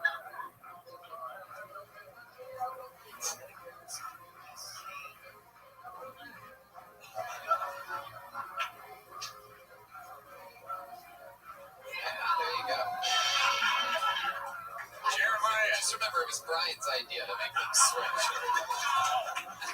Jeremiah, do you do that funny Tony Hinchcliffe impression? Oh. Yeah,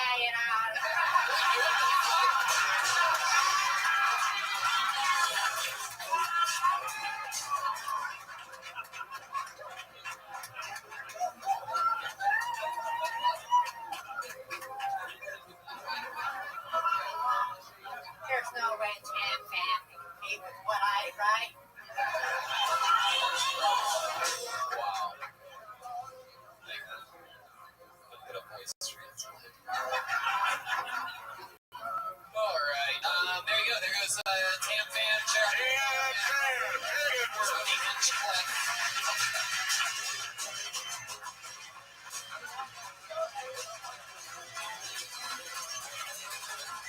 All right. Do we have an update on Allie? Because I missed Allie is in New York City. She's coming back at some point soon. But we're going to go to the bucket one more time. But before we do, we have one more Percy triplet left. If you remember correctly, we split the Percy triplets up into two independent sets for the first time. A group of triplets that normally goes on stage together. After giving them multiple spots, we decided, why don't we try an experiment where they go alone and try it, and then each one tries a minute. This is the third installment. And which was the first name on this one? Sean. Well, we're going to find out. Very hands up for this third installment of the Percy triplets. This is Sean Percy, everybody. The great Percy experiment. I play rugby on the weekends. I started playing in college. A classmate came up to me and said, "Hey, you look athletic and too small for any other sport. You want to play?" And I said, "Sure. Anything I need to know?" He said, "Yeah. After we pound each other for 80 minutes, we take the other team out. We go for drinks and sing songs. Rugby is like a gay karaoke team. It's like a tackle glee club. The winner gets to sing the village people. But there were some cool things about rugby. You know, I got cauliflower here. It's delicious. Thank you. It goes great with my broccoli neck. That's all I got. Thanks. Tony. Yeah. Tony. Moses thought it was so great. He's about to pee in a urinal. Moses, can I come? Tony. The only way that could be any worse is if there was two more of them.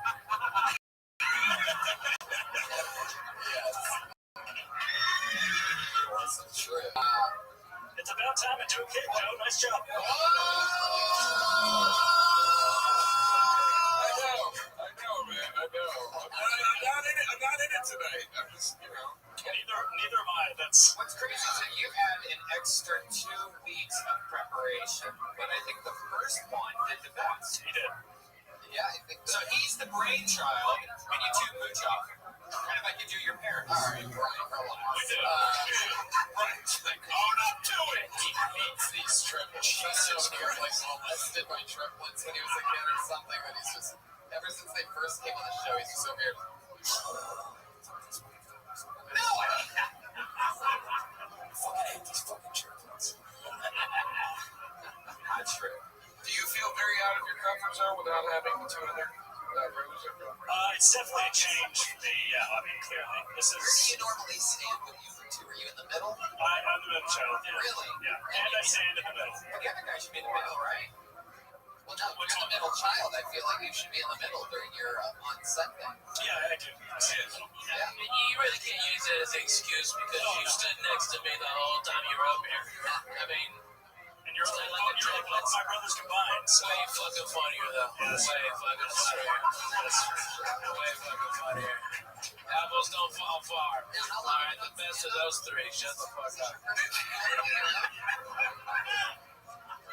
Is this your first time ever doing it on your own? Alone, this is probably my 5th time. But you and your two brothers have been performing About a year together, yeah. about a year continuously.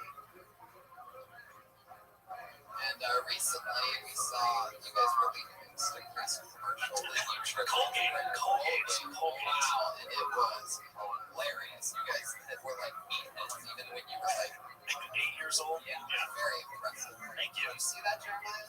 Yes, it was terrible. Well, Terrifying. what do you think sets you apart from your brothers? Your identical DNA. I'd say a lot more reserved than them.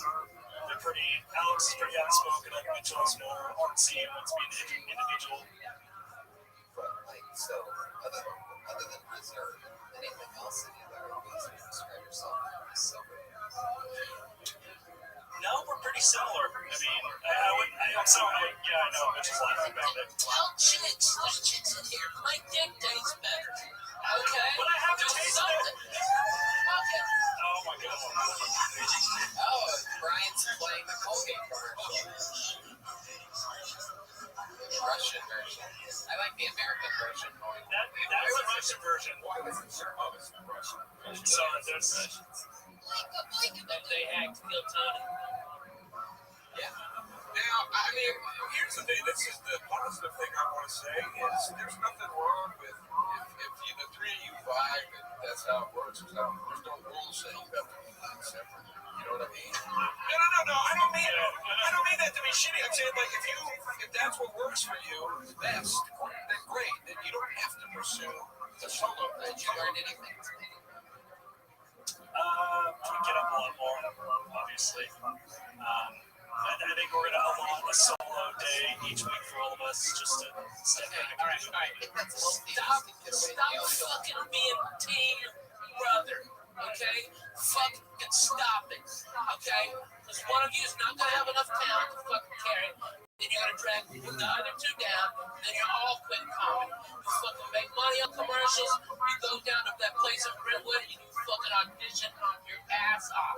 Right? If you wanna fucking do this, okay, I wanna tell you, I've never heard of fucking triplets comedy. Okay? That's number one. That number two. Get fucking funny separately and then bring it together. Because I've seen it fall apart way too many fucking times. Yeah, that was true. And like Rabbi said, don't let the weakest one weigh you down. So you quit, let your brothers do it, and it's gonna be perfect. There he goes. What is it? Sorry, Sean Rosen. All right, one quick turbo minute, and we're done with this motherfucking thing. Kayla Rosenberg.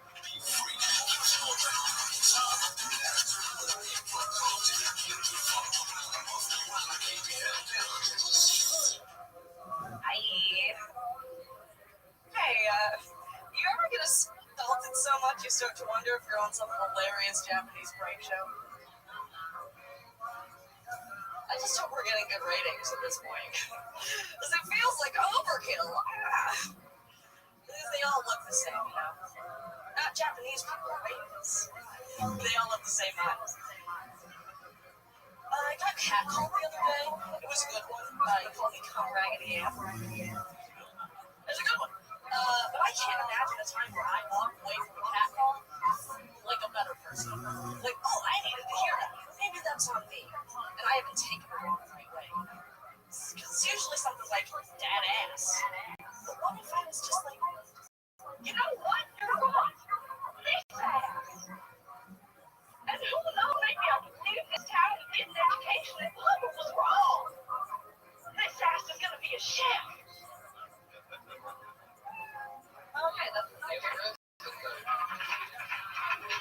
funny. Can I just say something? When you say dad ass, it sounds like you're saying dad ass. Dad ass? Yeah. Well, I mean, I get that. I take it. Are you saying dad ass or are you saying dad ass? I guess it's like a Vagina. Wow, geez, Brian, you couldn't even pull back there for a moment. Only slightly more aggressive than usual. Got an interesting look. I didn't know they made That's my boy, Ryan. Right there. Oh, there you go. I thought you were funny. I like your style. Thanks. Nice work. Thanks. Yeah. Sometimes you just gotta say a nice thing. You know what I mean? Yeah. Thanks. Are you just saying that because she looks like you think of some girl? Nothing. Wow, okie dokie. No, she's in much better shape than I am. Yeah, come on, man. But we do kind of look alike. You've changed. It's kind of weird. Yeah. You've changed. No, I have changed. You let me down. I'm with you, but I thought that you were going to go more towards like liking the cat calls or like compliment me on something I really worked hard on. Like if they're yelling the ass and you're mad because you saw Michelle Obama fucking arms just trying to get. I don't know. Like maybe some misdirection. I didn't know that. For me to tell you, there she goes. Neil Rosenberg. She's very funny. We're about to take a picture all together. Right?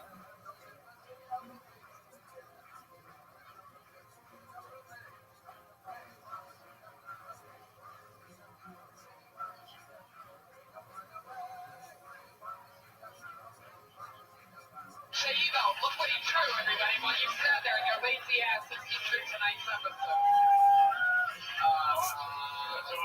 Go to Rothschild's new special is out now on ComedyCentral.com tomorrow night. If you're watching the live stream, it's up, but if you're listening to the podcast, it's out. yeah. And my album special hit the internet for downloads or iTunes, all that stuff.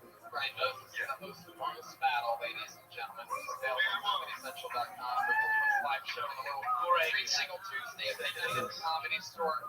Hey, if any of you guys go to Vegas, I've got a residency in Harris. Please come see the show. Vegas 2017.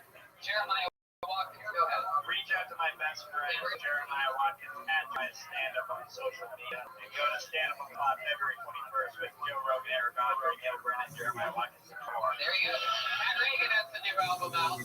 That's called Bad Chat. Bad Chat, that's right. That's available on SoundCloud, iTunes, a bunch of crazy shit. Mostly Sorry is Joel Jimenez on Twitter. Follow him on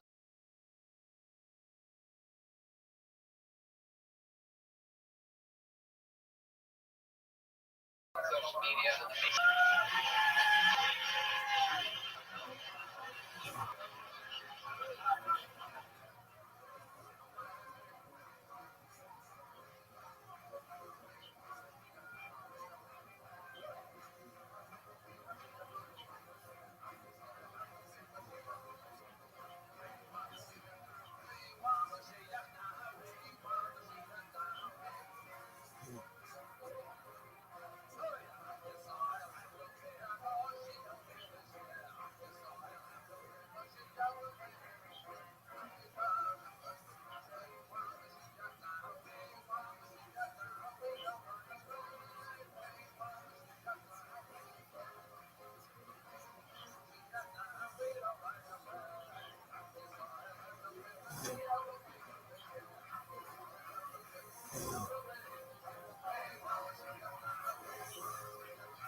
And I was like, maybe it'll be my friend, because like I always had a dream of the duck being my friend. No, you need to keep printing on there. Yeah, we'll call you married on Yeah. I'm not trying to get married. It's not my goal in life. Yeah, actually, I'm divorced, so it's like I already went over that. Yeah, I have a box cutter. like a terrorist. Like, Yeah. Box cutter, you hide it like this.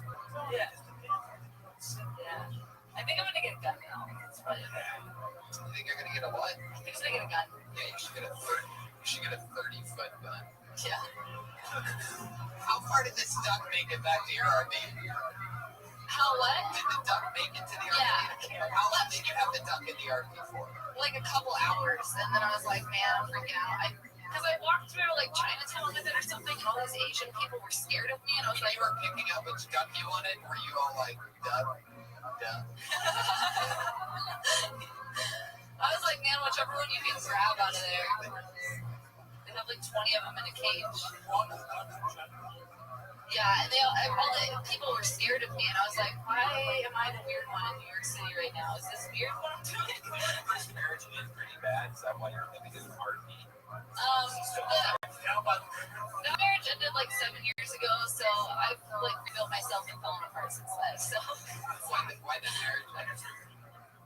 He was just real shitty. He was cheating on me. Did he ever try to hit you? Is that why you wanted to die?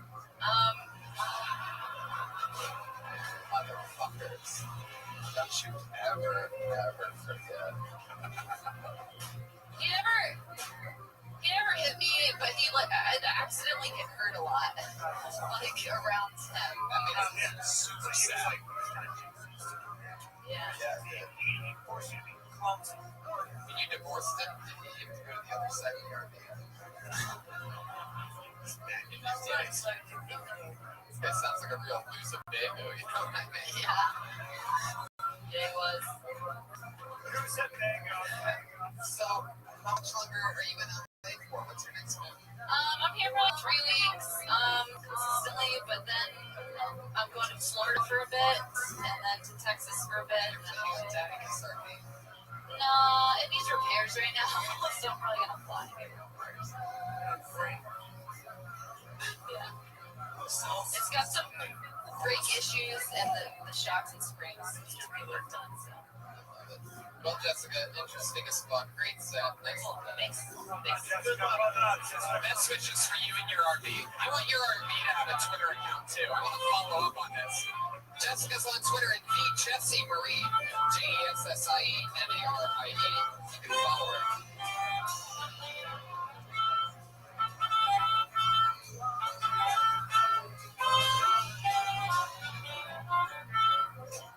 All right, okay. So he's really into it for a second. If she ever needed a shower, also no cameras.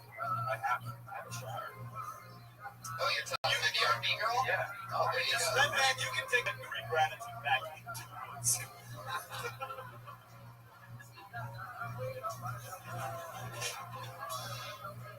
I pulled another name out of the book. It looks like another new name. Let's meet Jessie Walmart. Yeah, Jessie Walmart. Yeah.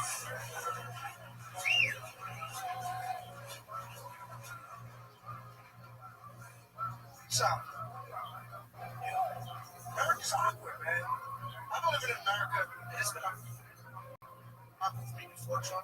I'll give you an example. I was at a bar. I offered a girl, I said, listen, let me get you a drink. No question. She's like, sorry, I don't date Arabs.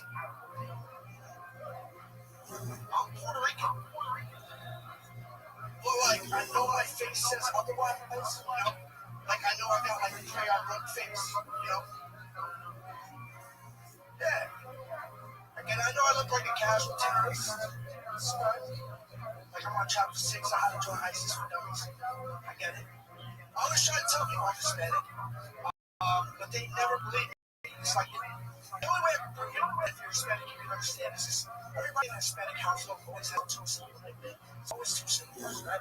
So like my name was Tonka. I don't know what that means. Okay? My brother was John Joffrey. Short for John Joffrey. He's a little boy. My sister was Nana. And everybody in my family called me Faggot. Here you go, Jesse Walmart. How long you been doing stand-up, Jesse? 3 years now. 3 years. Where at?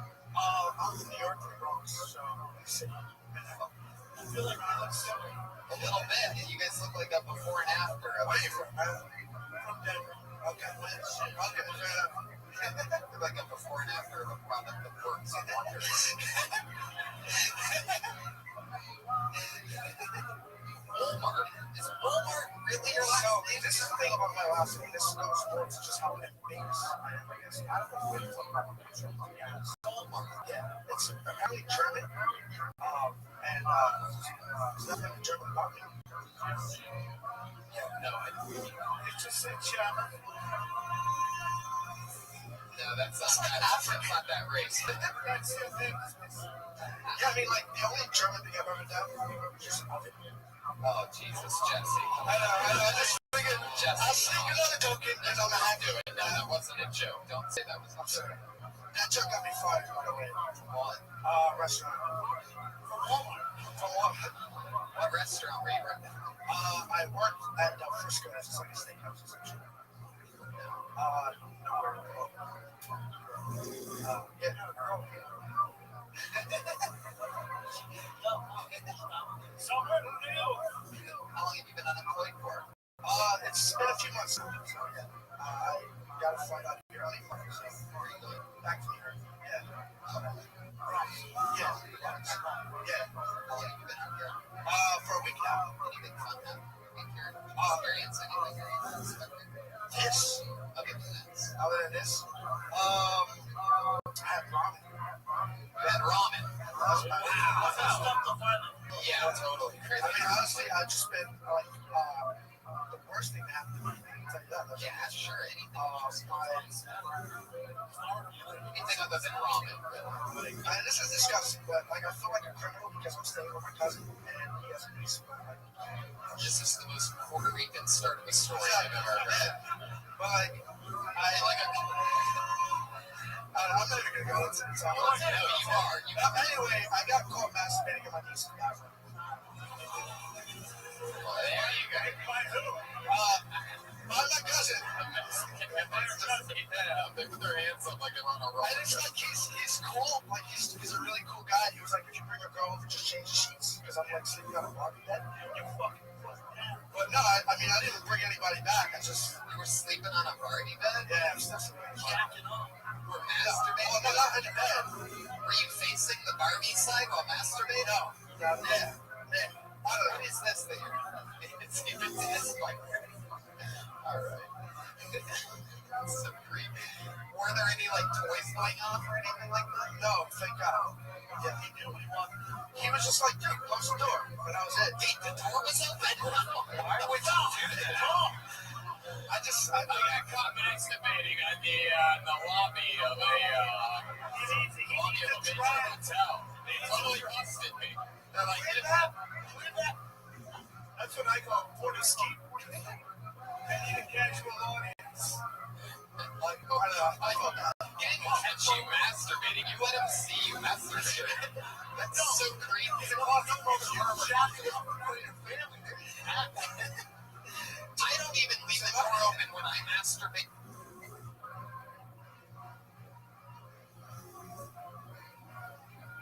In my own apartment by myself. Yeah, it's so weird. Like, it just feels weird. I don't want any, like, ghosts seeing me or anything like that. Did you think that somebody was you're not thinking to go to the house? Well, the thing is, no one was home. But, like, he came in, I guess, to tell me that he was leaving or he was probably in his room already. And you looked the door, you tell him you were coming. Well, there's two doors.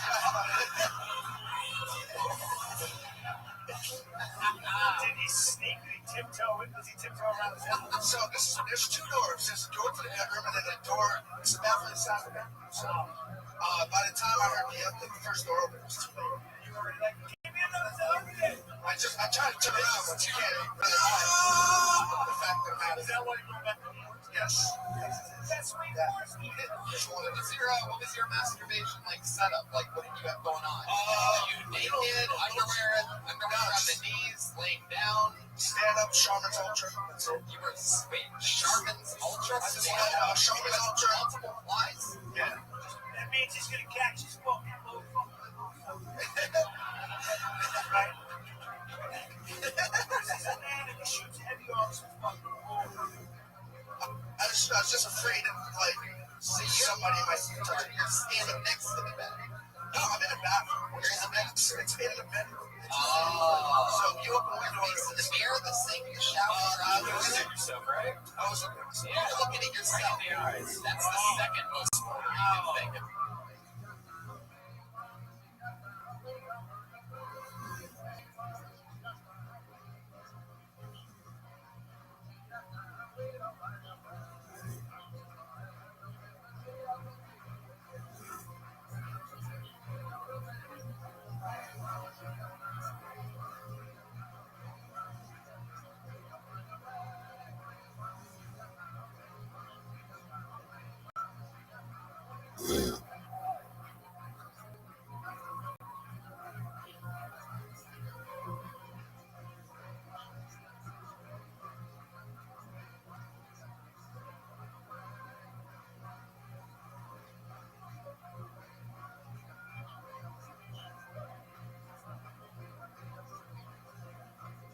Remember, her.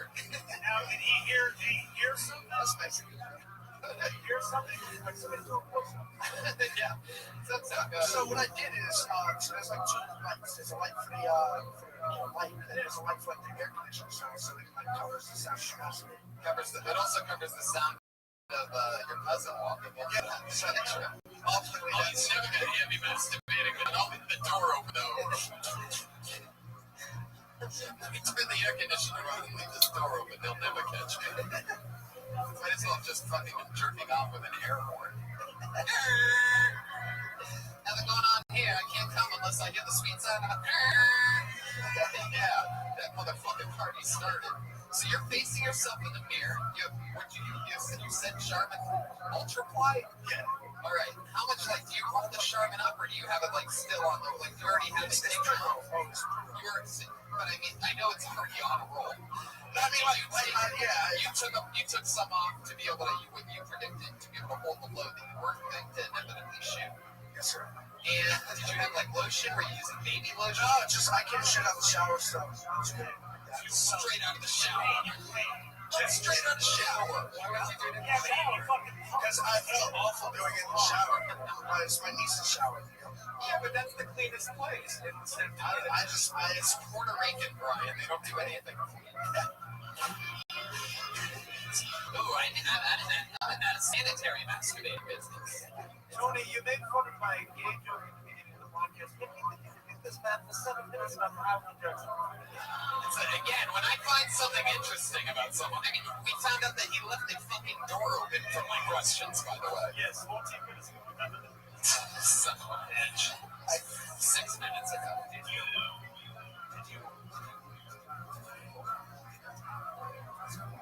Did the toilet paper, did you fold it in half? Yes.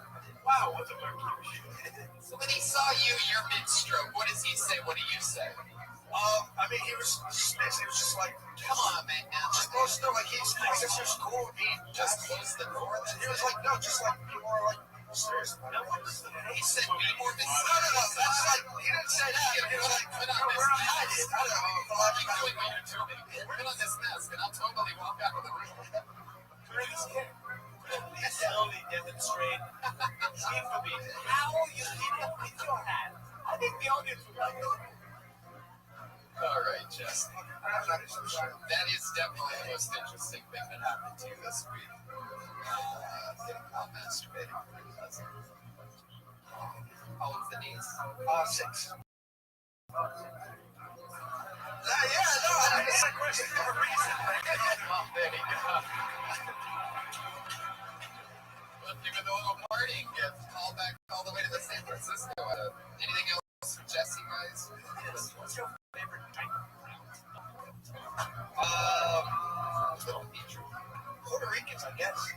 Because they have low standards anyway. You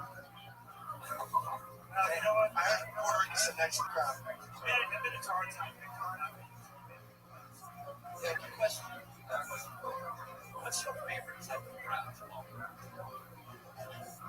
Sounds like the same type of crowd that you love to bomb in front of. I feel like this is like a ISIS joke. That is a bit of a stretch. Okay. What about the actors? No crowd. I don't like the bomb in front of any crowd. Is that fair? That's a process. He just bombs in front of his cousin. His 6-year-old bastard. All right, Jesse, there you go. There you go. Jesse Walmart, everybody. Walmart.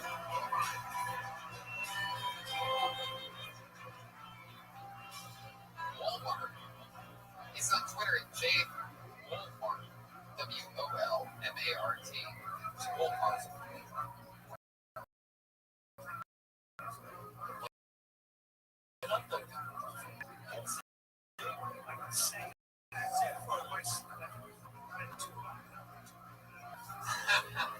I pulled another name out of the bucket. This would be interesting to see if this is real. I'm excited to see what happens. We're going to get together for possible takeover. Yeah. I didn't think so. Oh. Yeah, here he comes. Hostile takeover.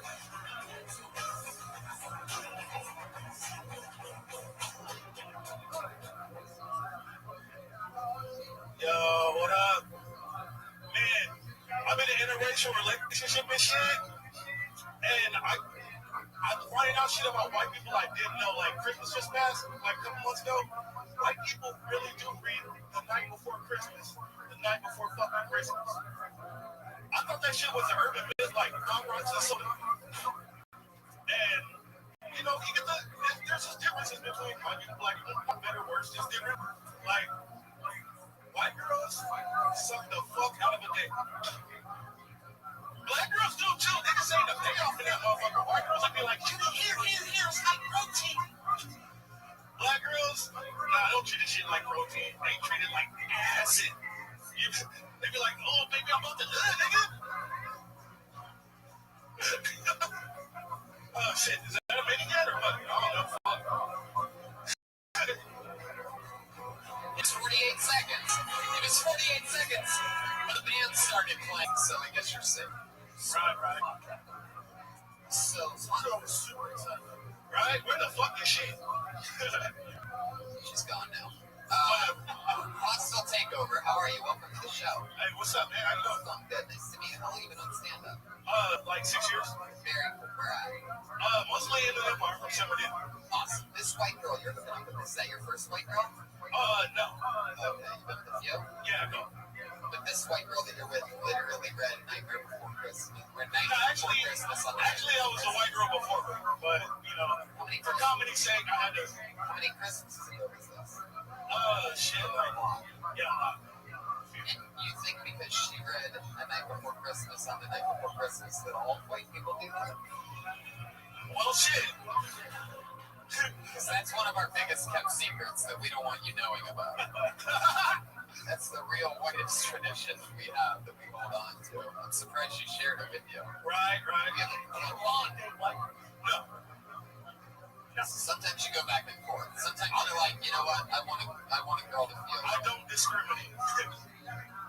I'm black. I date black girls, but currently I'm dating a white girls. They don't fucking work out.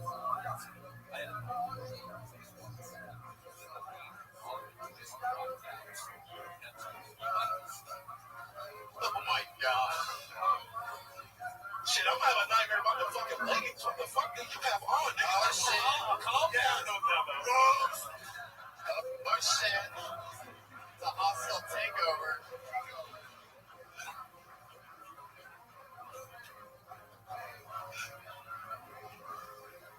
Now, Hostile, is there a reason why you go by the name of Hostile Takeover? Do you always do that? Has that been your stage name for a long time? For the last, 4 years, yeah. Oh, that's cool. That's awesome. And I got two in the car, in the trunk of my car. Wait, guns? Wait, what? Shirts.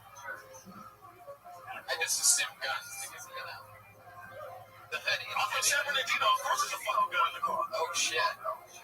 You're from San Bernardino. I'm surprised you have a car, actually. It's stolen, but still. Brian. All right. So interesting. What do you do for work? Sell drugs. I'm from San Bernardino. Jesus Christ, I love this. We got a San Bernardino, a Puerto Rican, and No, we're all working at a warehouse. oh, okay. What kind of warehouse is it? I'd rather not say because it's a big company and they might fire a motherfucking piece of shit. Gotcha, that makes sense. How long have you been with this one? This particular one, 4 years. 4 years. Yeah. Stay. Man. Yeah. No. She doesn't like. She didn't want to go. She said, "Fuck you." Really? Yeah. It's actually. Fucking like That's actually. I didn't want to watch your 48 seconds. It's a long way to drive.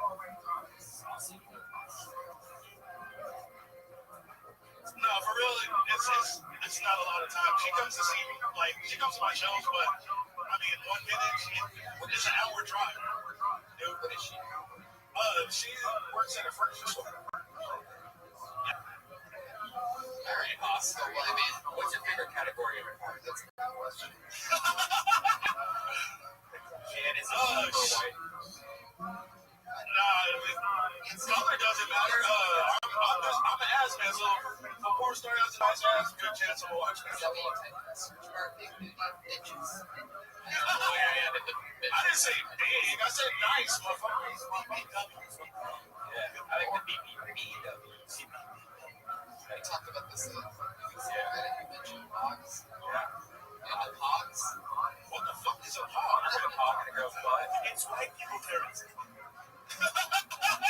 It's a point that starts with us watching The Night Before Christmas. Oh, okay.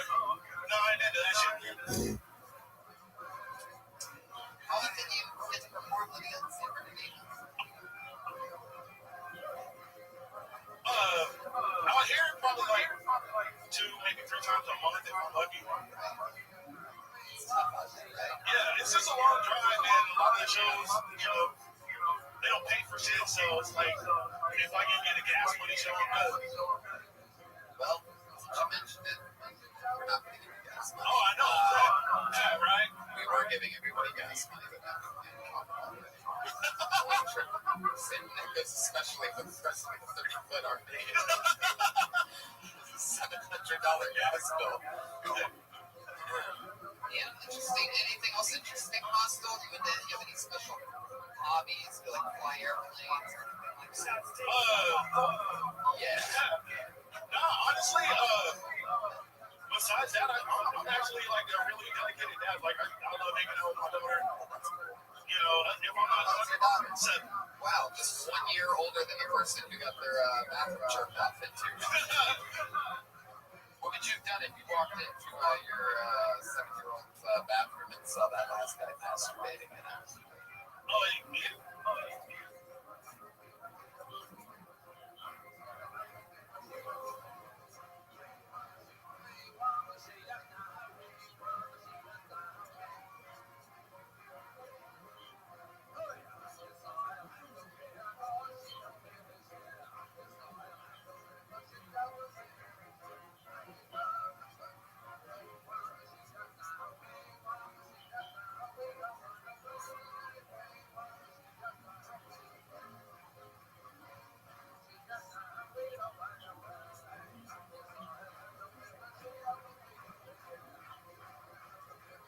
The dead motherfucker. Yeah, how would you have killed him?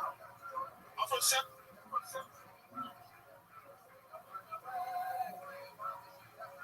I got guns. I know you're from San Bernardino. Like, like for real, like I live in the hood, so I got like guns. Like, You're scary. I work in a warehouse and do comedy on the side. You think I got no? Like, I lived in a fucked up ass apartment complex, and I would love it if the warehouse you worked at was like Bed Bath & Beyond. Where's the gay hospital thing?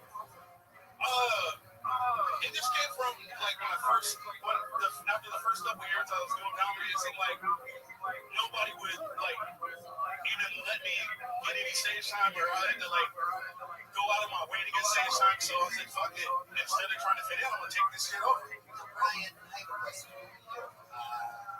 You're a powerful figure in the comedy world. Have you ever thought about changing your name? There's so many majestic qualities about you. Yeah, if you were going to change.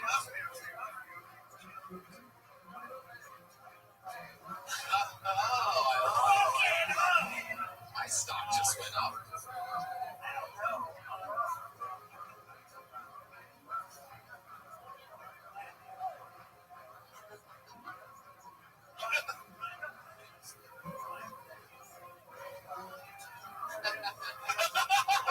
I'm trying to figure it out. You know, like where like focus all around that.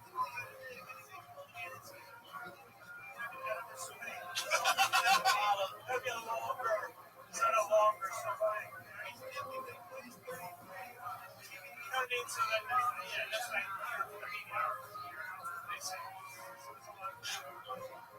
Either one of you guys ever been to the locker room before? Sure. Anything stand out to you different? Was he from San Bernardino?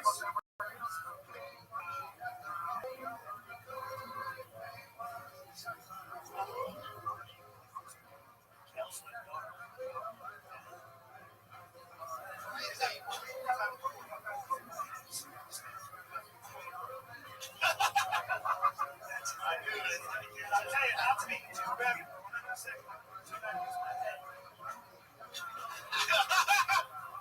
The hands behind the head. Ooh, the 360 roundabout. Oh, he bites his own tongue. I had a feeling. I spit my head for no reason. Spit your hand and put it back behind your head. Where my shoulders right back to the fucking head. Hey, hospital take the I feel like hell. I don't know. Do you have any tricks that you do in the bedroom, hostile takeover, or any San Bernardino tricks? Oh, they're not San Bernardino tricks necessarily. At least I don't think so. You just sound like I sitting around watching guys from San Bernardino fuck or something. But no, like I got a few. I guess. I mean, what's your go-to? Yeah. Oh, my go-to?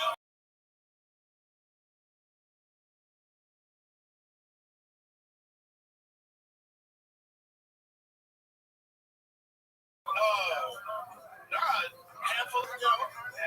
You there's a snack on that. You will.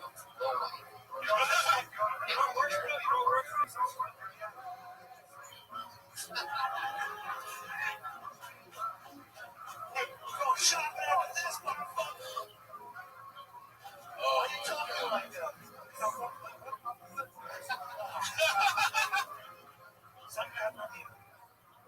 Oh, shit. Hostile takeover in the house. Hostile takeover. It's nice to meet you, man. There he goes. Hostile takeover.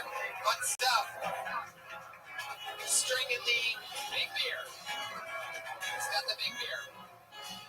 It's a hostile takeover. He's on Twitter at H_T_comedy with an A. That's H_T. Wow. Hey, can I do one thing? It's like the dark. Can I just do one thing? Can I just play the sax and saturate? And I just want to pull him over. I just want to get up and I just want to wave to pulling the sats on? Yeah, I just want to think Titanic. I'm a seer.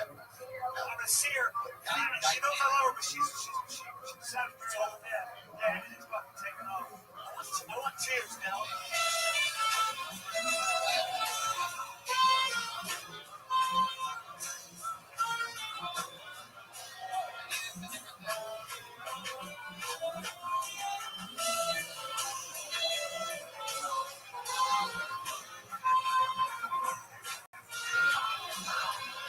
Trying to make her jealous. I was going to make out with my new boyfriend. No! Oh, but that's what I was telling you. Well, I chose her.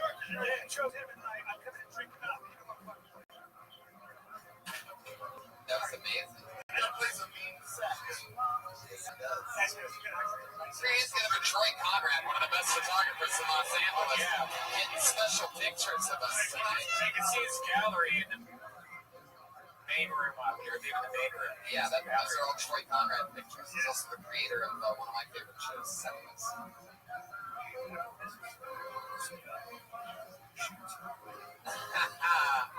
Brian is it makes the guy smile.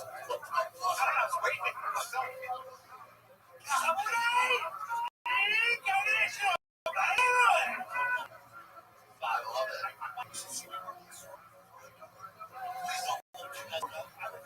Never touch it unless I want to use it. When you do use a sword, Brian, what do you normally use it for? What do you do with it? I feel like you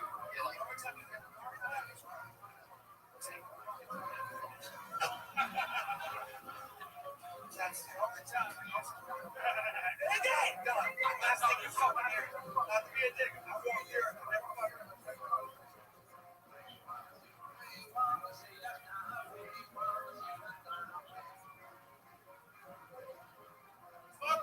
Last year. Hey!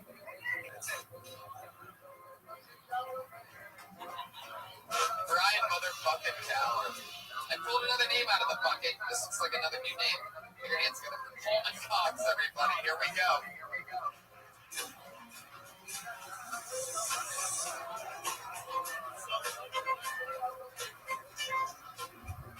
No Coleman Cox? Is that him coming? Oh, Jesus fucking Christ.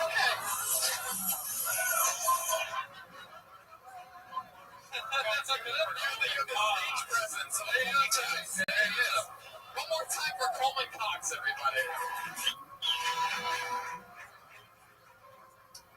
Just moved to a new area. It's pretty sweet. There is this bar down my street, and they got a sign out front that says beer, chip, and gas. Every time I see it, I'm like, what? Beer, chip, and gas. Looks like I can finally stop drinking gas. After all these years, drinking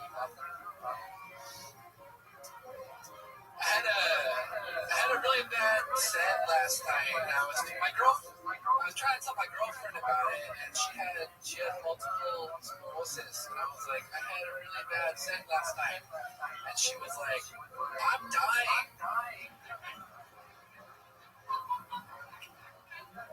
She just doesn't get it, you know?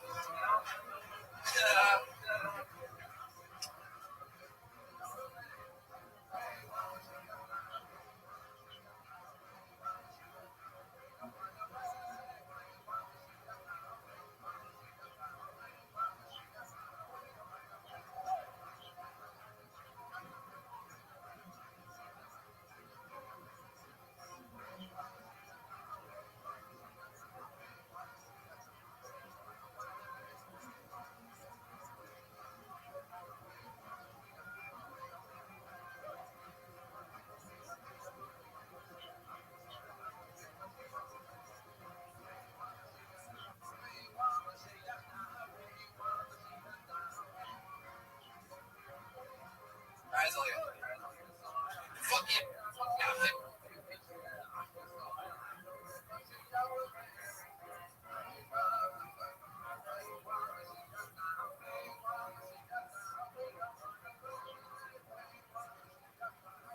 54 seconds. That's so amazing.